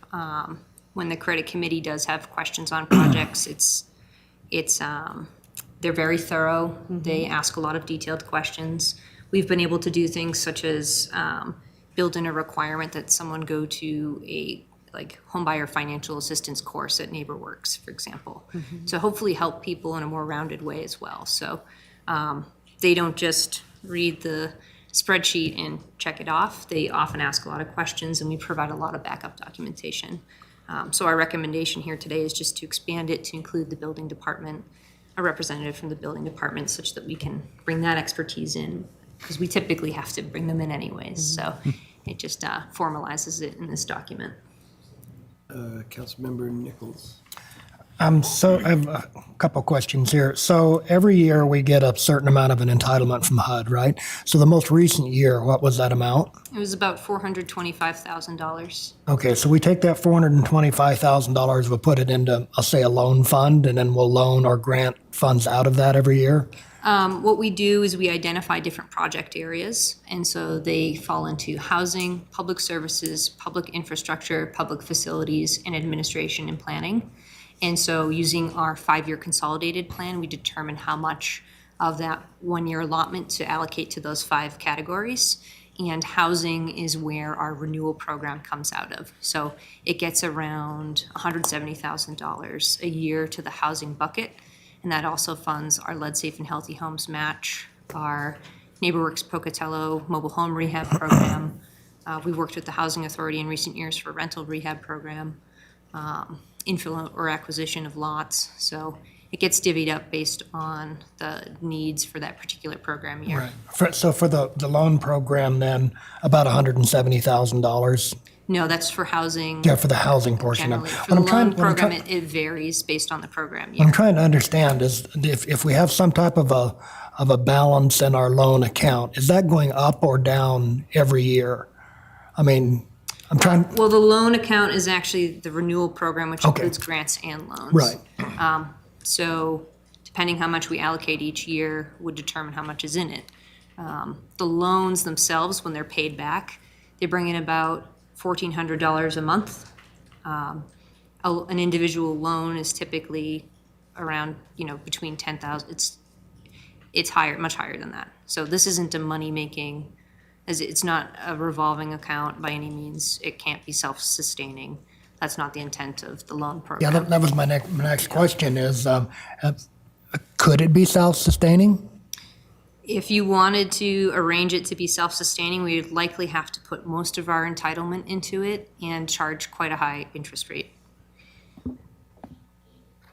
Okay, thank you. Right.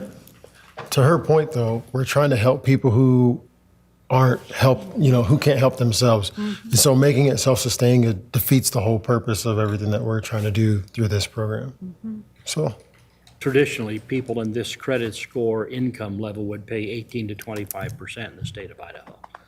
This is They would- helping them yeah. avoid that. That's, yeah, that's the idea. Okay. Okay. And as noted here, under the second bullet point, we've also clarified the role of the credit committee. So in the original policies and procedures, it said they oversaw all CDBG programs essentially.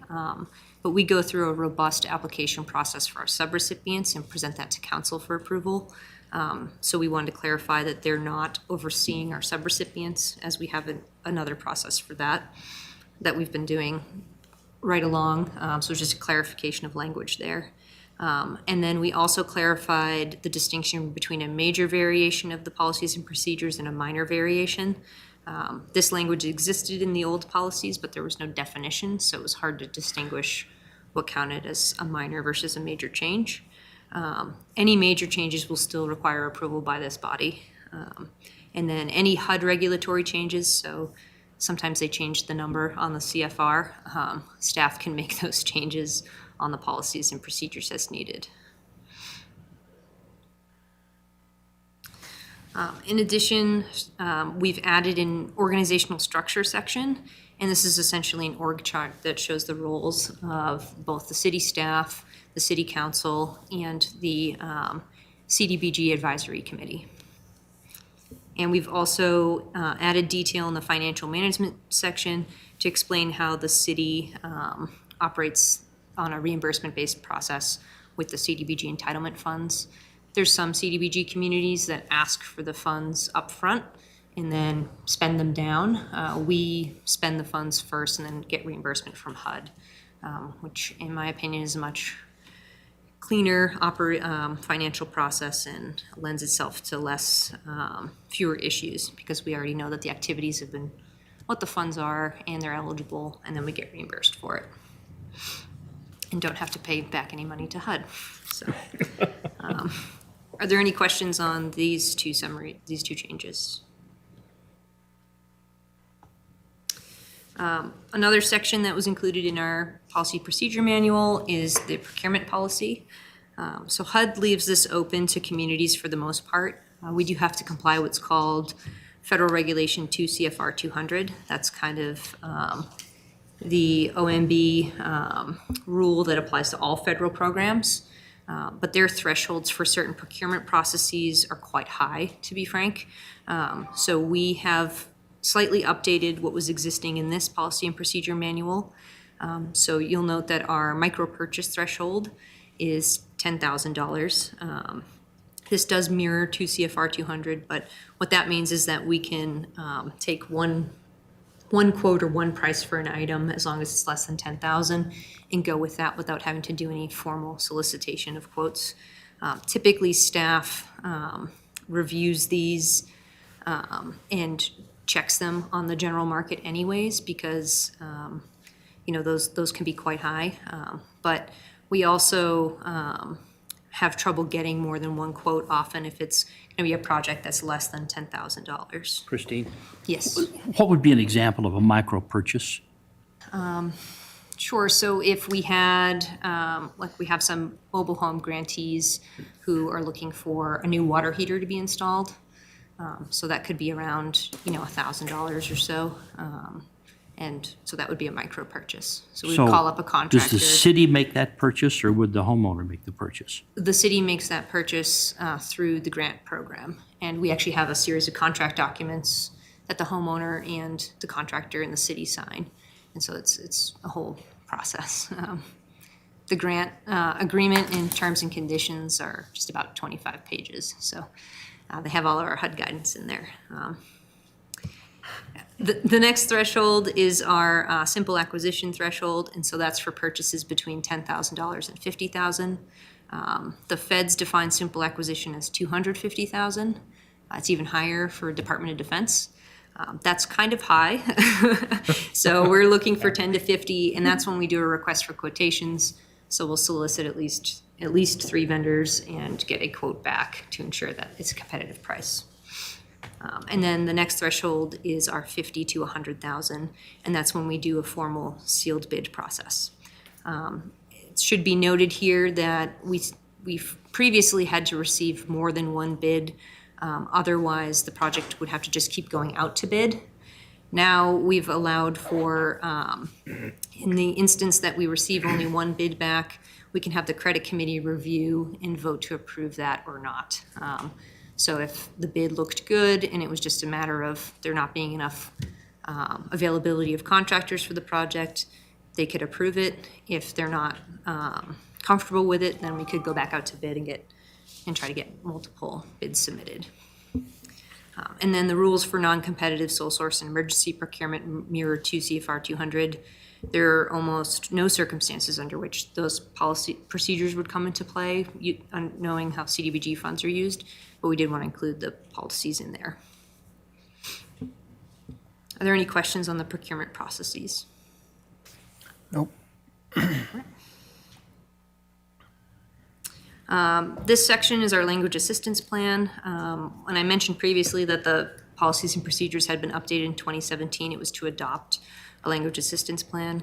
That has since become outdated. So using federal guidance, we put a new plan into the new policy and procedure manual, and it requires a needs assessment and then adoption of the plan. And this is so that we can provide our programs to our limited English proficient residents of Pocatello. What's the primary language you run into? It would be Spanish. So for anyone that's limited English proficient, it's typically Spanish. And Pocatello likely has a population that would exceed what HUD considers the safe harbor threshold for a number of speakers. So we will most likely, once we complete our assessment, have to translate our vital documents into Spanish. But we're also going to work to find ways to get the information out to the Spanish-speaking community a little more effectively as well, and ensure that we have all those documents on hand. And there's also certain rules that we need to have in place. So if someone calls and does not speak English, we have a way, an internal process to manage those calls. Do you have people on staff who speak Spanish? There are city employees that speak Spanish. I believe within the city's personnel policy, we do have a listing of staff that can speak multiple languages. I'm not sure the full listing, but we have used staff members in the past to help translate when we've received calls. Thank you. Are there any other questions on the LAP? Good.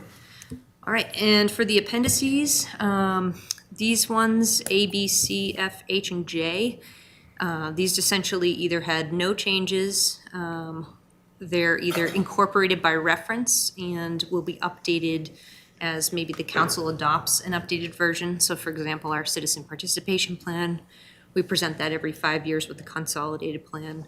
And so if there's any changes needed, council can adopt that, and then we'll just reincorporate it as an appendix.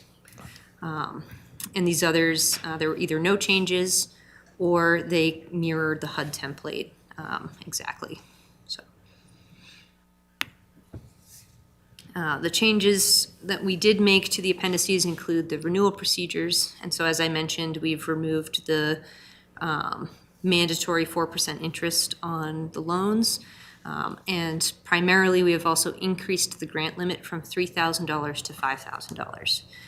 We found, even just in the last couple of weeks, we've gotten a lot of grant applications for furnaces, and they're all either $3,300, $3,500, $4,100.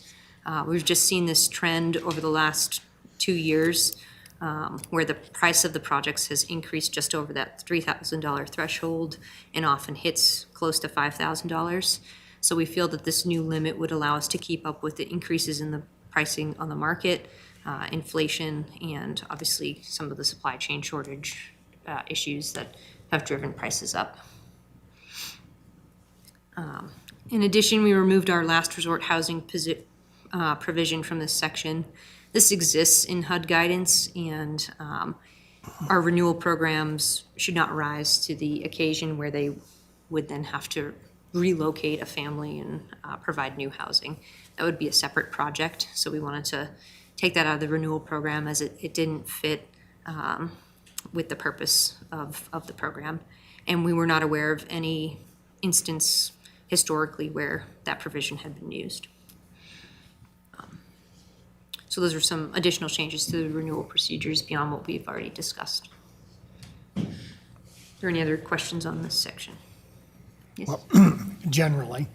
So in the event that, let's say that your application for the funding under the ARPA funds came about, would you have to change this again? An application for funding, I'm sorry, I didn't catch the last the mental health funding that we discussed under the ARPA program? Those would be separate funds administered by the same staff in a similar format, but would follow different guidelines. Okay, all right.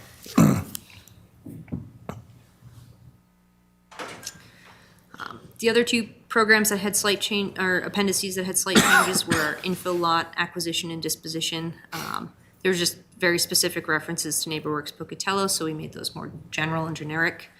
And the home buyer selection criteria, when going through the ranking criteria, there were certain items that were not quantifiable. So we just made sure that that criteria actually made sense so that when the credit committee fills that out, they can actually tally up those items. And these were likely vestiges of the old programs that had gotten, compiled together. And so we just cleaned up those sections for the most part. All right, and those are all of the kind of highlights of all the changes. As I mentioned, most of the other sections are explicitly HUD guidelines, word for word. So. Any other questions for Christine while she's up here? I just want to thank you for the work you do. That was a great presentation. I appreciate your professionalism and all the work you put in to present that to us is unbelievable. Thank you very much for what you do. Yeah, thank you. And I couldn't have done it, like I said, without the other staff. Right. Particularly Lisa Smith helped basically draft at least half of this. I don't know if we evenly Right. divvied up the sections, but I'm really fortunate to have staff that dive in and understand these regulations, and that we work well together. So it was a challenging process, but hopefully this is a good document that will be able to guide us and any future staff and be pretty foolproof moving forward, so. Thank you. Okay, thank you, Christine. Thanks. Thank you. We'll move to agenda item number 7 is the city-initiated text amendments to Title 17 zoning regulations. Planning and Development Services staff members will be in attendance to discuss proposed updates to Pocatello City Code Title 17 zoning regulations. Good afternoon, Mr. Mayor and members of the council. Jim Anglesey, Long Range Planner for the City of Pocatello. In your packet, you have some of our proposed amendments to Title 17 zoning ordinance. And I just wanted to briefly summarize those. You do have a list of summary as well as the actual text within your packet. Some of the highlights I want to bring up, the minor amendments that we're proposing include amendments to a couple of our definitions to provide clarification. We amended the appeals section to better reflect state code. Also, the Historic Preservation Commission section to better reflect state requirements and our certified local government requirements. And we added a new section entitled mediation, which helps us reflect state code, and at the recommendation of our legal department to have that included. Other minor amendments include getting rid of redundancies in our dimensional standards table, and then also allowing for email transmittal of decisions from the Historic Preservation Commission. Some of our major proposed changes include our use classifications regarding household types. Most of those include group homes, boarding houses, residential care facilities, and transitional housing or homeless shelters. In regards to at least the group home, for example, our current code allows for a group of 15 to live in the same household, whereas Idaho State only brings up 8, just for an example on that one. Another major one is changing some of the duties and decision-making procedures for conditional use permits. Currently, anything under 1.5 acres goes to the hearing examiner, and anything over goes to planning and zoning. And so we are proposing to remove that split and just having hearing examiners review conditional use permits. Why not take that to P and Z? Why the difference? Why change that? Yeah. One, conditional use permits are more, I wouldn't say administrative, but they're not as major changes. They fit more in with like exceptions and variances, which the hearing examiner hears those. And so we would like all of those types, those minor changes to be brought over down into the hearing examiner. We feel like as long as whatever hearing body reviews it, they have a set of criteria that it should meet. And we believe that the hearing examiner can do that just as well as planning and zoning. Other changes going along with household or use classifications, changing the use table to reflect what zones allow those types of uses. Then Other major changes include changes to setbacks in the original town site, specifically commercial setbacks to be all set at 0 to match what we have in our core commercial area. And then also slightly changing the corner side setback for original town corner lots to allow for a reduced setback on that. And mostly that's due to the nature of our small lots in the original town site. We've seen several requests for variances on setbacks on the corner in our original town site, and this is to help accommodate for that. And then finally, infill development. We're amending the criteria on that to provide more focus areas for infill, specifically our original town site and some of our older neighborhoods that would benefit from it. That's just a brief summary. I would be happy to take any questions you have on any of this. There is quite a bit, and so I can answer any of those questions that you may have. Mr. Mayor, Yes. I need some explanation of this use table. I nowhere could find something that told me what a C or a P or an R or an R3 or an N was. Yeah. So that probably wasn't included in the proposed in here. That is in our code. P is permitted, N is not permitted, R is restricted. So what do those mean? P is permitted outright, so they can do it without any special Okay. approvals or anything like that. So they can just do it. They don't have to come Do it down and ask outright, permission or anything. Yep. Okay. Most of the time, it's just pulling building permits. Okay. And of course, is not permitted. C is conditionally permitted, so usually that goes through a conditional use permit or variance of some sort. And R is restricted. All of those are tied to a note, which goes down to the bottom of the table, and you probably won't see them here, but our zoning ordinance has a list of notes that those Rs are tied to, and which lists the restriction. Okay. Couldn't figure that out.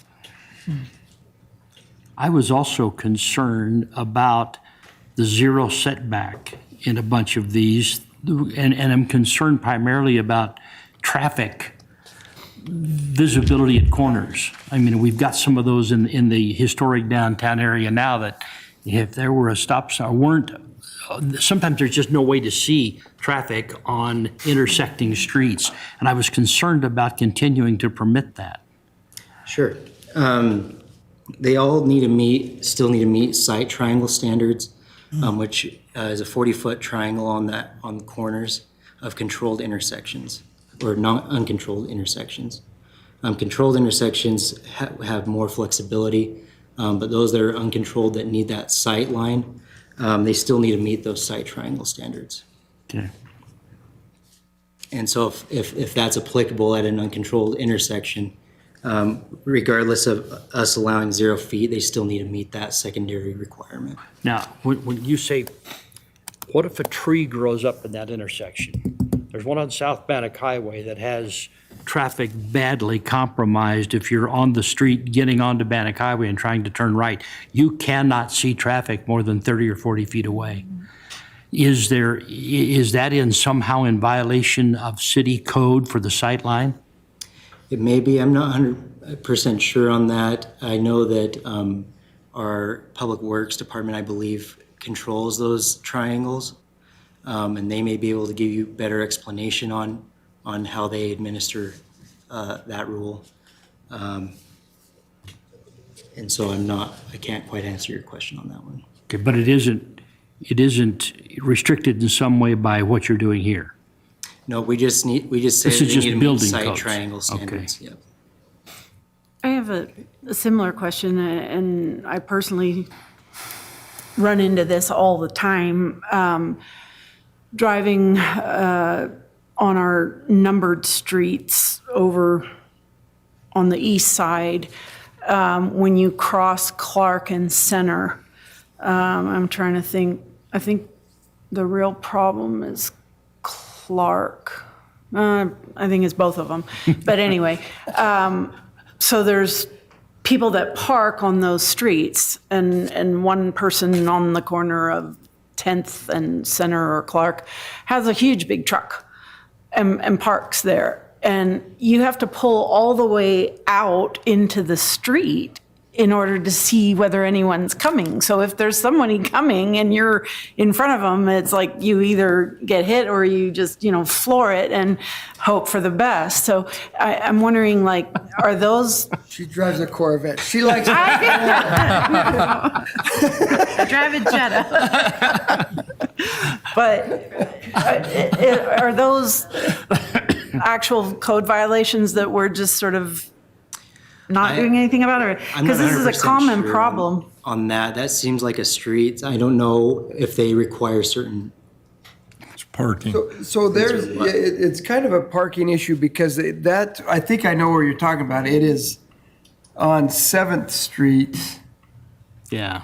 Well, it's on several of the numbers. There's on 7th Street as you're headed north, and it's Clark Street that's coming down.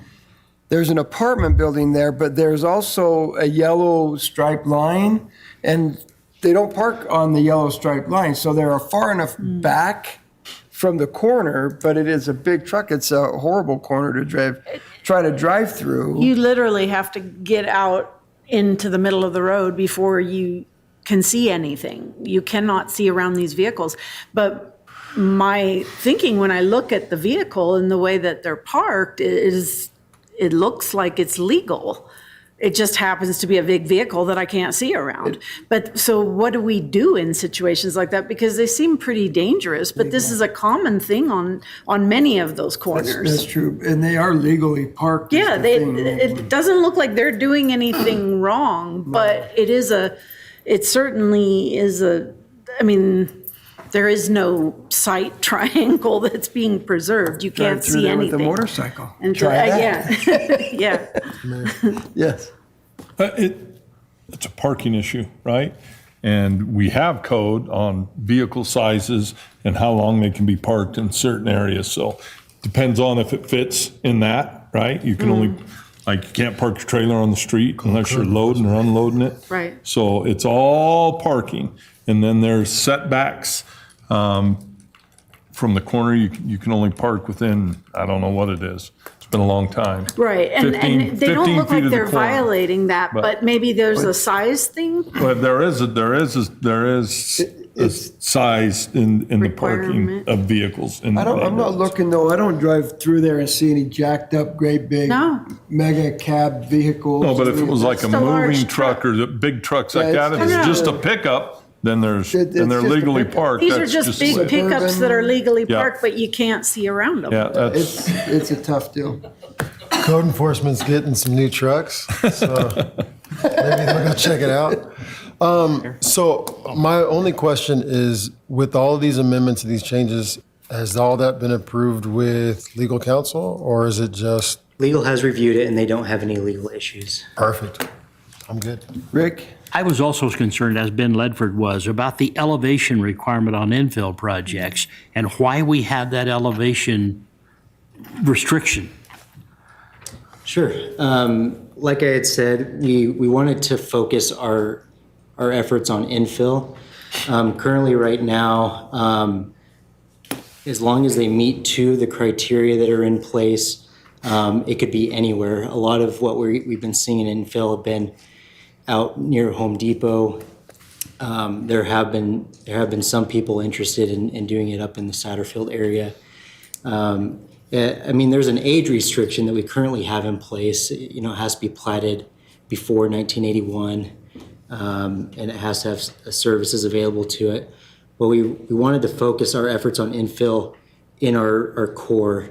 If you look at the map in your packet, it kind of shows that our current versus what we're proposing. And so that's one. Where the 4,600 elevation came was a common point where the valley floor met the foothill, especially on the west bench.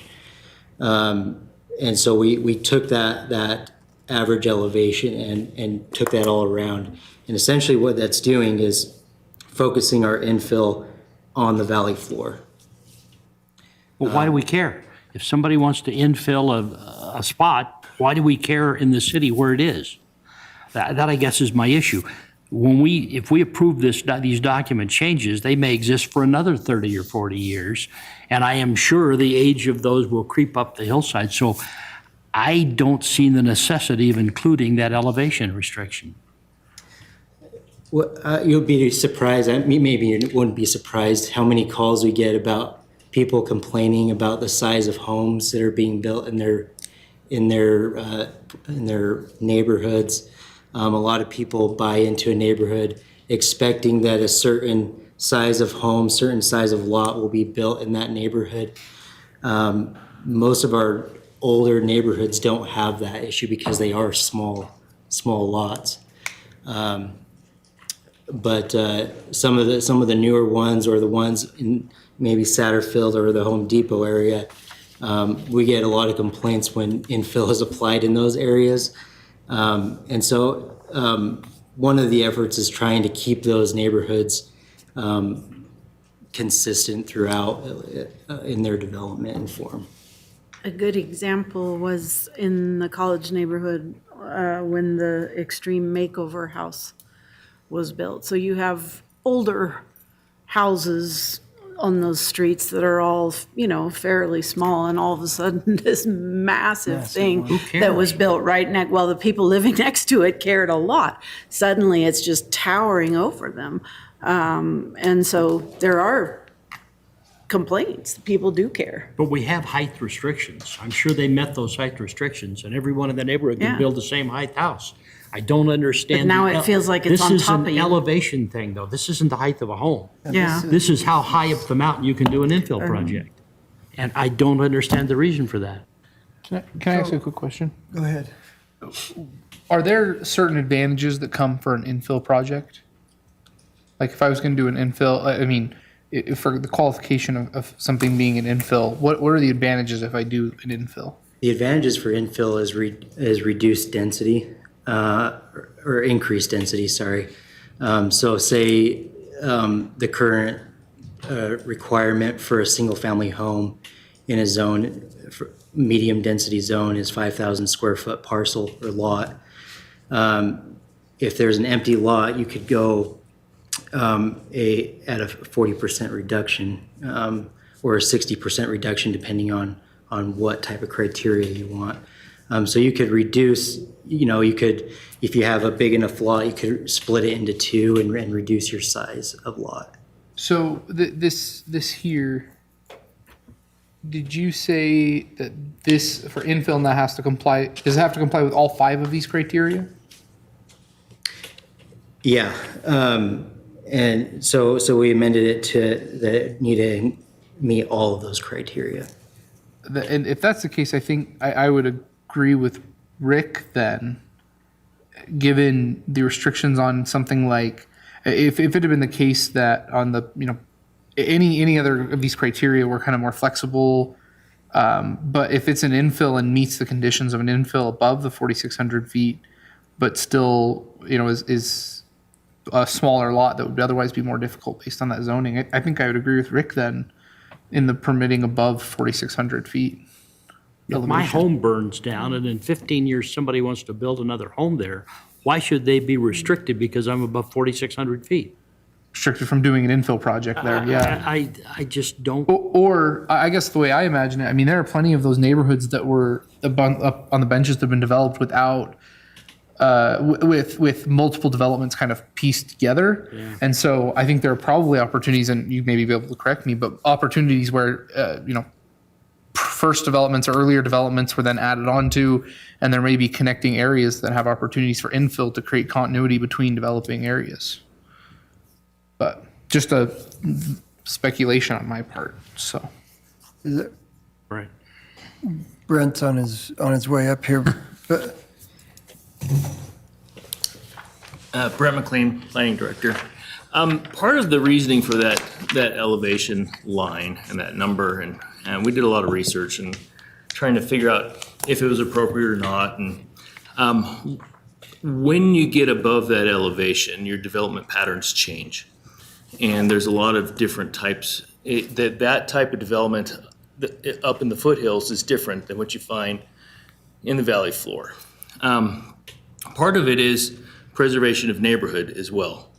We've heard a lot from the community that they do want to preserve the feel of their neighborhoods. And those infill standards, and part of the purpose and the value of those infill standards is to create some of that density. Now, when you get in those foothill developments and they're more meandering and sprawled out than down in the valley floor, once you start to allow for those density increases and those different changes that come with an infill development, then you start to change the character of that neighborhood. And so that's part of the reasoning behind that line as well. That elevation is kind of that footprint, or that base of the foothills, as Jim mentioned. And then it starts to really get to be less dense up the foothills. And so a lot of that is preserving the character and the nature of those neighborhoods above that elevation. They're just a different development pattern as well. So can you give me a definition then of infill? Yeah. I think we're getting stuck on something that we don't have to get stuck on. What is the definition? That's a good question. So now, can someone come in, if your property burned down, could you rebuild it? Absolutely. Now, the question is, should you be allowed to subdivide that into 2 lots and have 2 small houses built on that property, where you have houses that are very different in nature and character next to it? That's the purpose of infill, is to increase density and utilize those existing infrastructure and investments that the city already has. That's more appropriate in our core, where we have the density, we have a lot of that already in place. And as you go up the foothills, and that may change in 20 years, it may be different, but we don't want to create a situation where we're allowing it now when we want it down in the valley. And so it may be an incremental change in the future, but for now, we felt like this is what's appropriate. So our infill is more focused on the valley floor, it's Correct. not focused on the benches. Correct. But there's nothing that stops Rick or somebody in the future to go in. We've got a couple places over off of Monte Vista, for example, that a house is burned down. We would love that house to be torn down and rebuilt. That is not infill rebuilding that That's not house. infill, that's just reconstruction. Infill is an increase in density. So we have a vacant lot that never had a house there. Is that infill or is that It potentially could be.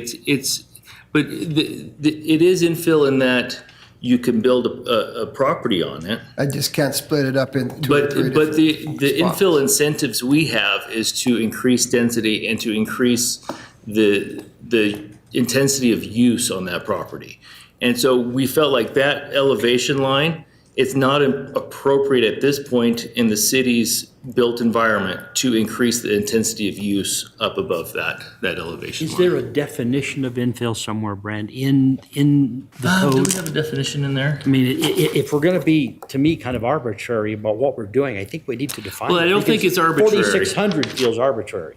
It's Instead not of arbitrary, 4,650 or 4,500. The reason for it is, and it's not arbitrary because we did research into why that is an appropriate development line. And we looked at historical imagery, and that is kind of the historical base of the city of Pocatello. And everything above that elevation starts to become more of your organic suburban sprawl that you see up on the foothills. So is there a way to add, I don't remember seeing a definition. Is there a way to add the definition of infill?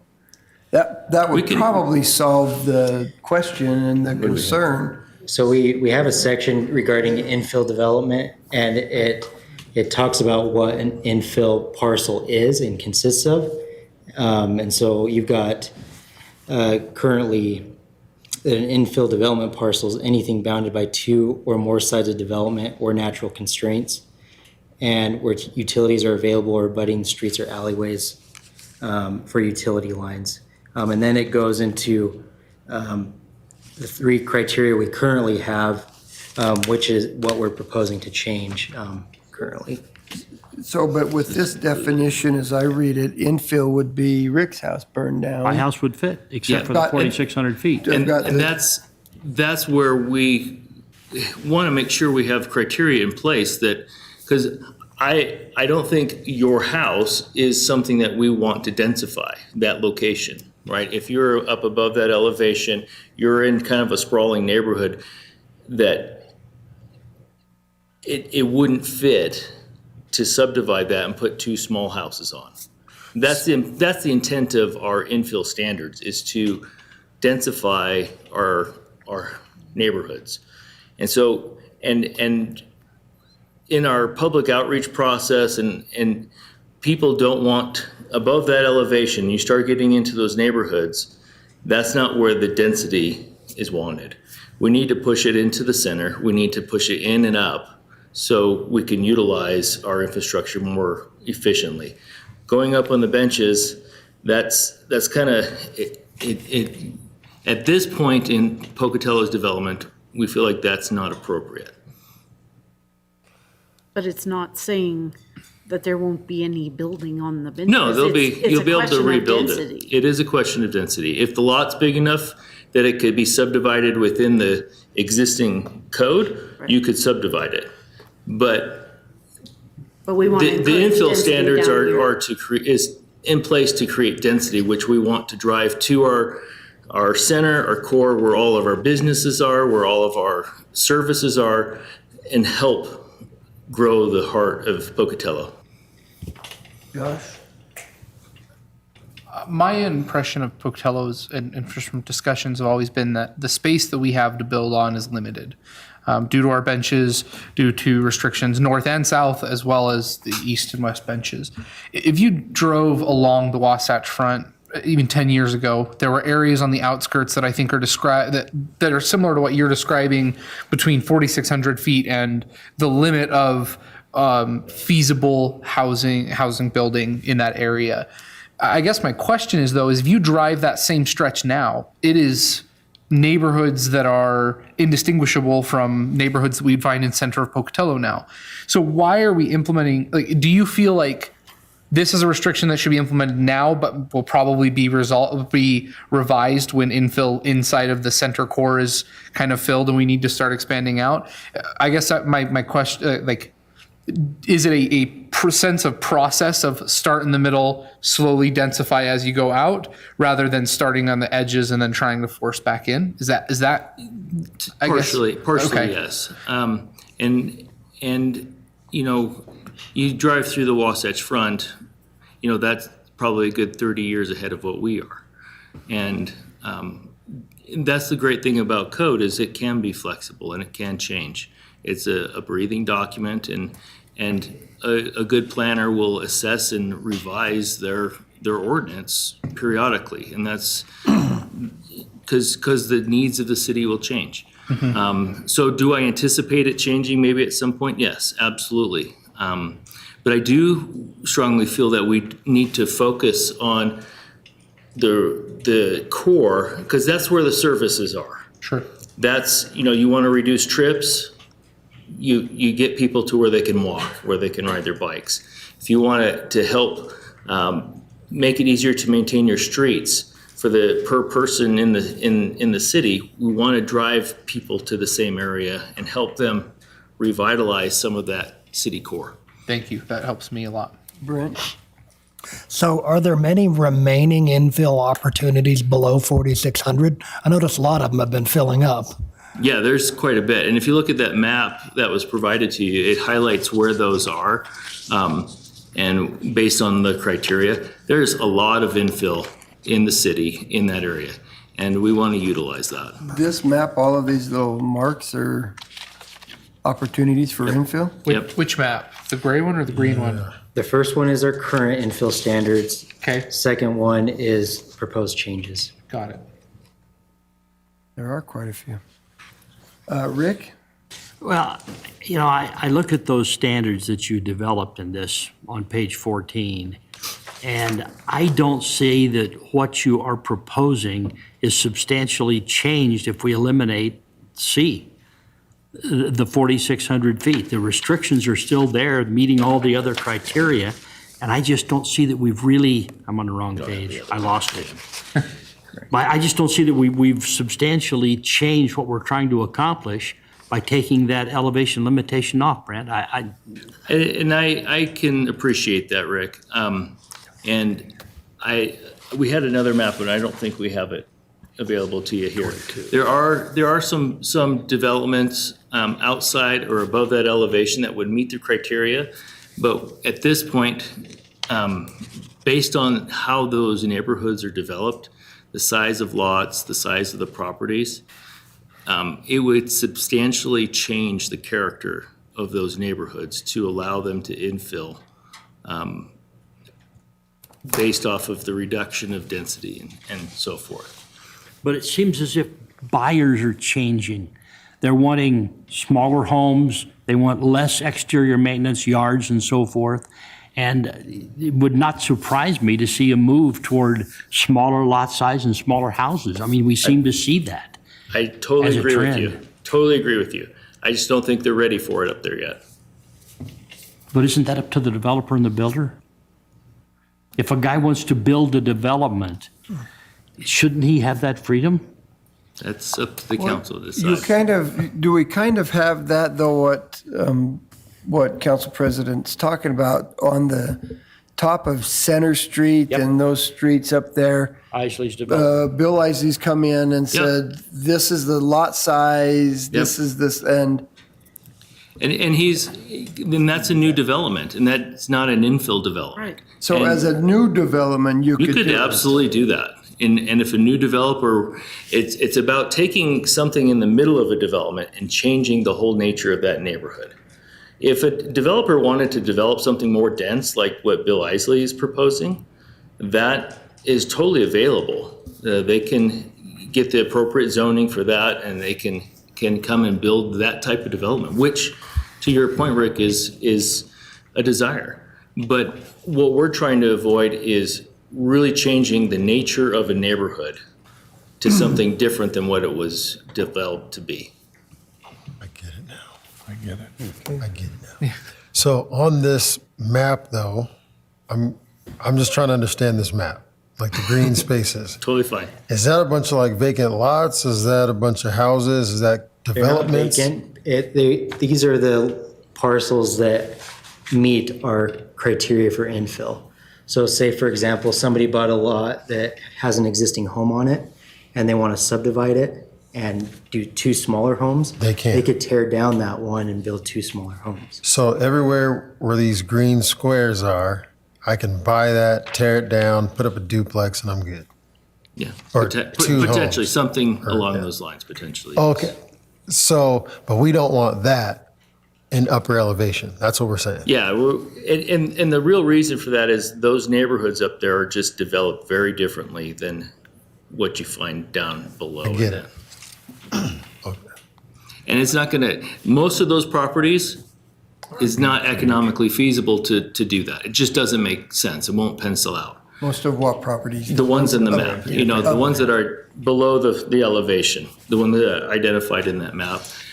They're eligible. Are they gonna redevelop? No. I don't think you'll ever see them redevelop.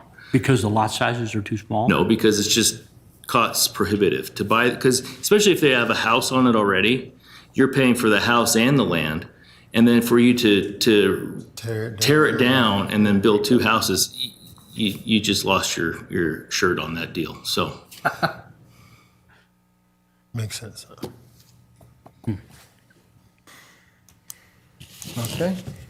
Any other questions for Jim or Brent? Okay, thank you. Thank you.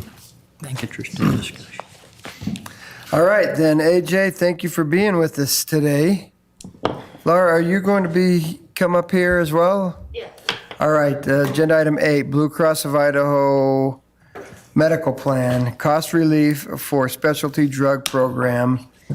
Human Resources and AJ Argyle GBS Benefits will present a new program offered by Blue Cross of Idaho for medical plan participants.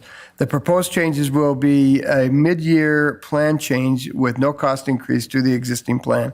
The adjustment will not change prior to authorization of prescription medicines, but could potentially modify how the prescription plan covers certain medicines. We've got Laura and AJ. Thank you for being here. Thanks. AJ Argyle, GVS Benefits. So we're going to talk a little bit about a cost relief program for specialty drugs. Would actually save the employees as well as the city money. I don't know if you're aware, but manufacturers actually give coupons with a lot of those drugs, those expensive drugs that cost anywhere from, $4,000 to $10,000, $12,000 a month. So what happens is, let's say your co-payment's $250 for that drug. What will happen is that manufacturer will pay that $250 co-payment or pay everything up to $50 is what they'll do. And then the employee or the patient filling the medication would only pay that $50. So what happens is those manufacturers designate a certain amount for those coupons, but it works around our insurance plan. So the way our insurance plan works, where we have fixed dollar amounts to $150 and $250 for those drugs, it'll come in and either pay all that $150 or $250 or everything up to $25 or $50. So what we do with this program is we actually maximize what the coupon is from the manufacturer. So let's say that manufacturer allows $10,000, up to $10,000 to be paid through that coupon.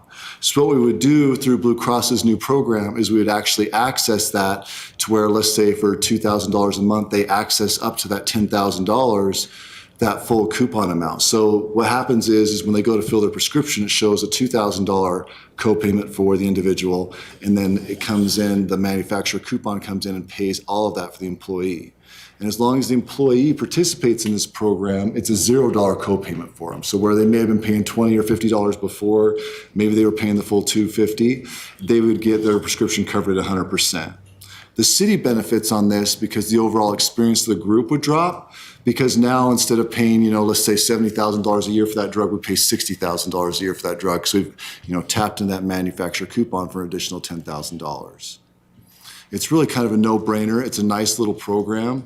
The disadvantage is if anyone isn't currently getting a coupon from a manufacturer, which we always tell people to check and do it, but if they're not, they would be required to go out and actually apply for that coupon. Blue Cross would actually help them do that through their pharmacy benefit manager to get that done and do that. If the employee chooses not to participate in that program, there is a penalty. And that penalty would be, there's 2 tiers currently on our plan right now. It's $150 and $250 for those specialty drugs. It would go to 30% or 40%, which would be a significant penalty, up to a $2,000 max out of pocket for that individual. Blue Cross has rolled this out in several groups. They've had 1 out of several hundred people not take the program and pay the penalty. We've rolled this out in a lot of other groups in Utah. And we've had a handful of people that chose not to participate in the program. Once they understand it, though, most do. I'd say it's probably like a 99% participation rate. There's still that 1 or 2% they'll never make happy and that don't want to jump on board. So, Is there any, sorry? Yeah. Is it any drugs and anybody? no, I mean, so like, what are the restrictions? it's generally What are- specialty drugs. It's going to be any high-cost drugs. What's happened is they've identified manufacturer coupons. There's a way for the insurance carrier to verify the maximum amount on those coupons, and so then they maximize the value on that coupon. So there's certain drugs that they have, like the state of Idaho Falls is probably going to have between 15 and 30 people affected overall out of, the 1,500 people on the plan. So there's like a list of Drugs that are affected specific on. drugs that are eligible for this, so only people taking those would be eligible Correct. for it, but it could be still a savings for the city. Would that, I'm assuming these are sort of, I don't know how you would describe this, but like not compounded medications or anything, it'd be like No, so it's going to be specific, yeah, compounded pre-made. medication wouldn't qualify because that's not generally made by the manufacturer. That's actually, assembled or put together at the pharmacy, by Snails or someone like that. They would actually do the compounding there. We're talking about something like a Humira, an Enbrel, a Copaxone, something like that, a really high cost drug that you see a lot for like maybe psoriasis, rheumatoid arthritis, MS, those autoimmune disorders. That's the kind of thing that you're going to actually see this for. Okay. Josh and then Brent. I work a lot with healthcare in my full-time job. I've never known an insurance company to do something for free. So what is the advantage to Blue Cross and why are they incentivizing that program so hard? Well, they make money. Jaded. I spend a lot of time billing. I think it's competition more than anything. I mean, we've been Okay. pushing the carriers. So about 3-4 years ago, we've been on the statewide school pool, which is the largest group in the state of Idaho.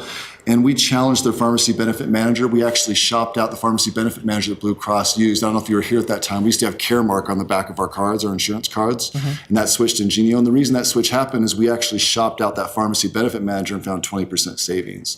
And so we've kind of been pushing them on this. Our Utah office has actually been doing this on their self-insured business for about 2 or 3 years. We've been pushing Blue Cross in this program for quite a while. So the thing I think they're doing it more than anything is for competitiveness. Got it. Before their competition starts doing it. Okay, So that makes sense. Yep.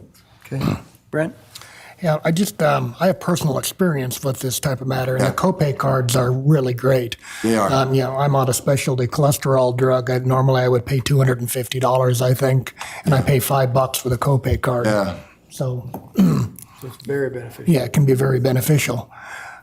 Yeah, so if Just your comment. medication actually was one of the ones on this list, I'm not sure it would be, but if it was on this list, I'm pretty sure, I don't think yours is, but if it was, then you would get it for free, is the way it would work. So you wouldn't have to change what you're doing because you're already getting the manufacturer coupon. We would just set you up with that program, they'd notify you that you're in it, and then you would fill your prescription for free from now on. So it'd actually benefit you in that situation, so.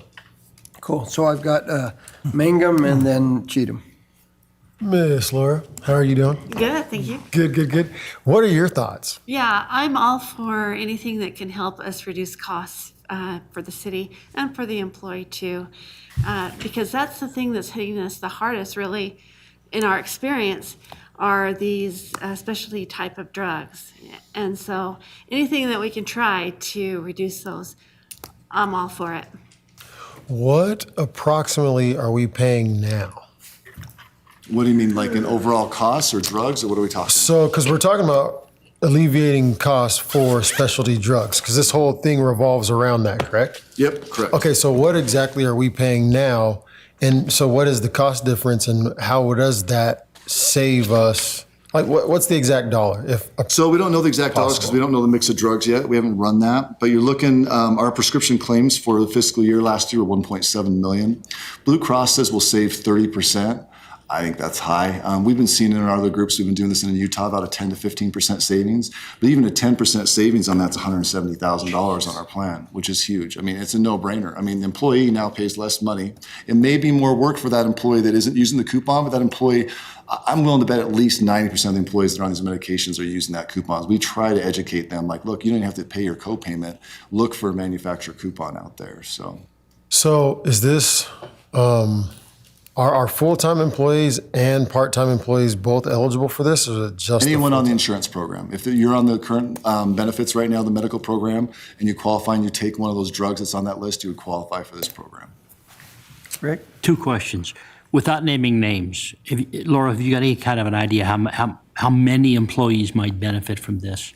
Have we got 5? Have we got 50? It's a HIPAA. I can give you round numbers, like 15 to 30 is what I can tell you. There's not going to be there's not huge numbers of employees that are actually going to be in this, but the savings are huge. When you're talking about, let's say it's only like 15 people at $10,000 a piece, it's $150,000.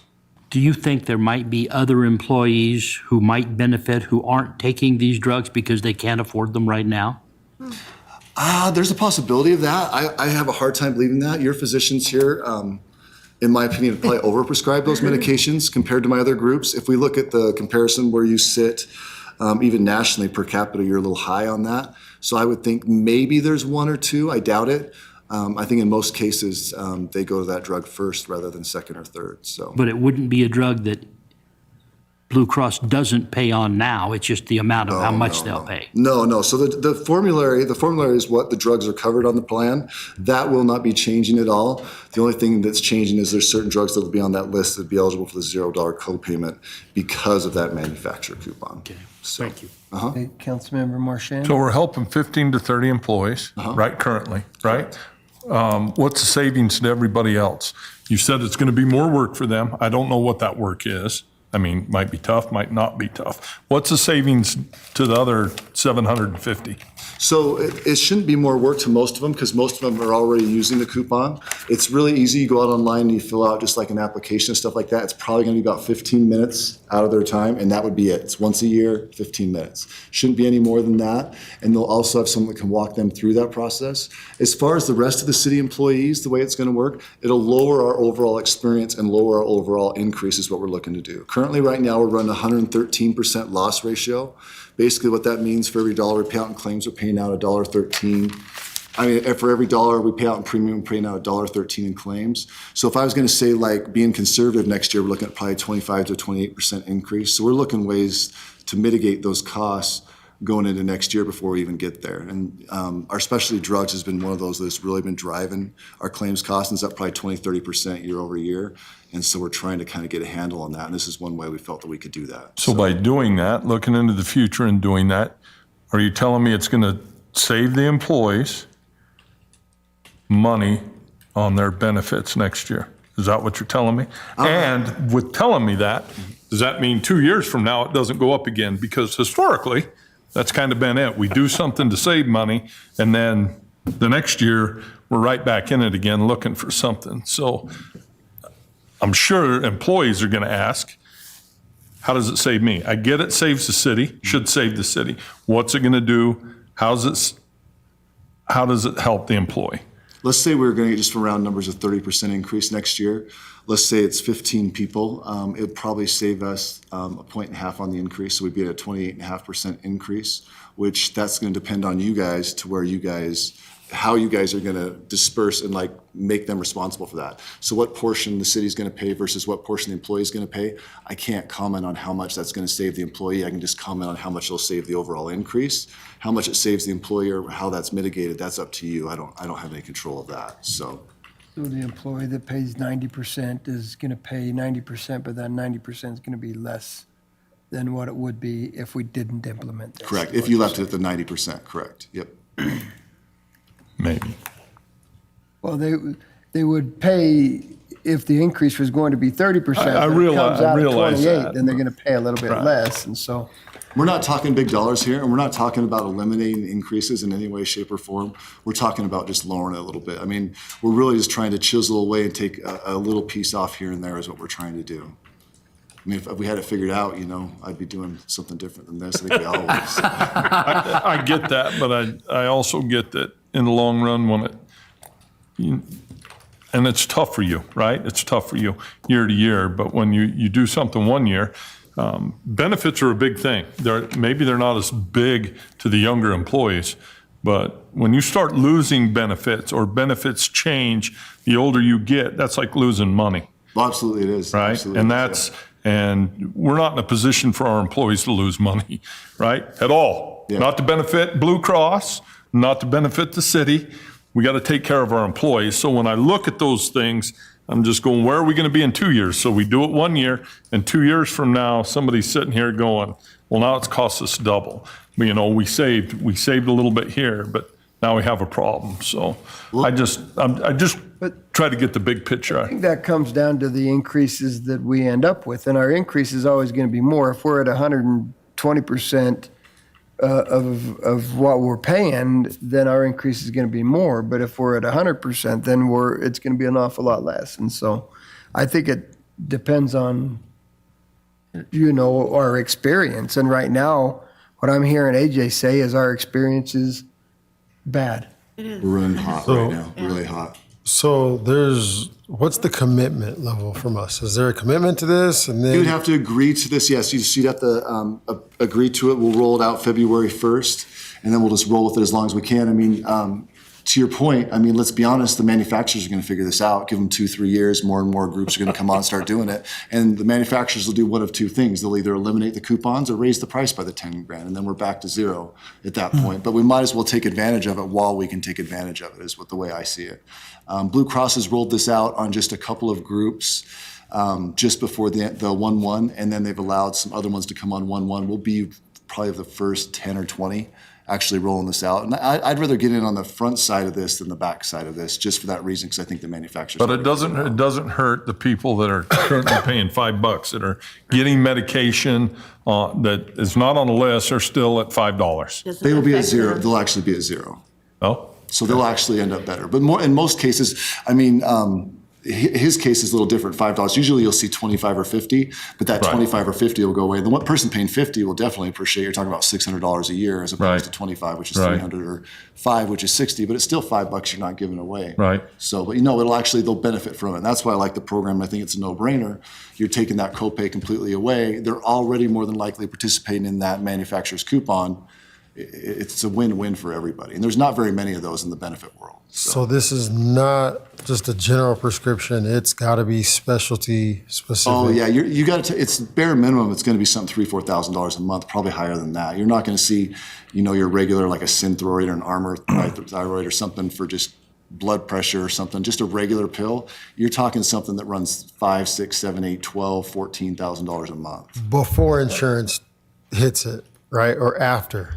So it's like, is this like a $5,000 cost to me a month? No. So the insurance always picks that up, and you're just still paying those co-payments. That's the cost to the insurance, but eventually that cost obviously gets passed on to all of us through rate increases. So okay. So that's how we save. Right. Brent? Yeah, so the core of the program really maximizes the use of manufacturers' coupons. Absolutely. That's what it's all about. That's what it's all about. Yeah, there's no other. We don't access any other way to do this. Like there's not going to be, certain people that are going to get forced out of their medications, forced to switch medications. Like I said, the formulary, the drugs that you're currently on will stay exactly the same. All we're asking them to do is apply for the manufacturer coupon if they haven't. Like I say, at least 90% already have. Most people understand that, and I think we've done a good job of educating throughout the process that there are those manufacturer coupons out there. And how are you aware of it? Didn't we talk about that at one point? Or did you already have it on before we talked about it? I don't recall. Okay, I don't either. I know we talked about it though, but I mean, it's the same kind of thing. I think most of them have already accessed it. Any other questions? Good. Makes sense to me. So. Okay. Perfect. Thank you. Thank you. Appreciate it. Council, it's been a long day. Thank you very much for being here and hanging out and finishing the day off with us. With that, we will go ahead and adjourn our meeting. Who's saying the overtime?